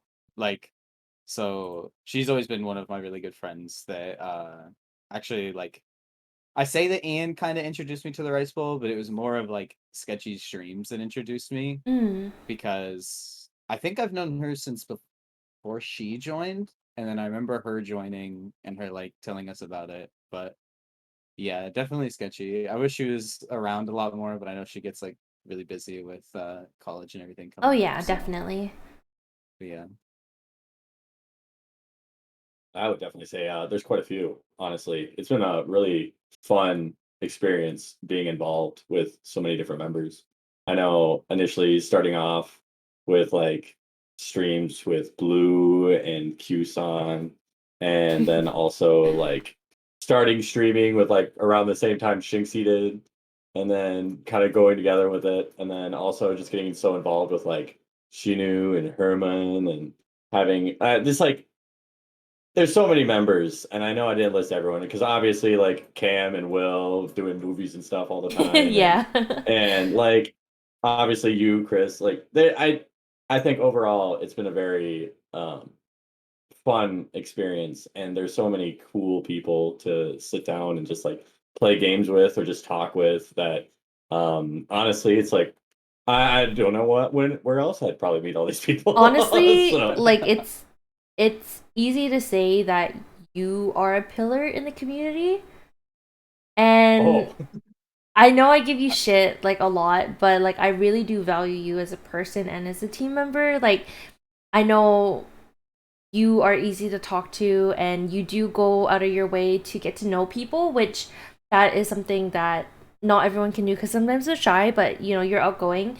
And I know a lot of people really like you because you're funny and that you're nice to them. So For sure. I do want to say Well, thank you for always being there for so many different people. I think I Ninja was appreciate like the. I'm one really of the glad I first met people Ninja. Right? No. Me too. God, Honestly, it's hard. my face It's is hard to already heart with red. Ninja time. Yeah, I think Ninja was the first person I like talked to when we first did like Rice Bowl 10 minutes for like Valorant. Like he was the first person that like outwardly like spoke towards me, aside from like Ian and everything. So it was really cool. I enjoy that he's like a very outward person, and I always like hear his name everywhere around the server. Yeah. Like it doesn't matter where we are. Like I always hear the legend of Ninja. Definitely, God, like you know. it's easily pillar of the community, one of many, but definitely you're appreciated. Oh well, I appreciate. Excuse me as I just kind of yeah. Cry into your the camera water? off and cry. What about you, He said, "Oh Tony? no, my camera is not working." For me, the first few people I can think of is well, first of all, like Ash, definitely you for sure. Also, Sully, Claire, Yeah. and Aya, of course. I've been like a fan of her for like a long time, and that's because I feel like I when they were streaming, I spent a lot of time like watching them, and they were like very admirable people, like very talented people. So are you, Ash, of course. Oh, thanks. And it's like that's one thing, but then being able to meet up with you guys and it was so nerve-wracking. It was like, oh, I people know. that like I admire, right? But then getting to know those people, it's kind of like I forget about like the fanboy side of me, right? And then it just felt so natural to like get to know these people and to become friends with them. It just felt like getting to know a friend. Right? We had so much fun IRL for sure. Yeah, like talking to you, it just felt like getting to know you. Of course, Claire. Like I just feel like, and beyond them too, like the whole group, like we got along with each other really well, which I was really glad about. But especially with Aya, because again, like I'm a huge fan of like her art. And but then being able to meet her and get to know her, and it's again, it's like the naturalness of it, and like the comfort of it, where it just wasn't me like being like a fanboy towards these people. Yeah. You know what I mean? Yeah. So that when I meet people for the first time and like you get that like comfort right away, that means a lot to me. So that was like really meaningful. That was really cool. Yeah, Ninja too. Like yeah, don't forget we met Ninja. I can't forget. Like, no, you can't forget Ninja. Dude, when we went to barbecue and like I tell this story all the time about you, Tony. I tell this story about you all the time. Even my mom knows the story. But yeah, no, like I'm just really glad that it didn't feel forced, which is like kind of what you expect out of these things, right? Yeah. No, dude, everyone got along. It was sick. Dang, man, now I want to go to a meetup. Yeah, it's so fun. For people who now I need to go to one. For people who don't know, Aya is one of my girlfriends, and she's actually an OG member, Time to Sleep.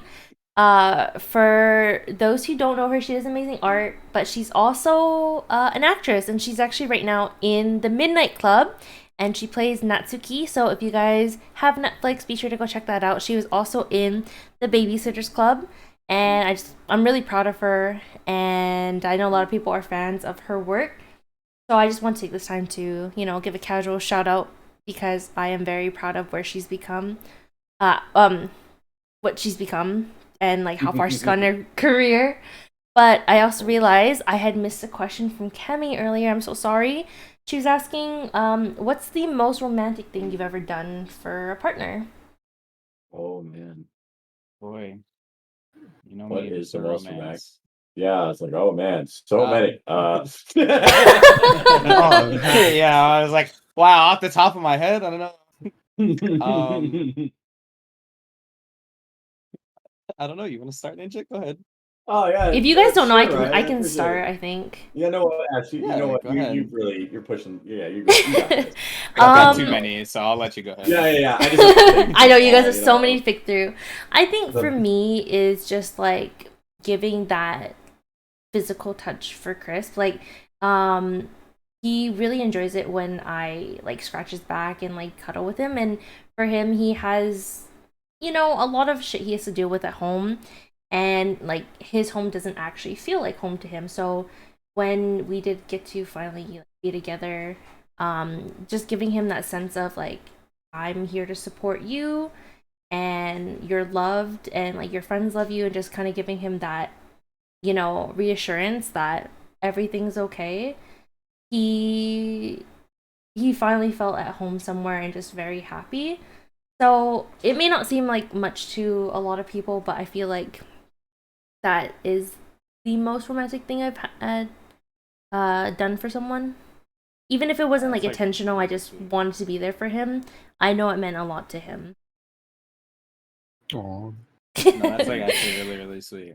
That's like gonna make me cry kind of sweet. Oh, that's like tears in my eyes. You guys should like definitely have like a girl like scratch your back and just like, you know, like gently like rub your like back and stuff like that. It's just super soothing. And I mean, even like girls can ask their boyfriends to do that too. It's just something that makes you feel so relaxed, and it makes Chris fall asleep like right away every time. My favorite thing is like the hair playing. Yes, especially that too. With, like my curly hair and shit. Yeah. Oh yeah. Gosh.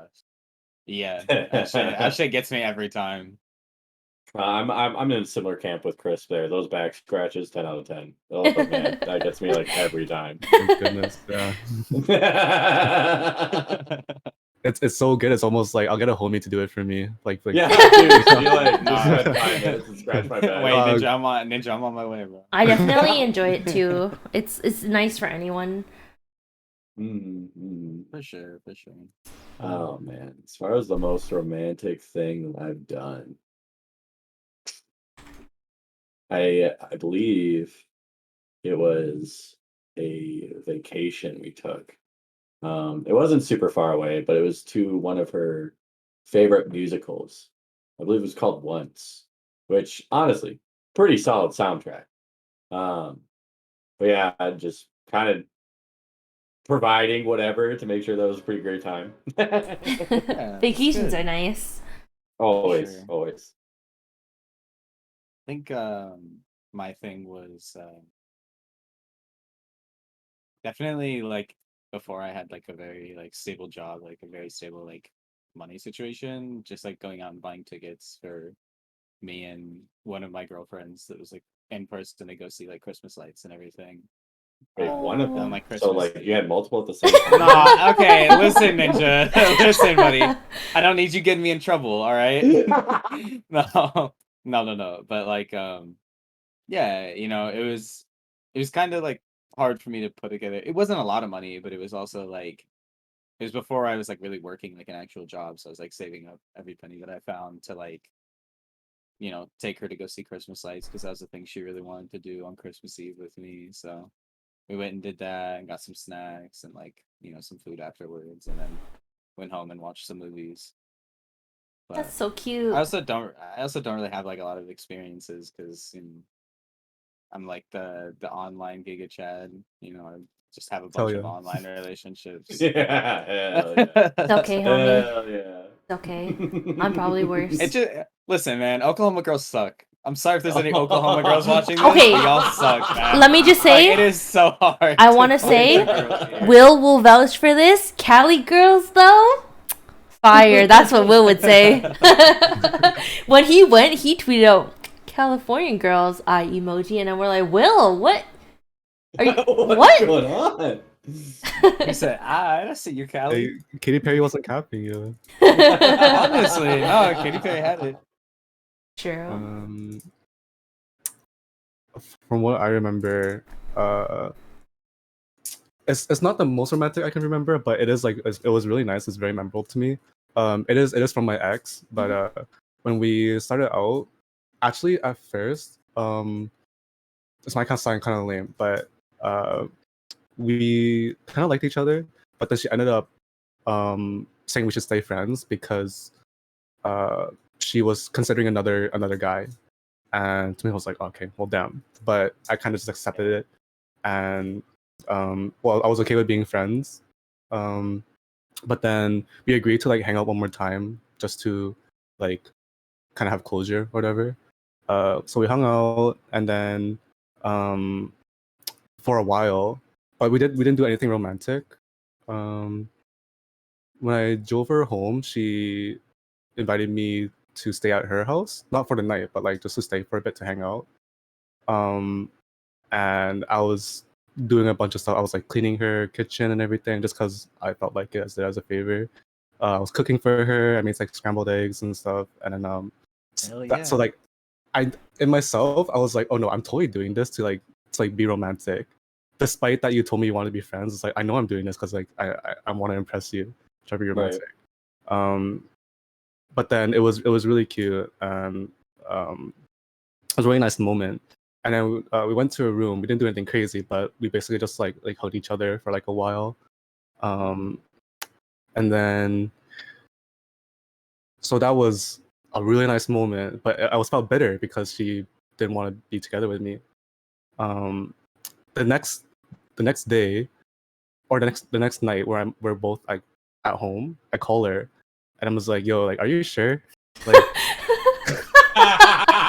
It's like, so you wanna rethink it or what? I just think it through though. Those eggs, they were like 10 out of 10. I'm all right. My cooking, my I cleaned skills, your kitchen. I'm providing. I'm giving you all the good stuff. And Tony was like, I can be a good housewife. Like, come on, we can say like, it's one thing for me to do that, and like she just sees it as like platonic, but like I did it, and like there was totally romantic vibe. Otherwise, I wouldn't have like brought it up, right? Because typically I want to like respect when people just tell me like, hey, no, I don't want this. But that night, I'm like the night after, I was like, come on, like. How are you gonna cuddle and tell me no? Like we cuddled for like hours. Like, come on now, like. Like respect to you, like you can think about it, but I'm just asking you, like, are you sure? Yeah. And then literally the next day, she wanted to come over, and then like she confessed, was like, no, I'd rather be with you. So then that's how. Let's go, my man Tony got game. That's how it started, and then he put some a little extra in those scrambled eggs. Pheromone. Oh my god! It's like a dinosaur or something. Like, pheromone. But no, like that lasted a really good year. You know, not to get too deep into things, but it just didn't work out. We split off, but it was a good year. That was probably like one of the coolest moments I had with someone, where like I felt really bitter, but it turned out okay. Yeah, that's nice. Mm-hmm. Okay. But now I'm single, so. Hit him up, ladies. Hit him up. Now. He can cook. DMs he can will not be open for long. Pause. Before I try to like push you up more, you got to do the voice to show them what they're missing. You gotta out do the on. Valorant voice. You gotta. Yeah. You gotta do it.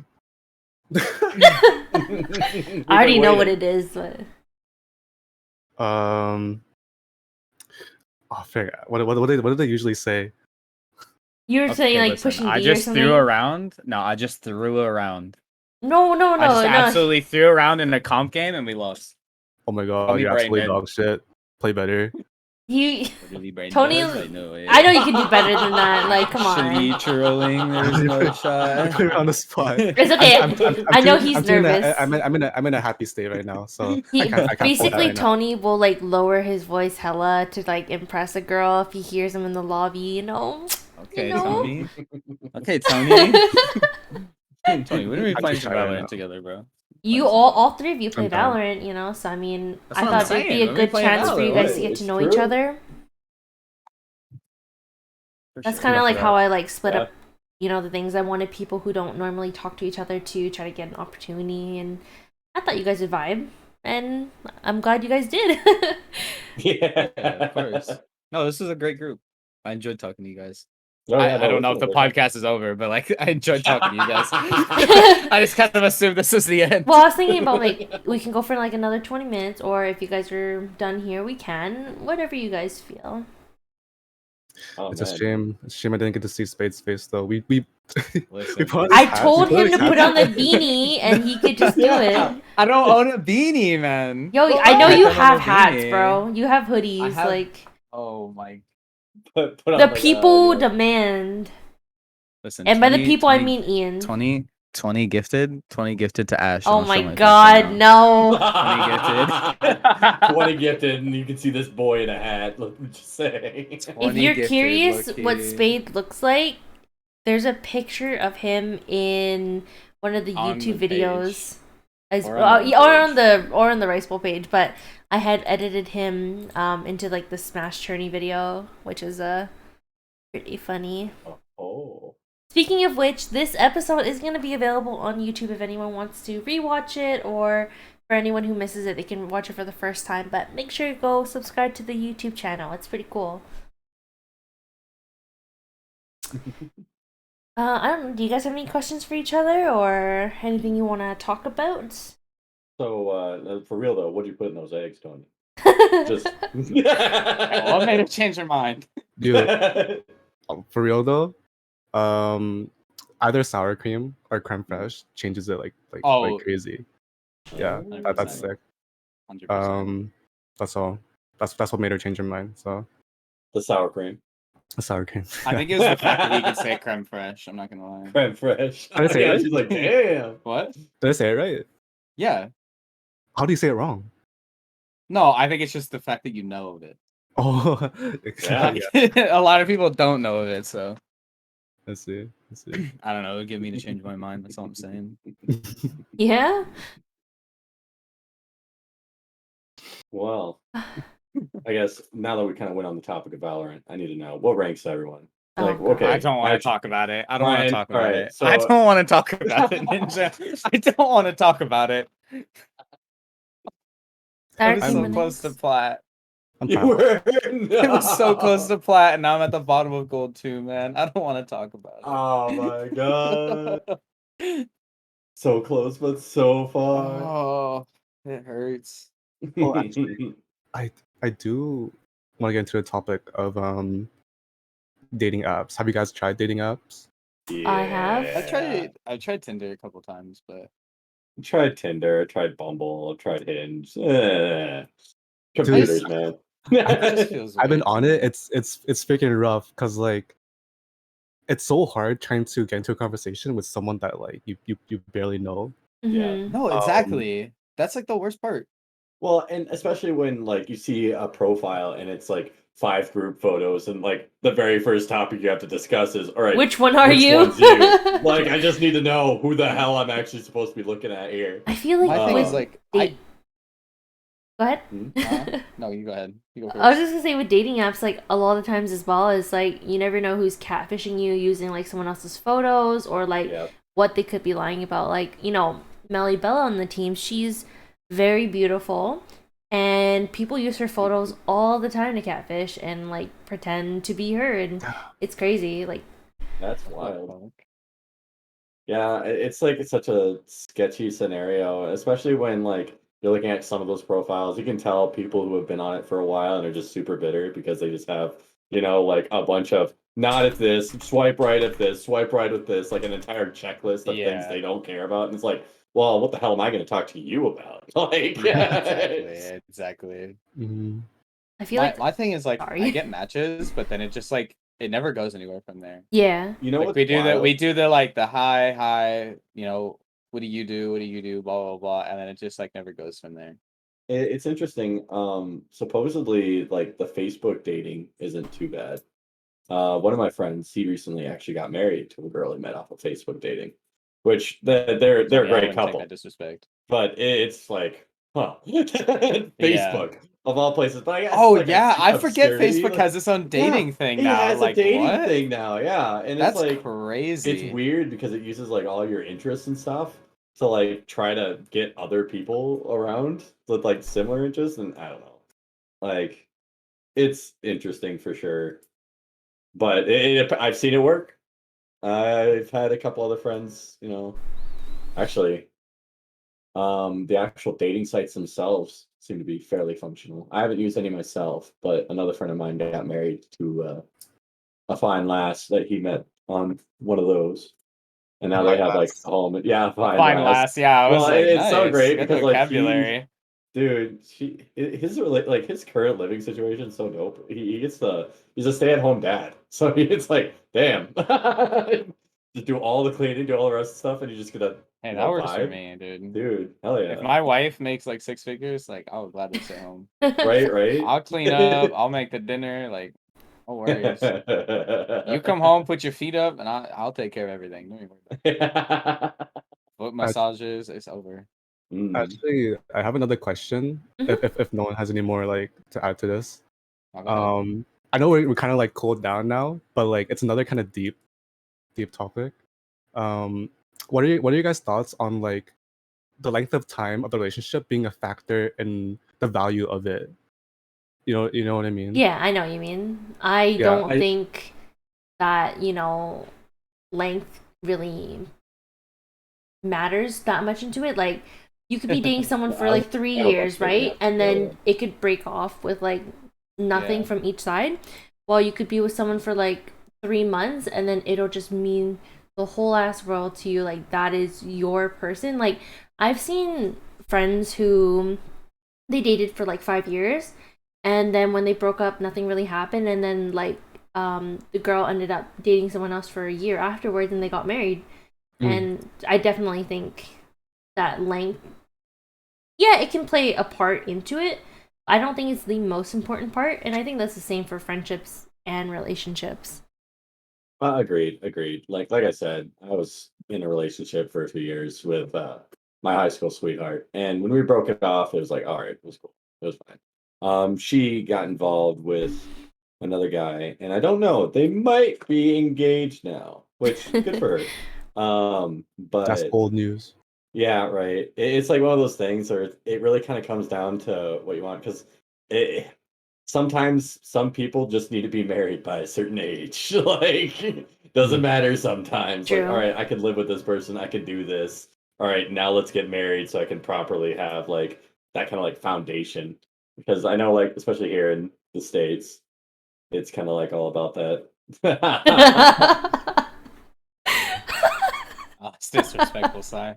I personally wouldn't take that. That's twice. That's back to back times Sai has been disrespectful, bro. Sai was like, who's that guy that's not ninja? And I was like, damn, that's fucked up. I know. That's Cyrix for you. That Tony personally. That's Cyrix for you. Don't worry. And comes in at the end of the podcast to say some shit like that. That's It's thrown out fire, you know. But yeah, as far as like length and whatnot in a relationship, it really just kind of comes down to the quality of the relationship. Not saying that like a relationship deteriorates over time, but after years of being together, you kind of get comfortable with one another and more like content, to where like a lot of those like futures and like ideas you had before, well, you've been dating for years, you notice that they haven't become realized, or like if they had at the time, then maybe. But it's one of those things where it's like, all right, obviously we haven't gotten where we wanted to be in this relationship after dating for God knows how long. Yeah. And maybe it's best that we just go and call it here. You know? Yeah. As bad as that sounds, but yeah. Do we still have time? Yeah, feel free. Oh yeah, no, we got plenty of time. I don't think we have a time limit at this point. I think she knew we were gonna be the chattier group. Well, I felt like she just kind of gave us unlimited time. Damn it, Ryan. I was gonna get off at 6:30 just because dinner and stuff like that, but I did give you guys longer because we have more people.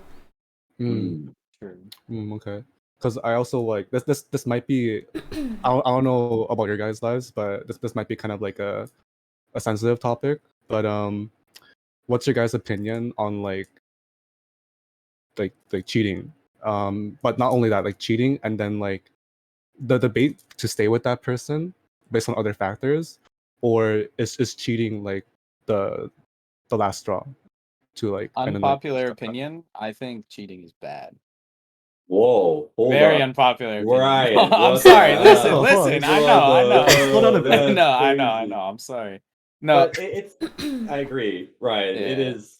So in all seriousness, yeah, I think for me, it depends on like how I truly feel about that person, because cheating for me is like you valued this person over me. Like you wanted this person so much more over me, so it's like why would we even be together anymore? Mhm. You know what I mean? Like I couldn't. You decided that you wanted someone else. And Mhm. whether it was a one-time thing or like a spur of the moment thing, in that moment, you know, you decided that that's what you wanted. So it would be really hard for me to stay with somebody, and that's why I say like it very much depends on, you know, the person that I'm with. Mhm. Was like what Luna Right. said, cheating's a deal breaker. Once you cheat, it's like you gave up on your partner already. Cheat and 100%. you're And out. Yeah, no, that's how I because feel. like when you kind of make yourself exclusive with somebody, like if you aren't technically dating and you're seeing other people, that's that's fine. I mean, you're not cheating because you're technically not dedicated to someone at that point. But if you openly state that you're dating someone and you are actually, you know, spending the time and getting emotionally invested in someone else, the going through and actually like cheating on your partner because you consider them a partner now, is ridiculous because like I if you can't control yourself at at that moment, then how can someone learn to trust you to do that, like not do that again? Like generally when you see people like having, well, I guess I can't necessarily make that statement. But you always see like someone saying like, "Oh man, I can't keep so and so," and it's like, "Oh, did you cheat? Maybe. Well, did you cheat again? Maybe." Did you? Like, I really can't stand when people are like, they, say exactly, like, Sven. if I was interested in someone and then they cheat on their partner for me, it's like, how do you expect them not to cheat on me for someone else? Exactly. It is so sketchy when you Exactly. kind of have that scenario. Like, They're like, I can some change him. I'm different. no, don't ever have that mentality. Don't try to change somebody, all right? That they've proven themselves to do that, they're just gonna do it again. Or like you may like reprogram them to do something else for a while, but if that's just who they are, they'll probably just default back to it at some point. That's Yeah. not how you're gonna want to do I it. can fix her.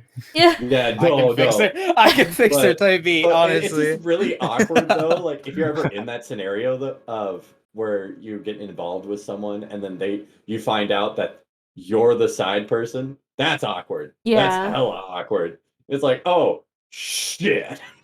Yeah. Okay. I didn't realize so and so was married. Diving into this one a Uh-oh. little bit more. We're talking like obviously we all know cheating is bad and like it's a deal breaker for everyone, you know? But how do you feel about like emotionally cheating on someone?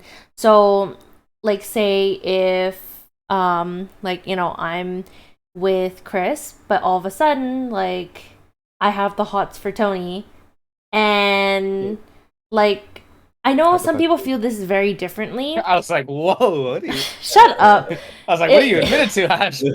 Jesus, whoa. But like I know a lot of people feel this differently. Some people think it's not really cheating while others feel it's completely the same. I just want to know, what do you guys think about it?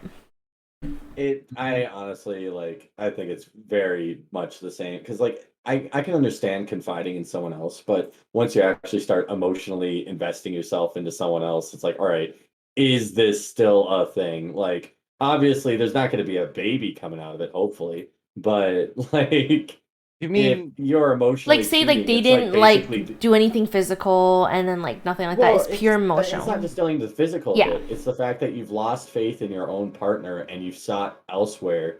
The like, like you just need someone else to do it for you.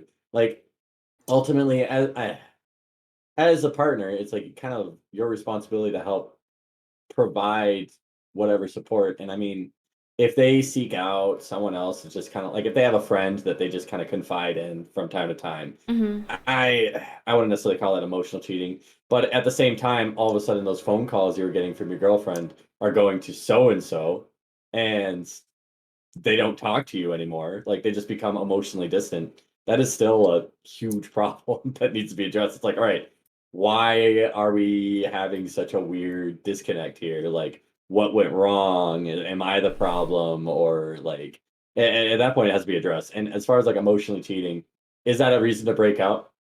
Eh, Mhm. personally, I think it can be very much so because it already shows that they are investing themselves into another person. They've already lost their faithfulness into you as a partner. And it's up to you whether or not you really want to give them a second chance on that. Because I've had a few people I've known, especially in my life, that have had that happen to them, and it's just been it never quite sits right afterwards because after that betrayal, it still sits like bitter on your tongue every time you have to talk with them. Like, yeah, anyway. For me, I kind of agree with what Matt said in chat. Is I feel like emotions are so much more deeper than like physical cheating. So like if you're already like going out and like let's say you like feel bad one day and you're like you go to like Tony instead, right? Like for your example, right? Like you went to Tony and like you spilled your guts out and everything, and then like Chris was like, "Are you okay?" And you're like, "Yeah, whatever, I'm fine." You know what I mean? Like I Right. feel like that's so Something much needs to be deeper addressed. than That's like an actual that's like therapy yeah. situation. That's like you both have to like that's a lot deeper than just like physically cheating. I Yeah. feel to me, like I feel like that hurts me a whole lot more because then it's like why don't you want to talk to me about it anymore? You know what I mean? Like that hurts a lot more than like physically cheating. They both hurt like a bitch. Don't get me wrong, but like, you know, For me, I feel like emotional cheating is a very valid thing. I think if you're in a situation where you're being involved with someone else, whether you think it's like innocent or not, if it's something that you feel you're hiding from your partner, like if this is something you're not comfortable with, like telling your partner, oh hey, I'm talking to this person about this, right? If you're hiding that, that's already problematic, and I think that gives the I don't know if this word, but validity to the other person wanting to like end things or to call you out. yeah, Because I feel like it's. I think that's my point. Like if you're hiding something from your partner, then I think that's problematic.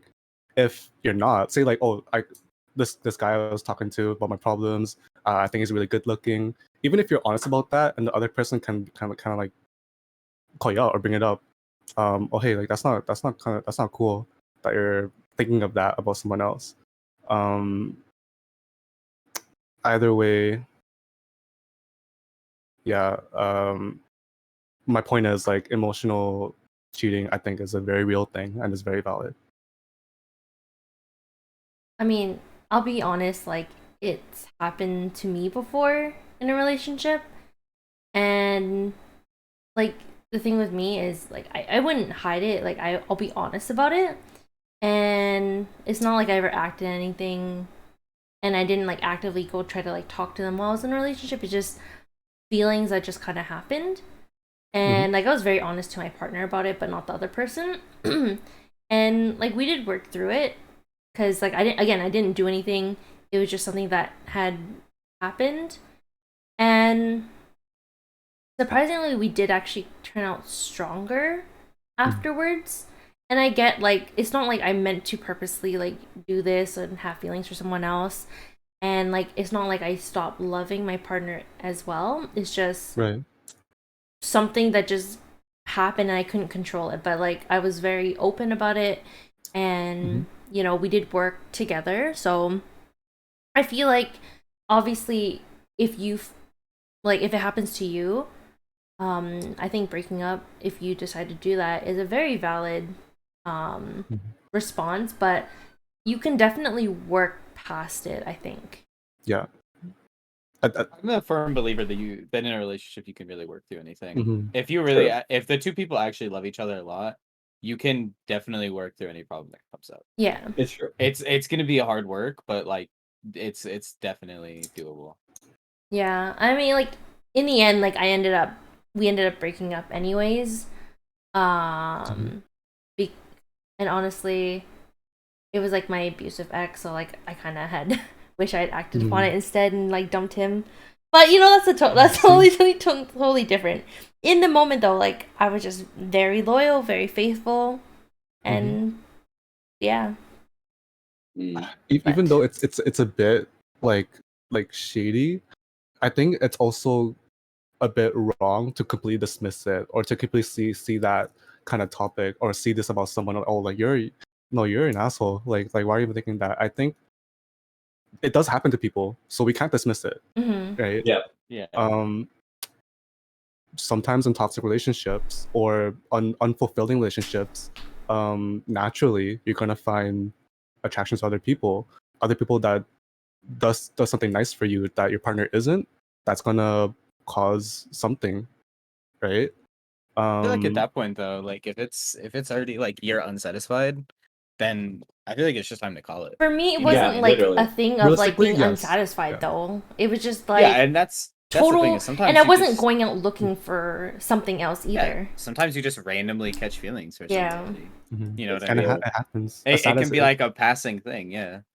Right. Yeah. Because like once you're in a relationship, how do you prevent yourself from still like falling in love? Like if you're already in love, yeah, I mean, but it's yeah. I mean, So yeah, I what get else like is people are gonna view this differently, and I figured some people probably will see me in a worse light because of it, but like it's just something, kind of natural, honestly. Yeah. I think it's a very like realistic thing. I think anybody like it's not something to be glorified, right? But I think people who see that and immediately see it as like, oh, you're an evil person.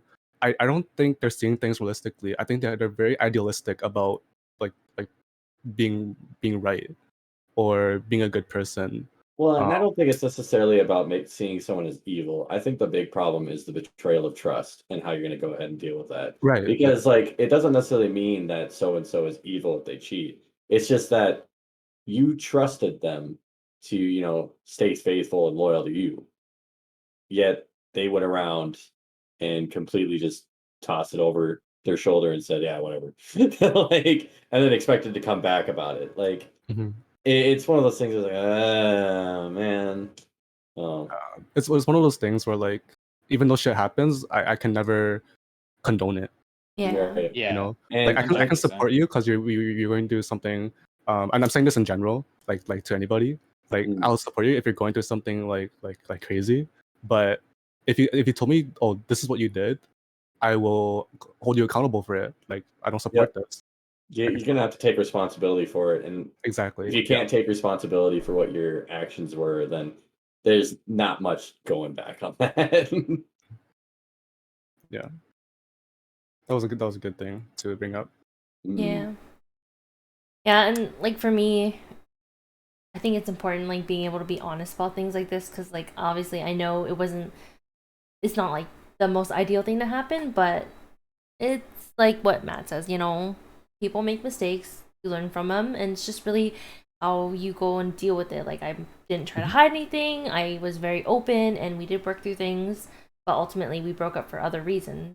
Like that's just it. So I hope no one hates me now.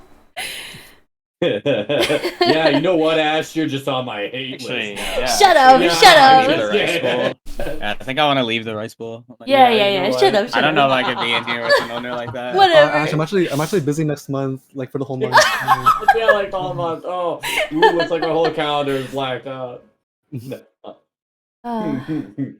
No, I have a lot of respect for people who can acknowledge it. Right. That's all. Sure. That's all.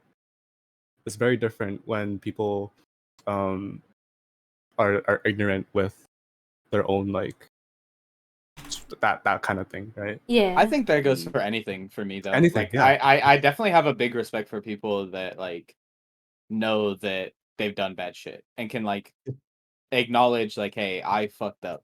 Mhm. Like that's such a I don't know. That's such a Poggers. It's like I don't respect the thing that you did, but I respect that you're a big enough person to be like, yeah, that I fucked up.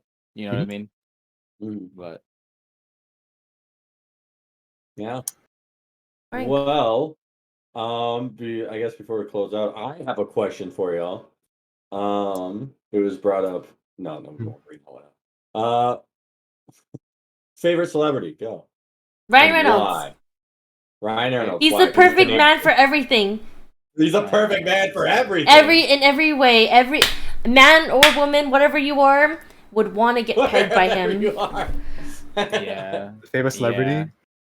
Yeah. This guy right here, His son. Kermit Kermit the the Frog. Frog. Man. For a second there, I thought you were gonna pull out a Mario plushie and be like, "Oh, Chris Pratt. Oh, Oh Pratt. no. Favorite celebrity? No. It's also probably Ryan Reynolds. I was gonna say it first, but Ash stole it from me. But Because it's true, man. I love Ryan Reynolds. Yes. Bro. He's Deadpool 3, man. Let's go. he's the man of all mans. And The- he just the happens to legend. share a name with me, which is the best part. know. Thank you, Ryan, for making all Ryans look good. Yeah, honestly. Hell yeah, Ryan Reynolds. Well, thank you, boys, for coming out on the podcast and talking with me tonight. I appreciate all your stories and hanging out. And I do hope that we do get another chance to talk on future episodes as well. So feel free to sign up for other topics. Is there anything you want to say before we head off here? Thanks for hosting. This Yeah. was really fun. Yeah. I'm glad It I was got a great to- time. Yeah. Oh yeah. I was gonna say, yeah, thanks for hosting. Thanks for inviting me. I like everyone's mentality here, including chat. Chat's great. Yeah. Make sure you Oh, guys... yeah, we all had a great conversation. Chat, make sure you guys go follow them. We have Tony, BunBaoLuu, we have Elijah, the Ninja Dude one, and then we have Ryan, ShatteredSpadee. So make sure you guys go If you check follow them me, I out. might stream within the next year. No promises though, but I might. Alright, well, I'm gonna disconnect here. I hope you guys have a great night. Yeah, Yes, you too. thanks Bye, for the guys. host. Bye. Farewell. So Bye-bye. long. So long. Okay, well, that was super fun, you guys.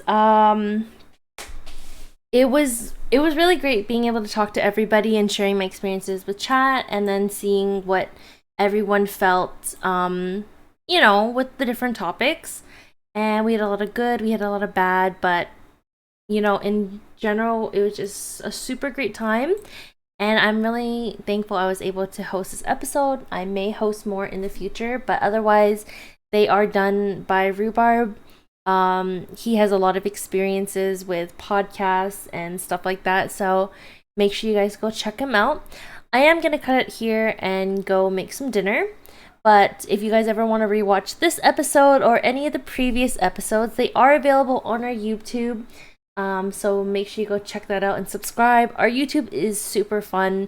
We have our podcast videos, we have compilations, shorts, you know, some art time lapses and everything like that.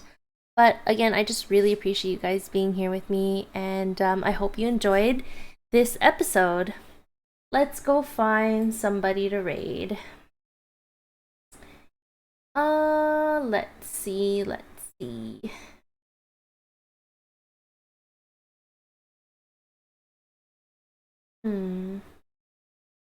Thank you. I'm glad I could, you know, share more about myself as well.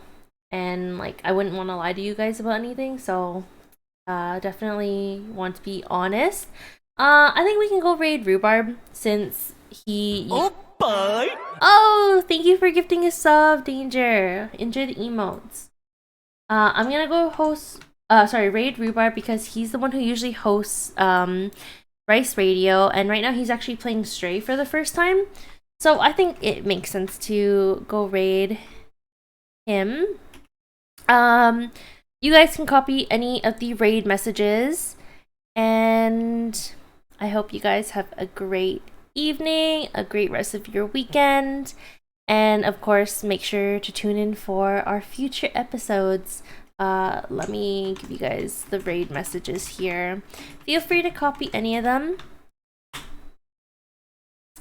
And yeah, thank you for such an amazing time today. I will catch you later. Goodbye.